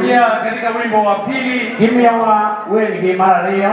Baada ya kanisa la Ogemo, ka Ogemo huo, tunaingia katika Living Hope SDA Church Choir, 2 items. Pia nyimbo mbili. Baada ya Living Hope Elder, yes, tutakuwa na Children Choir. Yes. Rongo Westling na Berea. Yes. Tutaleta wimbo moja moja. Amano. Ambassadors Choir wimbo moja. Amano. Rongo Westling Church Choir. Prepare 3 songs. Tunaanza awamu ya 3. Karibu sana Ogemo the Mother. Nilisema mpaka 7 usiku.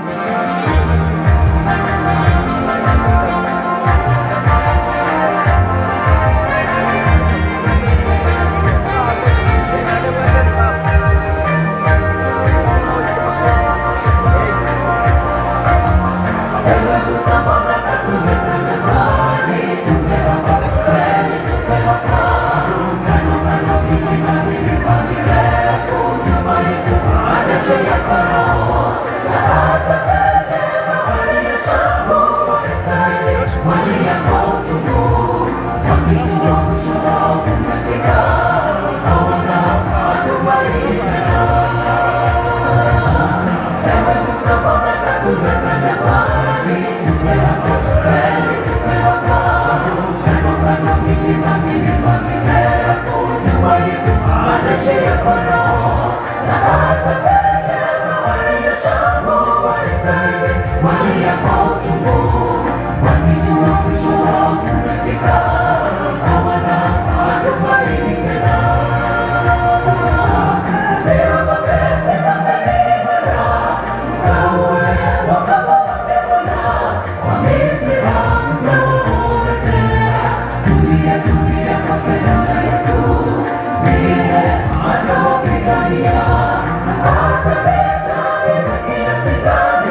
Living Hope Church Choir.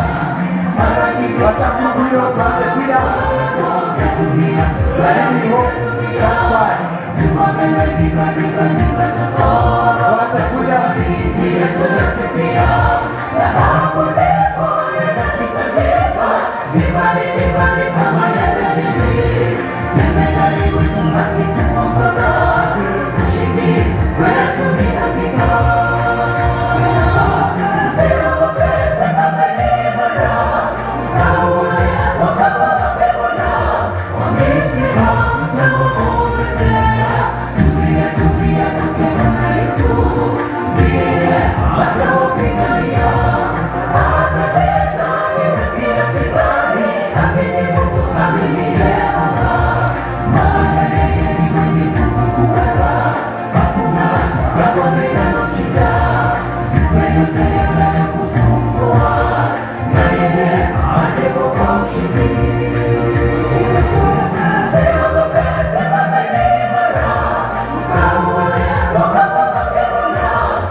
Hallelujah. Kanisa tunasemaje?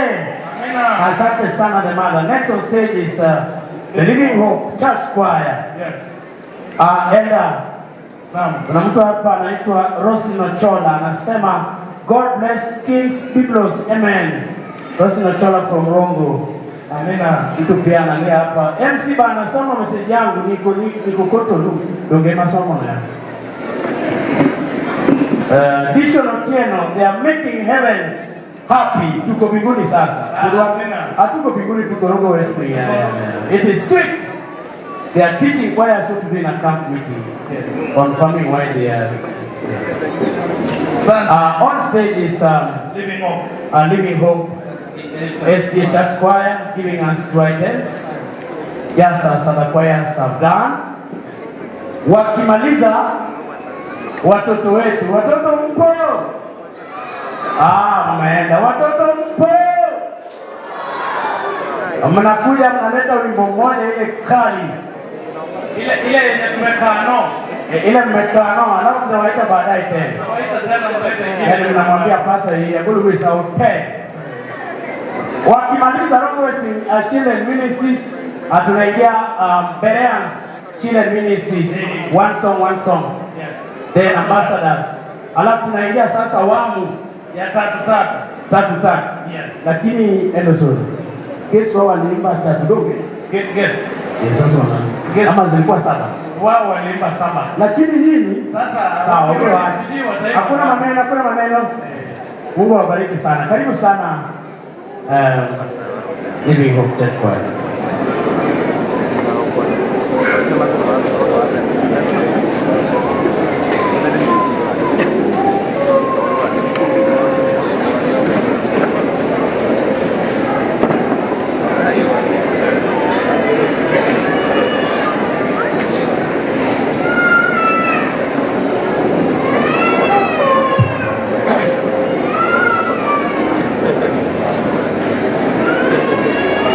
Kanisa tutulie. Wale wasoma dua. Wewe ndio kama.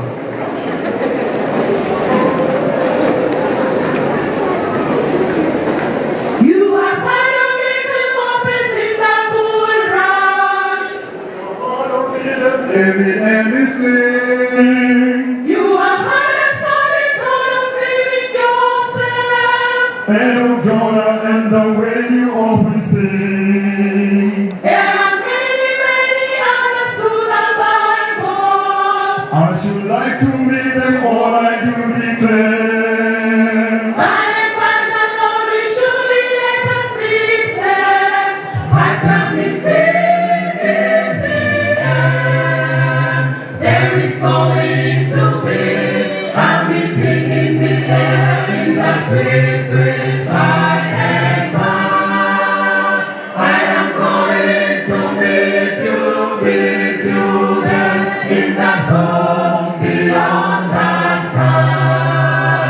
Start singing, you will hear, never hide my mortal need. Will be glorious, I do declare. And God's own Son will be the leading one at the meeting in the end.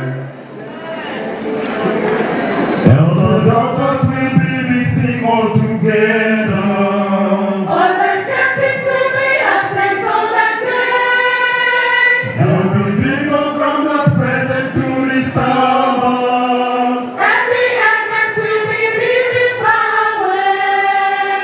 And the saints will have a seal upon their foreheads. Dressing raiments and buttons of brass and red. All who have the wedding garments will be present at the meeting in the air. There is going to be a meeting in the air, in the sweet, sweet by and by. I am going to meet you there, in that home beyond the sky. Start singing, you will hear, never hide my mortal need. To be glorious, I do declare. And God's own Son will be the leading one at the meeting.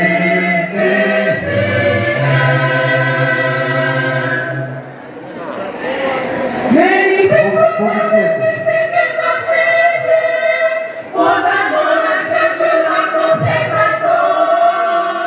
There will never be a someone preach to sinners, when the sinner had refused to hear the call. There will be no mourning over wayward loved ones. There will be no loneliness or pleading prayer. All our bodies and the anguish will be lifted at the meeting in the air. There is going to be a meeting in the air, in the sweet, sweet by and by. I am going to meet you there, in that home beyond the sky. Start singing, you will hear, never hide my mortal need. To be glorious, I do declare. And God's own Son will be the leading one at the meeting in the air. There is going to be a meeting in the air, in the sweet, sweet by and by. I am going to meet you there, in that home beyond the sky. Start singing, you will hear, never hide my mortal need. To be glorious, I do declare. And God's own Son will be the leading one at the meeting in the air.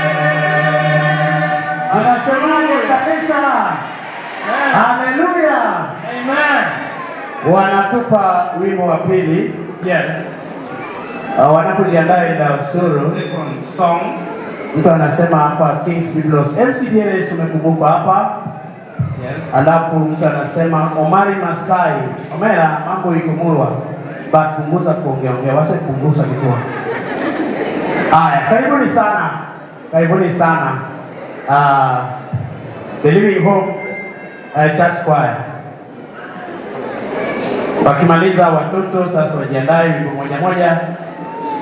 Both Bereans and Red Westbury, the ambassadors in that order.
Shall make them drink of the river.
Mnasemaje kanisa? Rongo Westspring Children Ministries come for an item. God bless you so much. The Living Hope Church Choir. Woko wa upiri wa ikulu, winima heaven. God bless you so much. On stage is Rongo West. Watoto wote wa Rongo Westspring, ni saa yenu. Kujeni muimbe wimbo moja, alafu Berea Children Ministry wimbo moja. Ndiposa tuingie katika awamu ingine sasa ya nyimbo.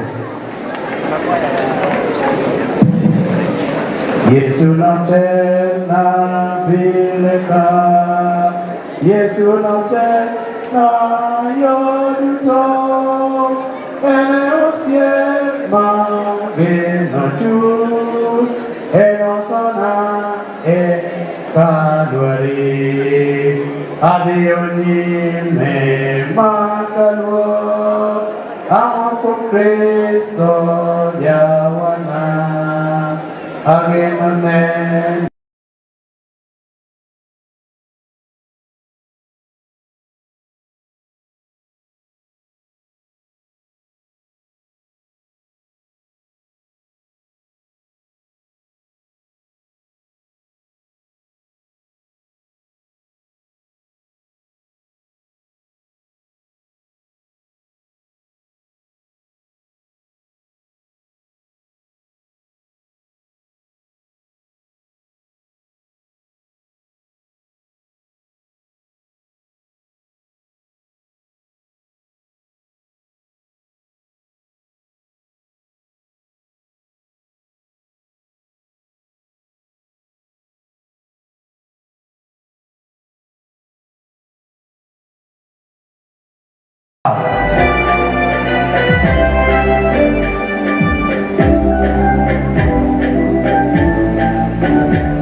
Children, obey your parents.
Asante sana Rongo Westspring Children Ministry.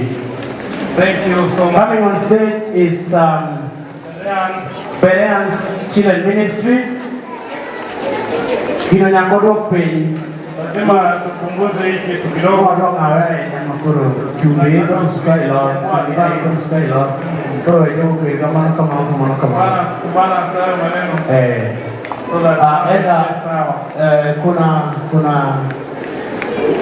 Kuna something. Kuna ujumbe wa kutuhimiza tu. Tuendelee na kazi hii na requests. King's Biblos from tomorrow will camp at Christ Fountain Estate Tegela Committee. Welcome all. I'll be the guest speaker there. Yes. Kiswahili Makia. Okay. Yes. So you are Mungu wenani mnaposafiri. Maana mambo iko murwa bapunguza kuongea. Mande tulishasoma hivi. Kimateni sio ngone polisi wa makwa. Bereans tumeambiwa. Bereans tumeambiwa ukija hapa Ololwe hiyo. Ndio. Westspring Paulo Gisela. Nani again? Kao kiwe uwero wende kitukuru wende isikiudia dwe. Yes. On stage we have Bereans Children Ministries Choir. Yes. You look wonderful. Yes, we thank God for you. Ready? Ambassadors from Westspring. Wajipange.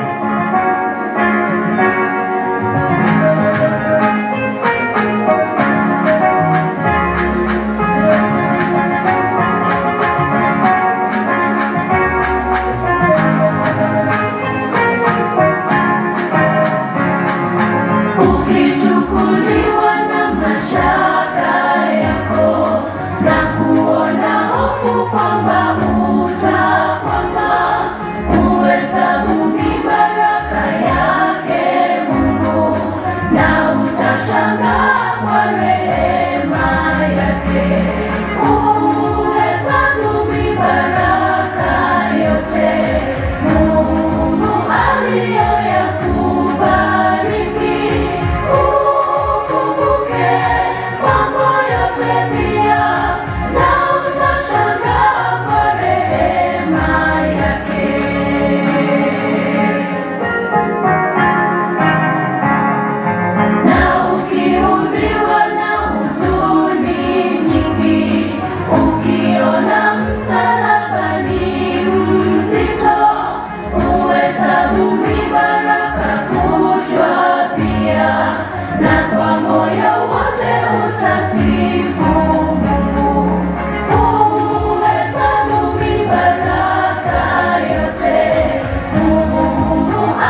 kanisa.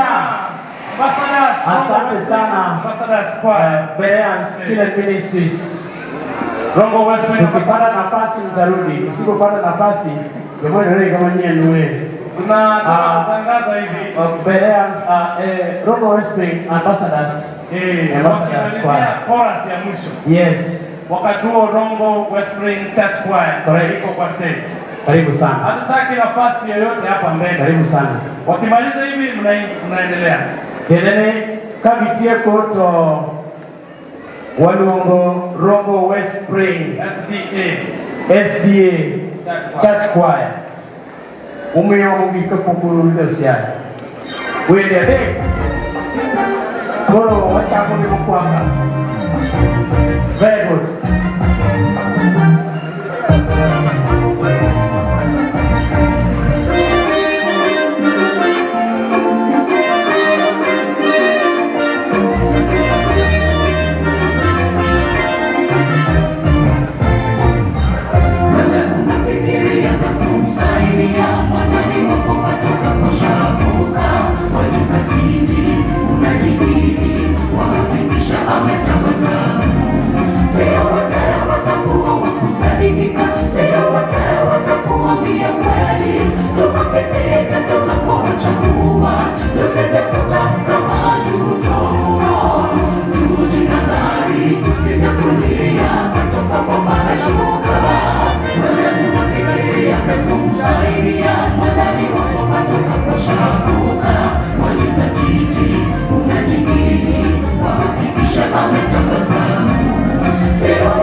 much. Asante sana. That is Robo Wrestling Ambassadors. Wewe ukipenda kama binafsi yako. Amen. Kama vile Bwana Yesu alikupenda ulivyo ndani. Akikupa rafiki mtunze. Akikupa rafiki mpende. Ametoka mfano jinsi alitupenda. Asababisha kwa ajili yetu. Bwana Mungu ametoka mfano wake bora. Mpende mwandani, mwandani kama nafsi yako. Mpende mwandani wako mfae kama ni nafsi yako. Kama vile Bwana Yesu alikupenda ulivyo ndani. Akikupa rafiki mtunze, akikupa rafiki mpende. Ametoka mfano jinsi alitupenda, asababisha kwa ajili yetu. Bwana Mungu ametoka mfano wake bora. Mpende mwandani, mwandani kama nafsi yako. Unasemaje kabisa? Haleluya! Flora anasema let Westspring back to the stage and sing Ghana for us. Tukasela togea. They're on stage. Korongi kama nsurumu ni yao. Just watch They're on them stage. there. Yes. Osire Joseph anasema wonderful listening from Mombasa. Yes. Don Ojuki, wonderful listening and being blessed at Share Center. Share kali tunakuja. Leon Jerry watching from UK. West Spring to sing Otelo. UK ni United Kamagambo. Not United Kamagambo. United Makocha. Yes. Sawa. On stage is Robo Westspring Church Choir. 3 items. Yes. Your best. We can give it to Kia Kato, you are Kacha. Let me Mark Obi Yes. Karibu sana fundi wa kitabu. Unasema kitabu? Fundi wa kitabu. Fundi wa kitabu. Kitabu achilia hiyo. Haya. Twende. Yes. Hiyo ndio kiko ni chap chap. Maana kipiga gati keti kote. Jasa.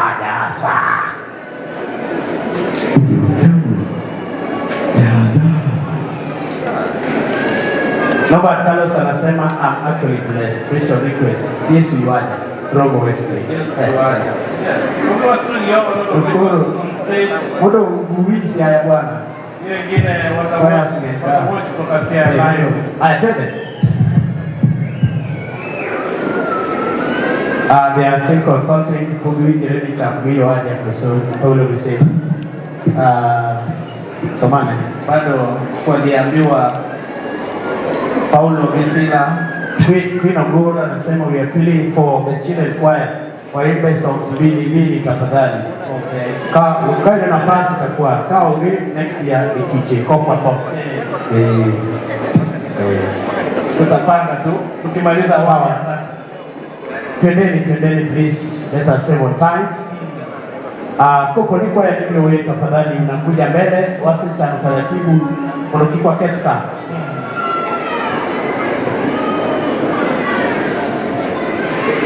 Kota amani tuwe wende mapanga ni pake ni sai. Alawe na kochiko. Bye to the family.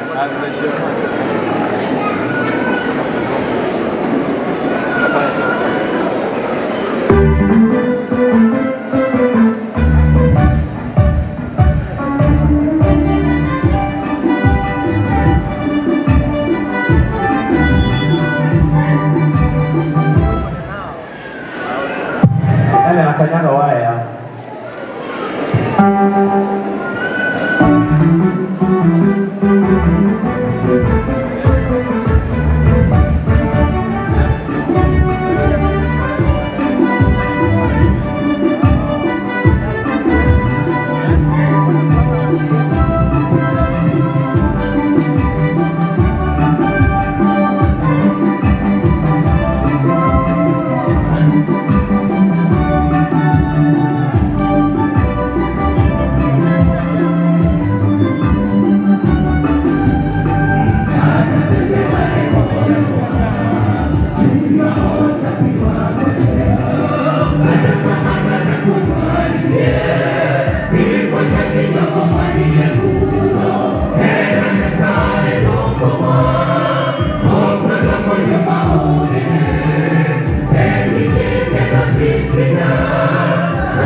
Amen.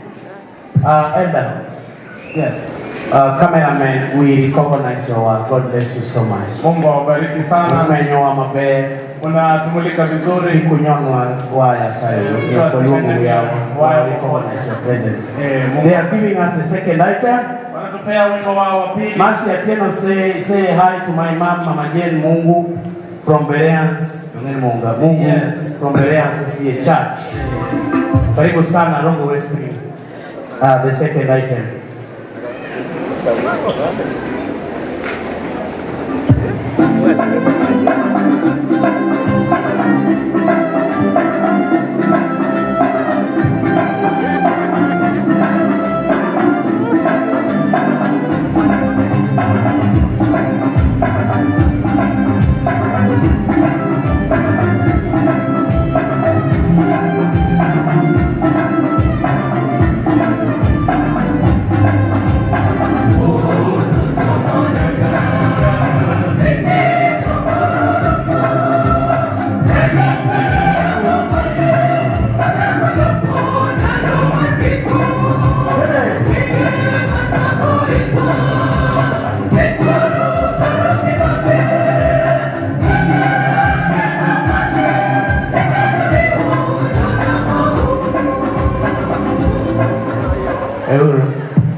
Mano ngadole. Ani bende ulichamo gina wangai.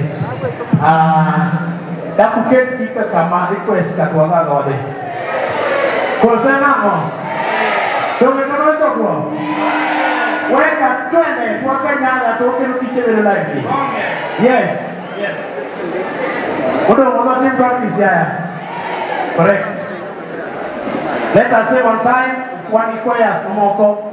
Mother present. After Rogo Westbury, we have Bereans, the mighty church choir. Giving us 3 items. 3 items. I hope Yakom, Mr. Nyorona, is very catered for. Yes.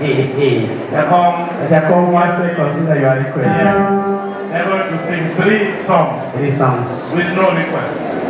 No, no request. Do you have something as they prepare?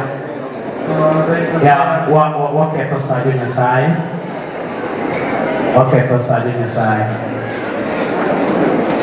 Roslyn Masinde anasema geno kwa Yesu ena hawe amina.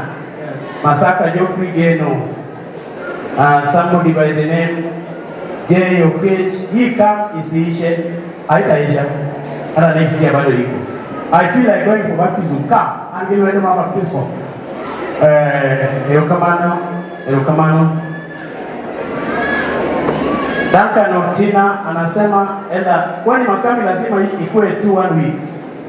Kenya mi wachimu for next week when you won't problem. This Obiambo, this is a member of Westbury, I think. Kiche tuta ya watu tuta miwanta ya Kenya wale. We have our brother watching from Nairobi.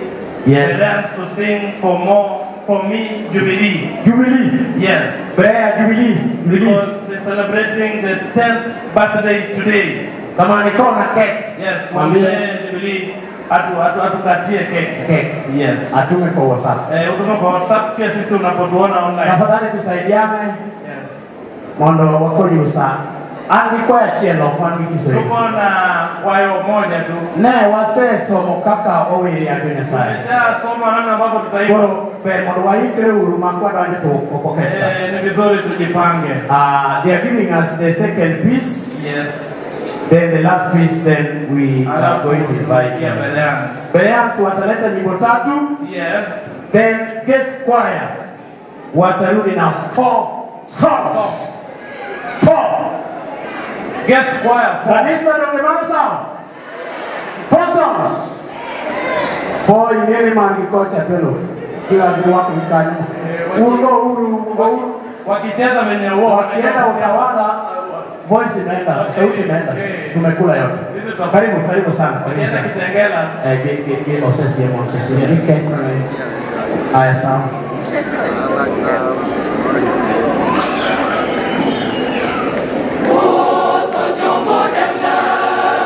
Bini tongoro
Mana ujeke. Tunasemaje kanisa? Wanajiandaa kwa ajili ya wimbo wa mwisho endo baadhi yako. Wimbo wa tatu na ya mwisho wakifika the last stanza ama the last chorus, please tunawaomba the next choir you get ready, you start marching so that we save on time. Yes. Bereans wakimaliza our guest choir 4 songs. Yes. Our sister Winnie from Nairobi is watching us live. Okay. We thank you for that support on live. Yeah, you can support the church. Lipa na M-Pesa. Yes. Business number 522-533. Then the account number is 812-4063#. Then unaandika hapo camp offering or church choir. Bas. Maana kwa wale. Ndio leo kama ano. Amen. Kama ano.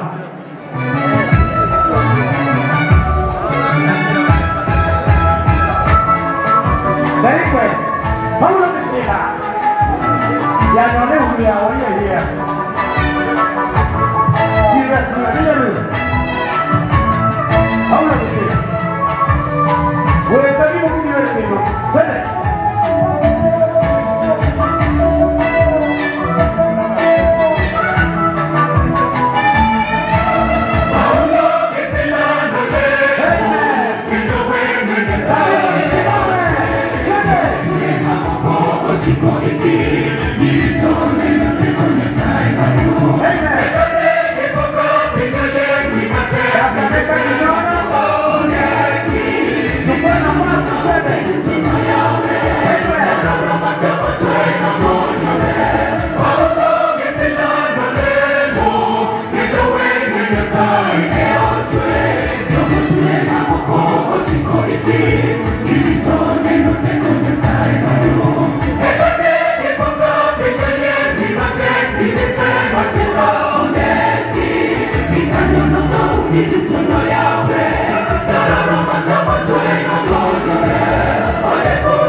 Jehovah,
Request and give. Sawa, twende.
awabariki sana wana Mungu Westway. Berea Kaplo.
Zango West praying and then there begin SDA Church Choir giving us 3 items, but there was a request. Yes.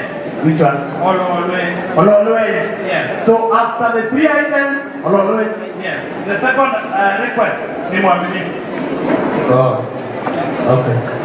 Sawa, karibuni sana wana Berea.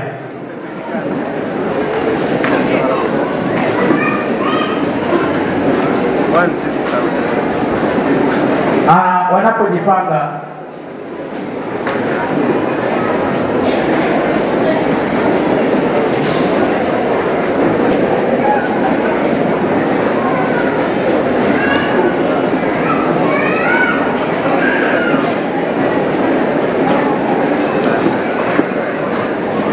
ya ni wakati kwelo kuhusu wakati one supper. We have enough supper. We also have enough supper. Yes. Kundi wa mitambo tafadhali.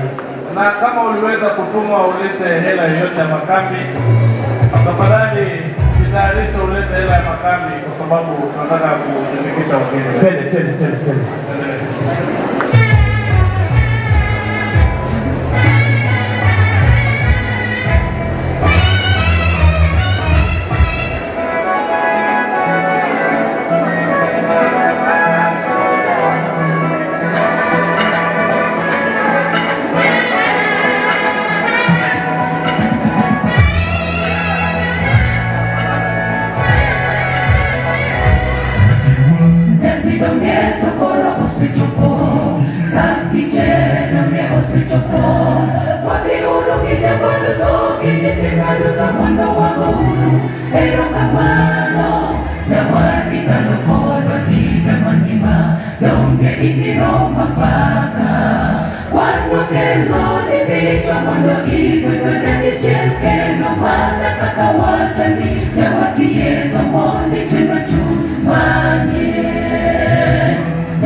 Jawadi Yeto mondi cheno chumani Okwelo enya sibi mondo Ikonegi mondo Tote machani Kawondo Ekicheni Osana kawatike Kimondo wanono Tawamanda Kawamakudo chimondo Wabenitini Wagombo bedo chen Wogyowa Osenocho Esa Kicheni Jawadonge Waneno bari Okwelo enya sibi mondo Ikonegi mondo Tote machani Kawondo Ekicheni Osana kawatike Kimondo wanono Tawamanda Kawamakudo chimondo Wabenitini Wagombo bedo chen Wogyowa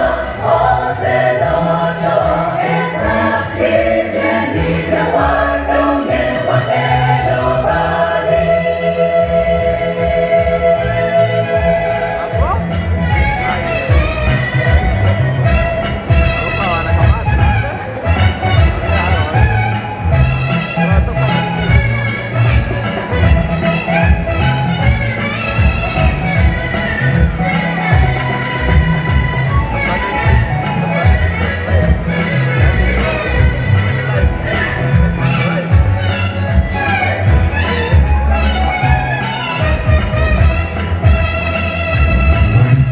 Wabiro iri lokni mawa Wanda wande ono majomakare Kicheni makawono Neni monda ofenre Timpono jaka yuda wasari Wabiro iri mandani chundra motu Yen mondo iwita namwa Wanda sekeri ekaluni Sapi loko nying jambola choto Wandene mondo kikiwema Wabiro iri lokni mawa Mwana wande ono majomakare Kicheni makawono Neni monda ofenre Timpono jaka yuda wasari Wabiro iri mandani chunda motu Ye mondo iwita namwa Wanda sikeri ekaluni Samila konying jamwala choto Wandene mondo kikiwema Okwelo enya sibi mondo Ikonegi mondo Tote machani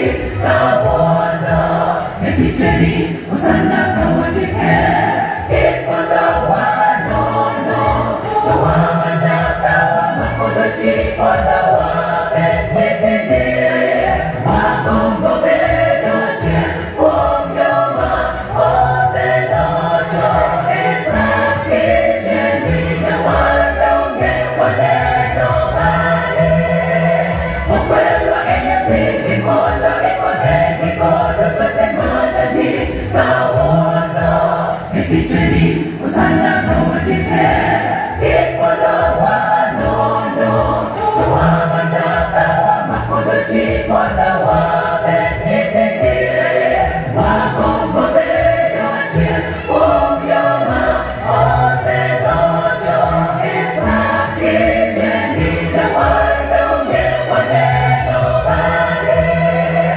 Okwelo enya sibi mondo Ikonegi mondo Tote machani Kawondo Ekicheni Osana kawatike Kimondo wanono Tawamanda Kawamakudo chimondo Wabenitini Wagombo bedo chen Wogyowa Osenocho Esa Kicheni Jawadonge Waneno bari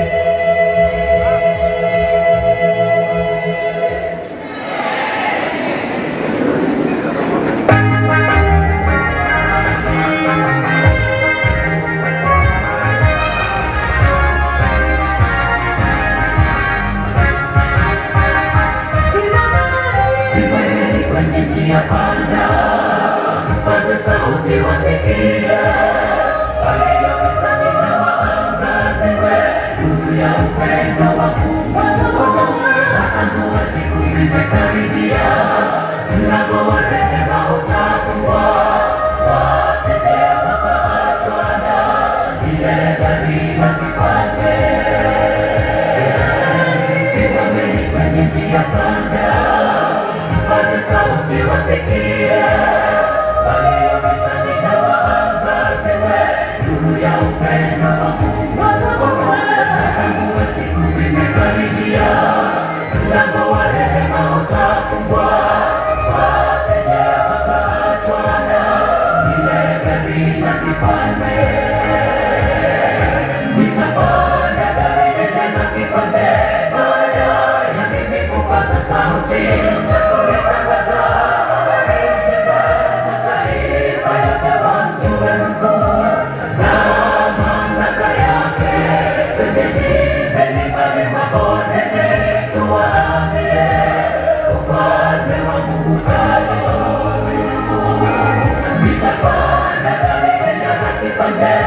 Tusichoke kupaza sauti, walionikani na watangaziwe, waje wapate majibu bure.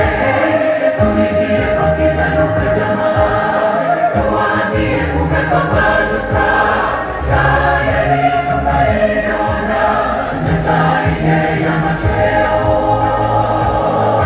Nitapanda gari lile la kifalme baada ya mimi kupaza sauti na kulitangaza habari njema, mataifa yote wamjue Mungu na mamlaka yake. Twendeni milimani, mabondeni, tuwaambie ufalme wa Mungu karibu.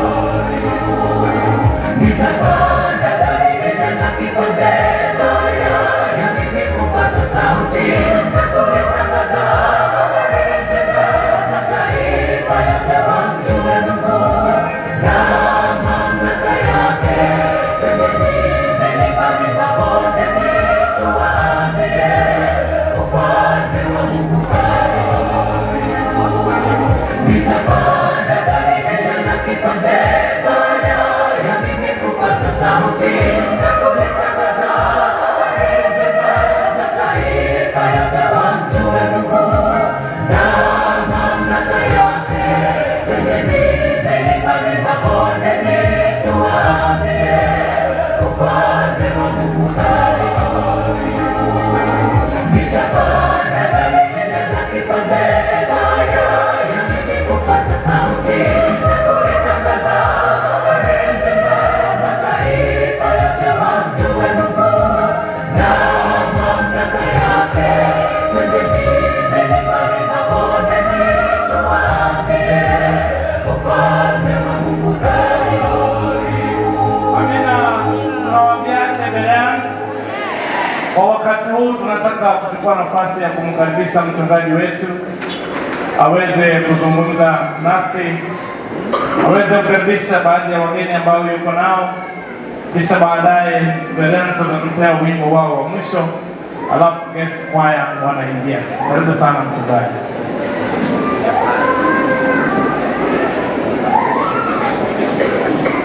All the time.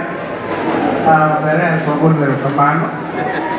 Kuna wageni ambao wametutembelea, ningependa tu watu owevu tu kiasi, alafu tuweze kuendelea wimbo wa tatu. Nitaweza kumkaribisha Pastor Michael Onyango, Pastor wa Kodero Bara, ambaye ametembea na wageni. Kisha tuko na mmoja wetu ambaye anaitwa Rigobert Song. Mahali popote ulipo, pia tukuone. Simama ndugu Rigobert, ama ametoka tayari? Sawa, napokuja Pastor Michael, karibu.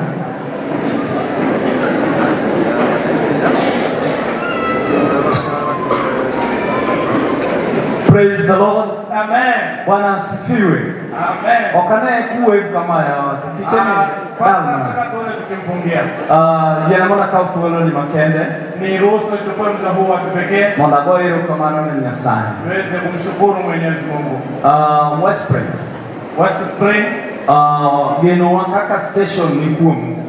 Imani yetu kama station iko kwenu. Kendo igane Rongo station wayombe batizo. Hallelujah. Tunataka kushinda katika ubatizo. Kao ken batizo tuwacha kwa yombe stewardship. Bwana asifiwe. Tuingie katika uwakili. Koro Nyasaye madugwedu. Mungu aweze kubariki. Watio mabere Nyasaye madiritwa. Tuweza kufanya kazi vizuri, Mungu atutunze. Kodero Bara ne wange ziwani kwaya. Katika kanisa la Kodero Bara walikuwa na kwaya ziwani. Kendo ne wange wendo ma hotel negi wendo ma wangoka. Tulikuwa na wageni ambao waliongozwa na wale waliokuwa hapa. Wendo mane wango Kodero Bara ohero the West Spring. Wageni wote ambao tulikuwa nao Kodero Bara wanaopenda wana wa Koro biro mondo mos the West Spring. Wamekuja ili waweze kuwasalimia wana wa West Spring. And wendo ma okdwari introduction. Ni wageni ambao hawahitaji utangulizi.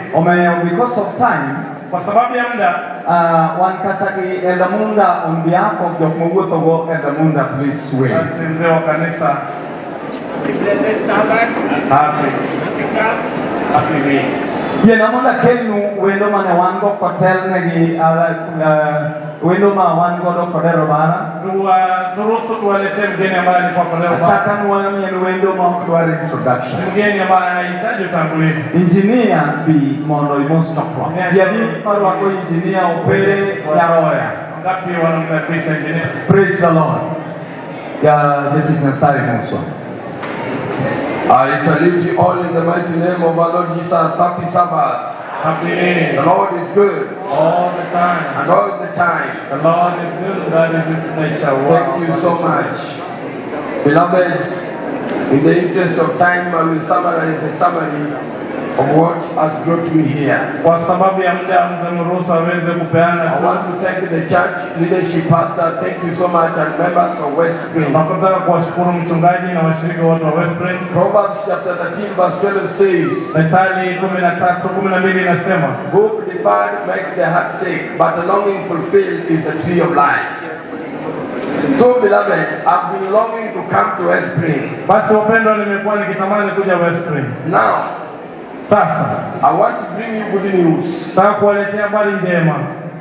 This year, mwaka huu, there are a lot of meetings which have been prepared in the name of the Lord. Kuna mikutano mingi ambayo imetayarishwa kwa jina la Mungu. We have the West Kenya Union Pathfinder Campori. Tuko na West Kenya Union Campori coming between December 2nd to December 12th in Utonga Beach. ambayo inakuja kule Tonga Beach wakati wa December. We have master guide conferences, SYL ambassadors na kadhalika. Tuko na mipangilio hiyo yote alivyosema. But after all those, baada ya hayo yote, there is a meeting which is going to be the conclusion of the whole matter. Kuna mkutano ambao utakuwa ni mkutano wa hitimisho wa yote. This meeting, na huu mkutano is in the name, uko kwa jina, the name of East, the Adventist Alumni of Colleges and Universities Retreat. Mkutano wa jinsi alivyoutaja, Adventist Alumni of Colleges and Universities Retreat. Naam. This association, mkutano, I am privileged to serve as the president in East and West Kenya Union. Yeye ndio rais tukiunganisha union zote mbili. So I bring you the good news. Anatuletea habari njema. This meeting, mkutano is going to be held utaandaliwa between December 24th kuanzia tarehe 24 Disemba to January 3rd, 2027.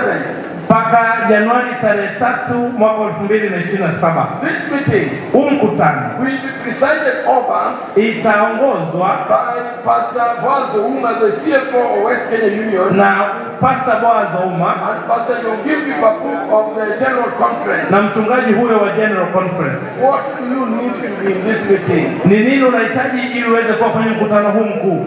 Registration, food, accommodation and insurance. Mambo haya yote ya registration will only be 65,000 Kenya shillings only. Inahitaji 65,000 pekee. Or $500 ama dola 500 peke yake. Pekee. And imagine you will be abroad for 10 days. Utakuwa pale kwa siku 10.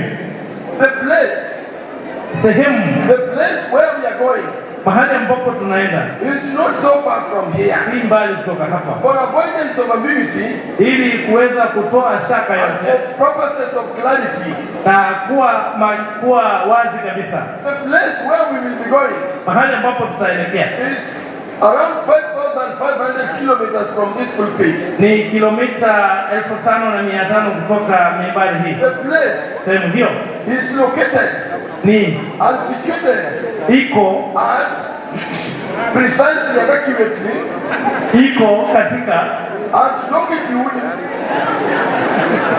30 degrees east of Greenwich Mean Line and latitude 32 degrees north of the equator. Hayo mambo yote yamesema ni hiyo. The place hapo sasa ni hapa juu.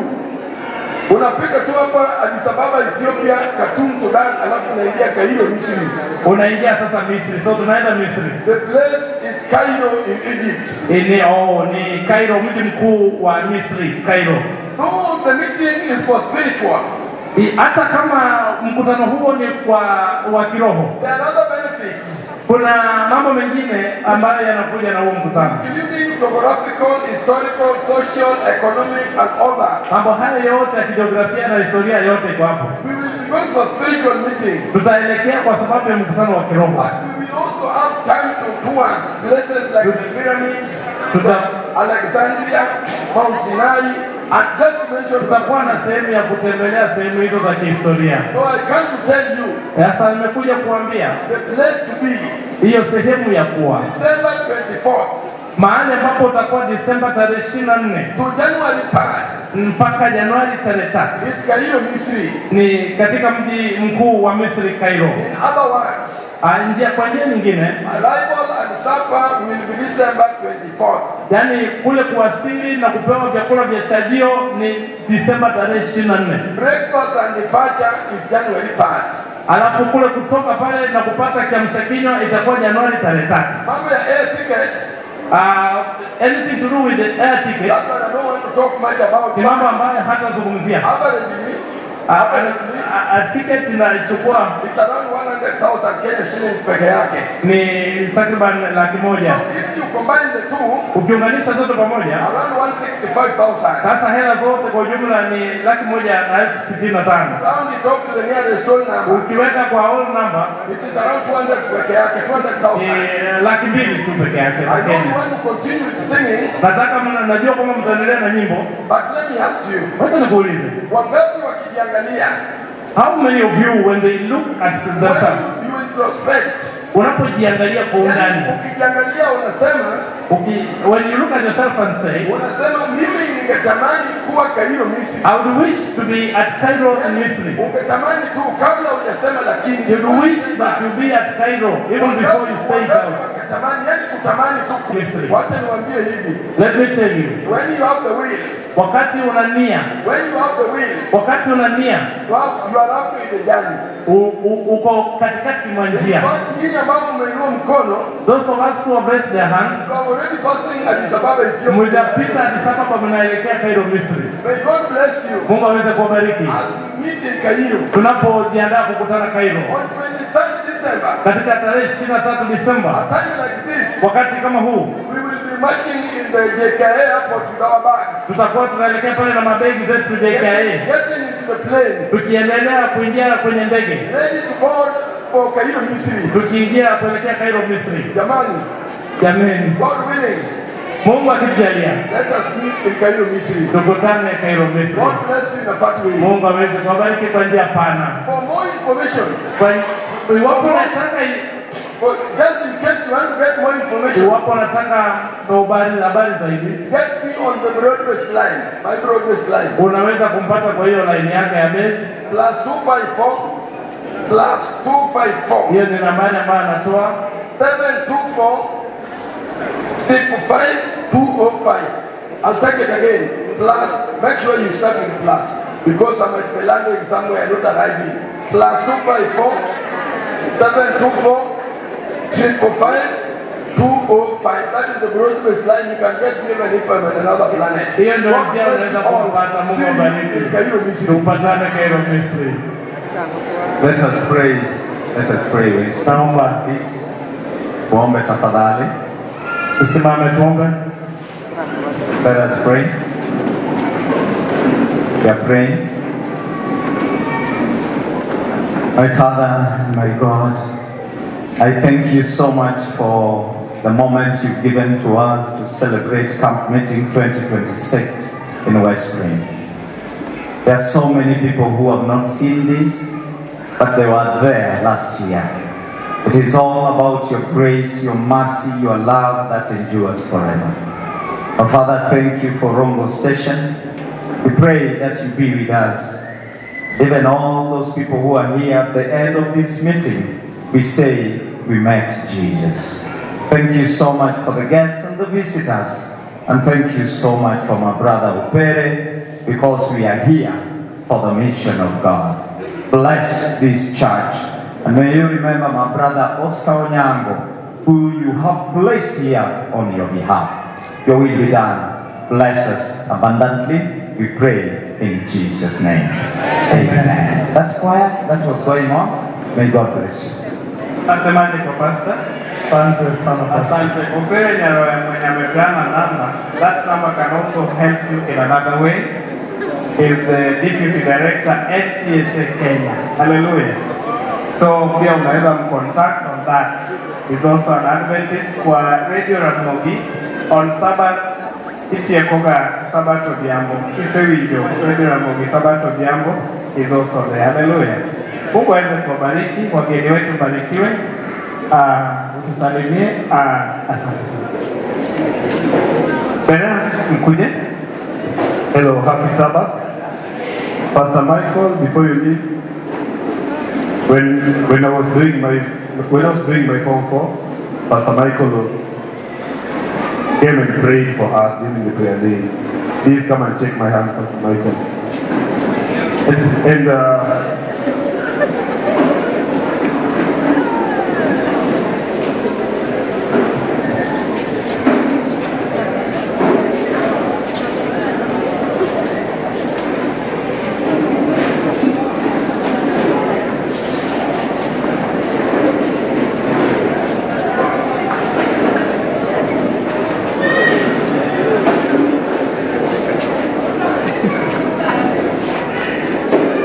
Okay, I arrived today from Nairobi. I'm traveling back tomorrow. But before I leave to Nairobi, nabiro gi mich kiche. Kendo kadoni adogi mich kiche. Dogi kamano. Ka kendo no mich kiche to dalawa. The West Spring wero nyati Yesu miyowa geno. Dogi kamano. Koro an geno maru 2027 sero kamagambo MCA uru kamano.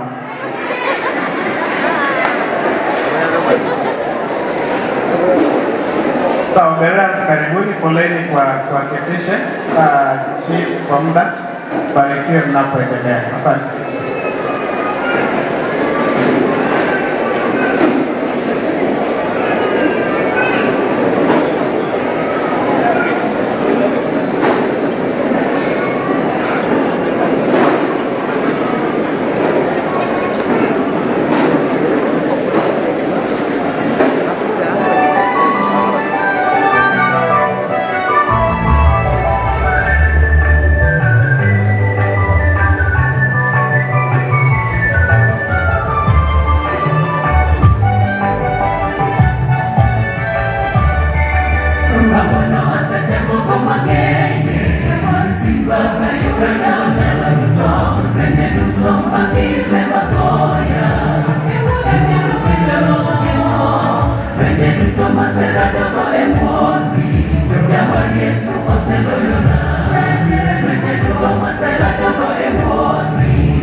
Biblos.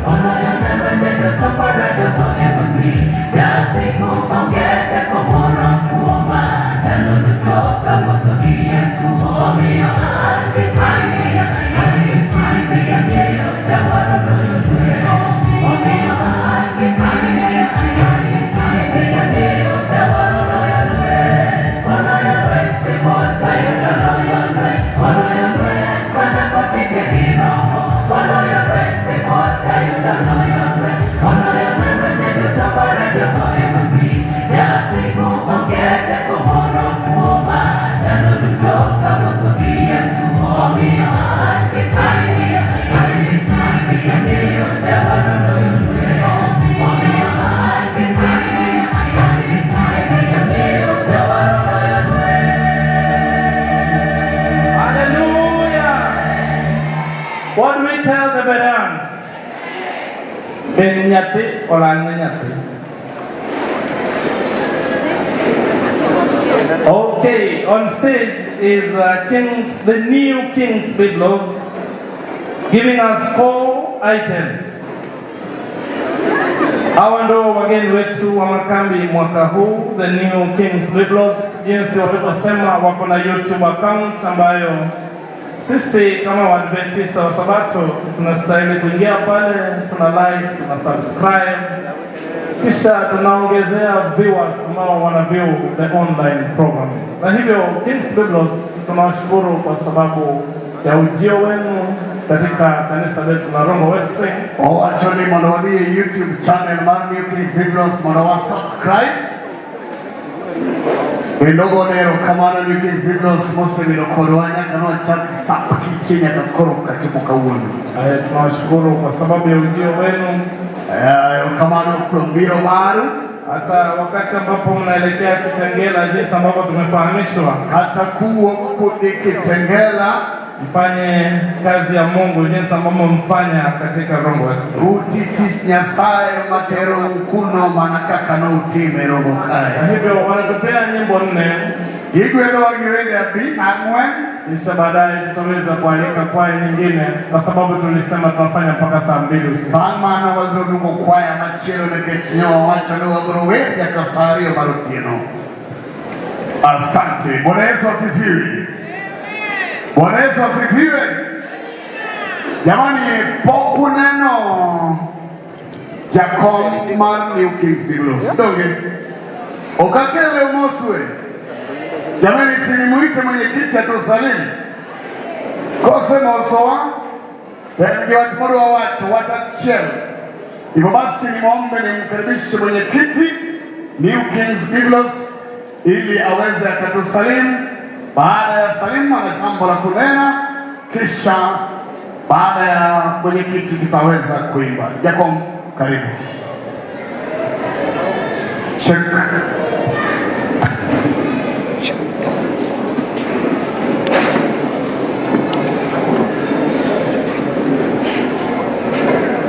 Bwana Rongo, Bwana Yesu asifiwe.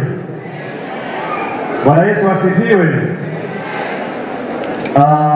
Ningependa niwaite watu wachache Doel Mandungo Jomoko Martin waweze kufika mbele hapa kwa dakika moja, alafu tutaendelea na kuimba. Mondo gichok mbele ka bangman tuwadhidi mbele giwe.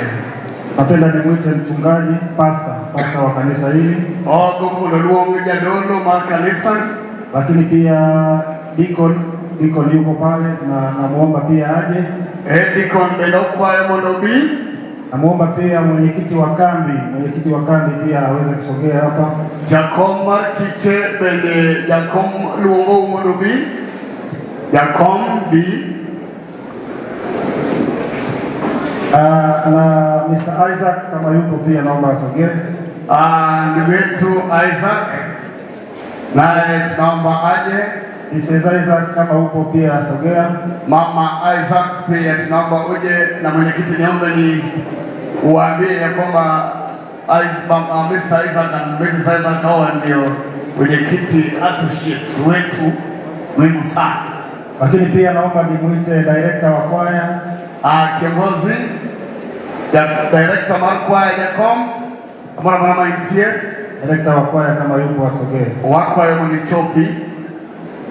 Na kuna mama yule tuliokuwa tukiishi nyumbani kwake pale chini, kama yupo au mtu yoyote ambayo nyumbani kwake anaweza akasogea. Mama mane waninde dala necha manokonyake kama waninde bende ajakom kwa mondo bi. Asante. Jamani, Bwana Yesu asifiwe. Nipende kusema maneno mawili tu. Kwa niaba ya kwaya ya Kings Biblos. Kwaya New Kings Biblos. Tunawashukuru wana Rongo Westspring kwa jinsi ambavyo mmetukaribisha. Rongo Westspring kaka wako wa Bwana awabariki sana.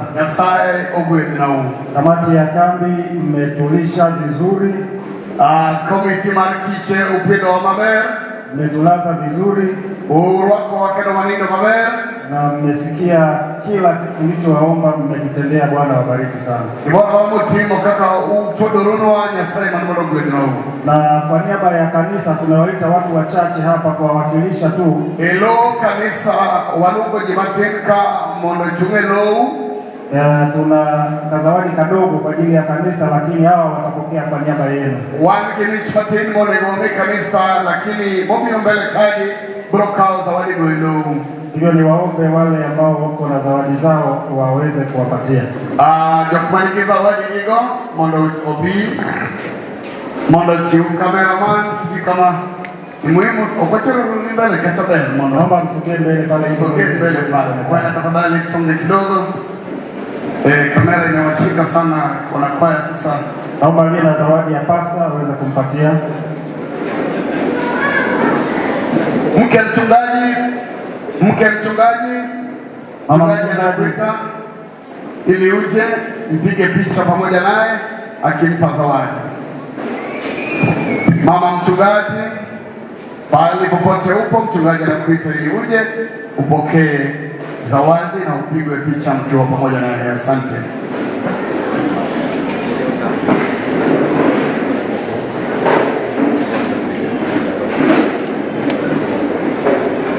Asante, naomba aliye na zawadi ya mchungaji aweze kupatia. Maniki zawadi mara mchungaji, fika pale, angalia kamera. Asante. Asante sana. Thank you so much, Pastor. We love you. God bless you. Aliye na zawadi ya mwenyekiti wa kambi mpatie. Mwenyekiti wa kambi aliye na zawadi yake. Kama ni zawadi mara mwenyekiti mara kiche. Kameramani, angalia kamera pale. Thank you. Asante. Receive it. Aliye na zawadi ya director wa kwaya anaweza kumpatia. Director wa kwaya aliye na zawadi yake aje. Asante, angalia kamera. Asante. Na aliye na zawadi ya Mr. Isaac anaweza kumpatia. Aliye na zawadi ya Mr. Isaac.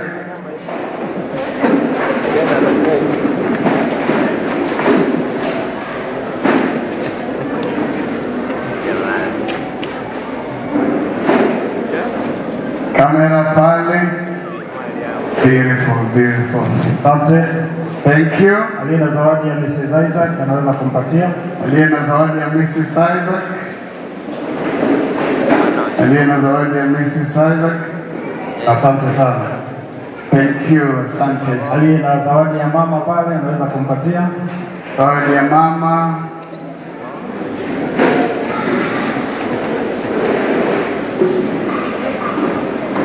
Kamera pale, asante. Tunawashukuru sana. Wako ndio kamana. Kwa niaba ya kwaya tunawashukuru washiriki.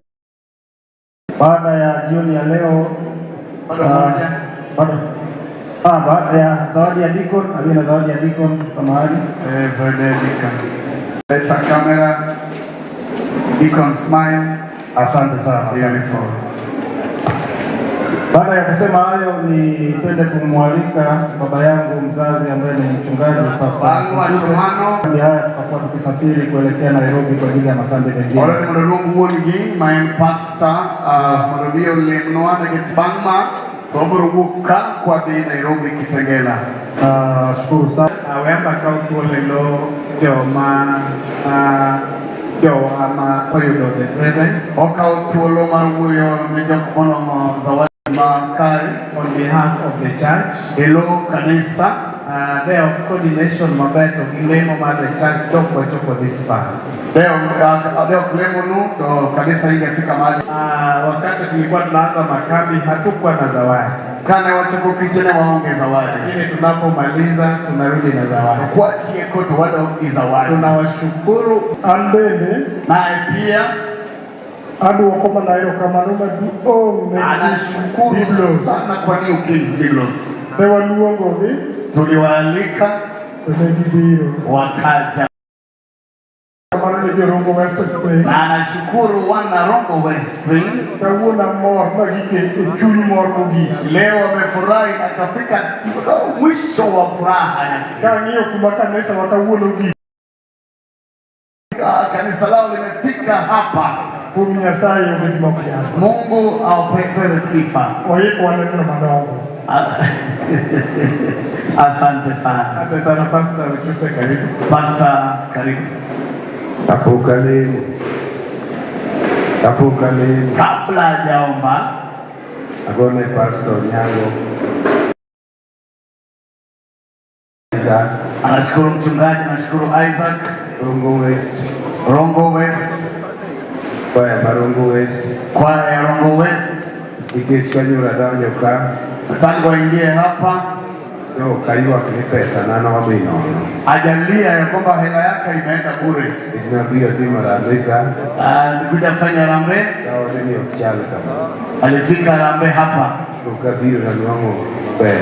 Alifika hapa kapata ben. Pesa nana uko dino. Pesa yake haikuenda bure. Uti Nyasaye. Imefanya kazi ya Mungu. Agora Nyasaye. Anamshukuru Mungu. Yo chaneno ni mondo abi. Aliona ni heri aje. New King Biblos. Aje aone vijana na wanadada wa New Kings Biblos. Hawa ni wasichana wake na vijana wake. Mahali ambapo wanaenda anapenda kuwafuata. Isaac pia anapenda kutembea na yeye mahali popote. Isaac anaenda kwenda kufanya kazi ya Mungu. Pale popote anaenda lazima aende. Anashukuru. Tunaomba Nyasaye majaya nyingi mondo paki kendo midu upologe piny echwe Nyasaye chi Ibrahim, Isaka gi Yakobo onge machielo maromo timo gimiwuoro ka jotich nigi oketa kumba gi kiru miluonge nyingi kendo milanie gwedhgi mang'eny e gik moka magitimo, gi tijegi duto, gi pachgi duto, gwedh miechgi, ka gidhi, ka giduogo, igwedhgi. Gwedh jorongo gi gweth mang'eny, mondo mi mapod orem e odni ochopi. Akelo yawuoyi gi nyiri mag kwaya mar Biblos, New King Biblos. Jogi ochiwore ne tichni, ang'eyo ni jachien ok dwar. Nying Yesu ma Nazareth. Dawo ne jachien kadwa timo ne gima rach. Dawo ne jachien kadwa chamo gima rach kuom. Igi kwe. Ka gibiro wuok ka kamoro amora ma gibiro dhi e Nairobi nyaka gidog Dar es Salaam. Yesu dhi kodgi, gichop gi kwe, nyingi opaki e nying Ruoth Yesu. Amen. Amina. Asante mchungaji Pastor. Sasa Kings Biblos wanatuimbia wakishamaliza Rongo West Spring on stage.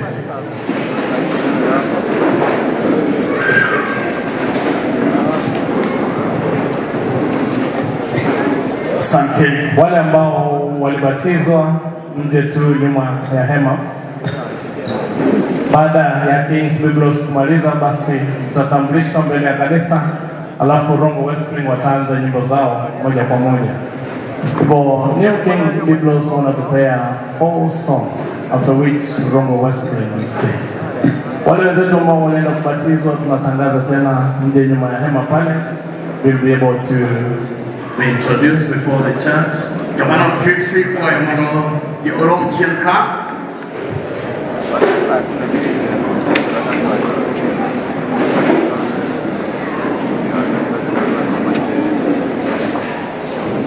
Online family, thank you so much for tuning in. From tomorrow evening, the New Kings Biblos tutakuwa Nairobi. Kitengela.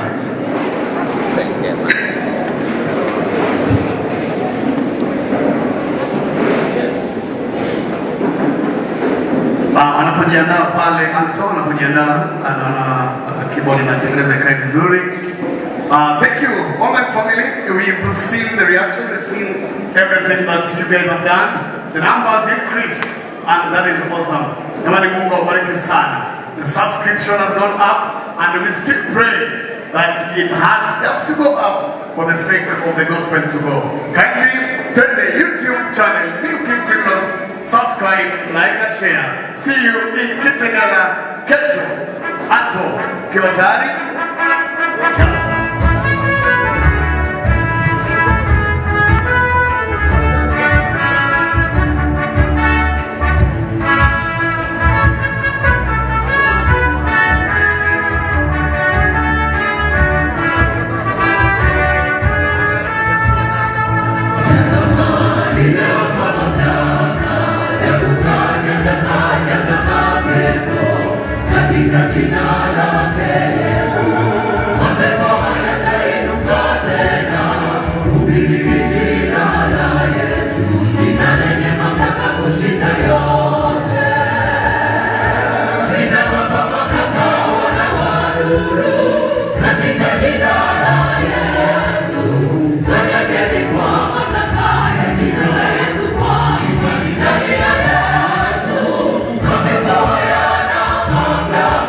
you.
Tukipanda jeshi la malaika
Kazi hiyo nzuri ya kumsifu Mungu.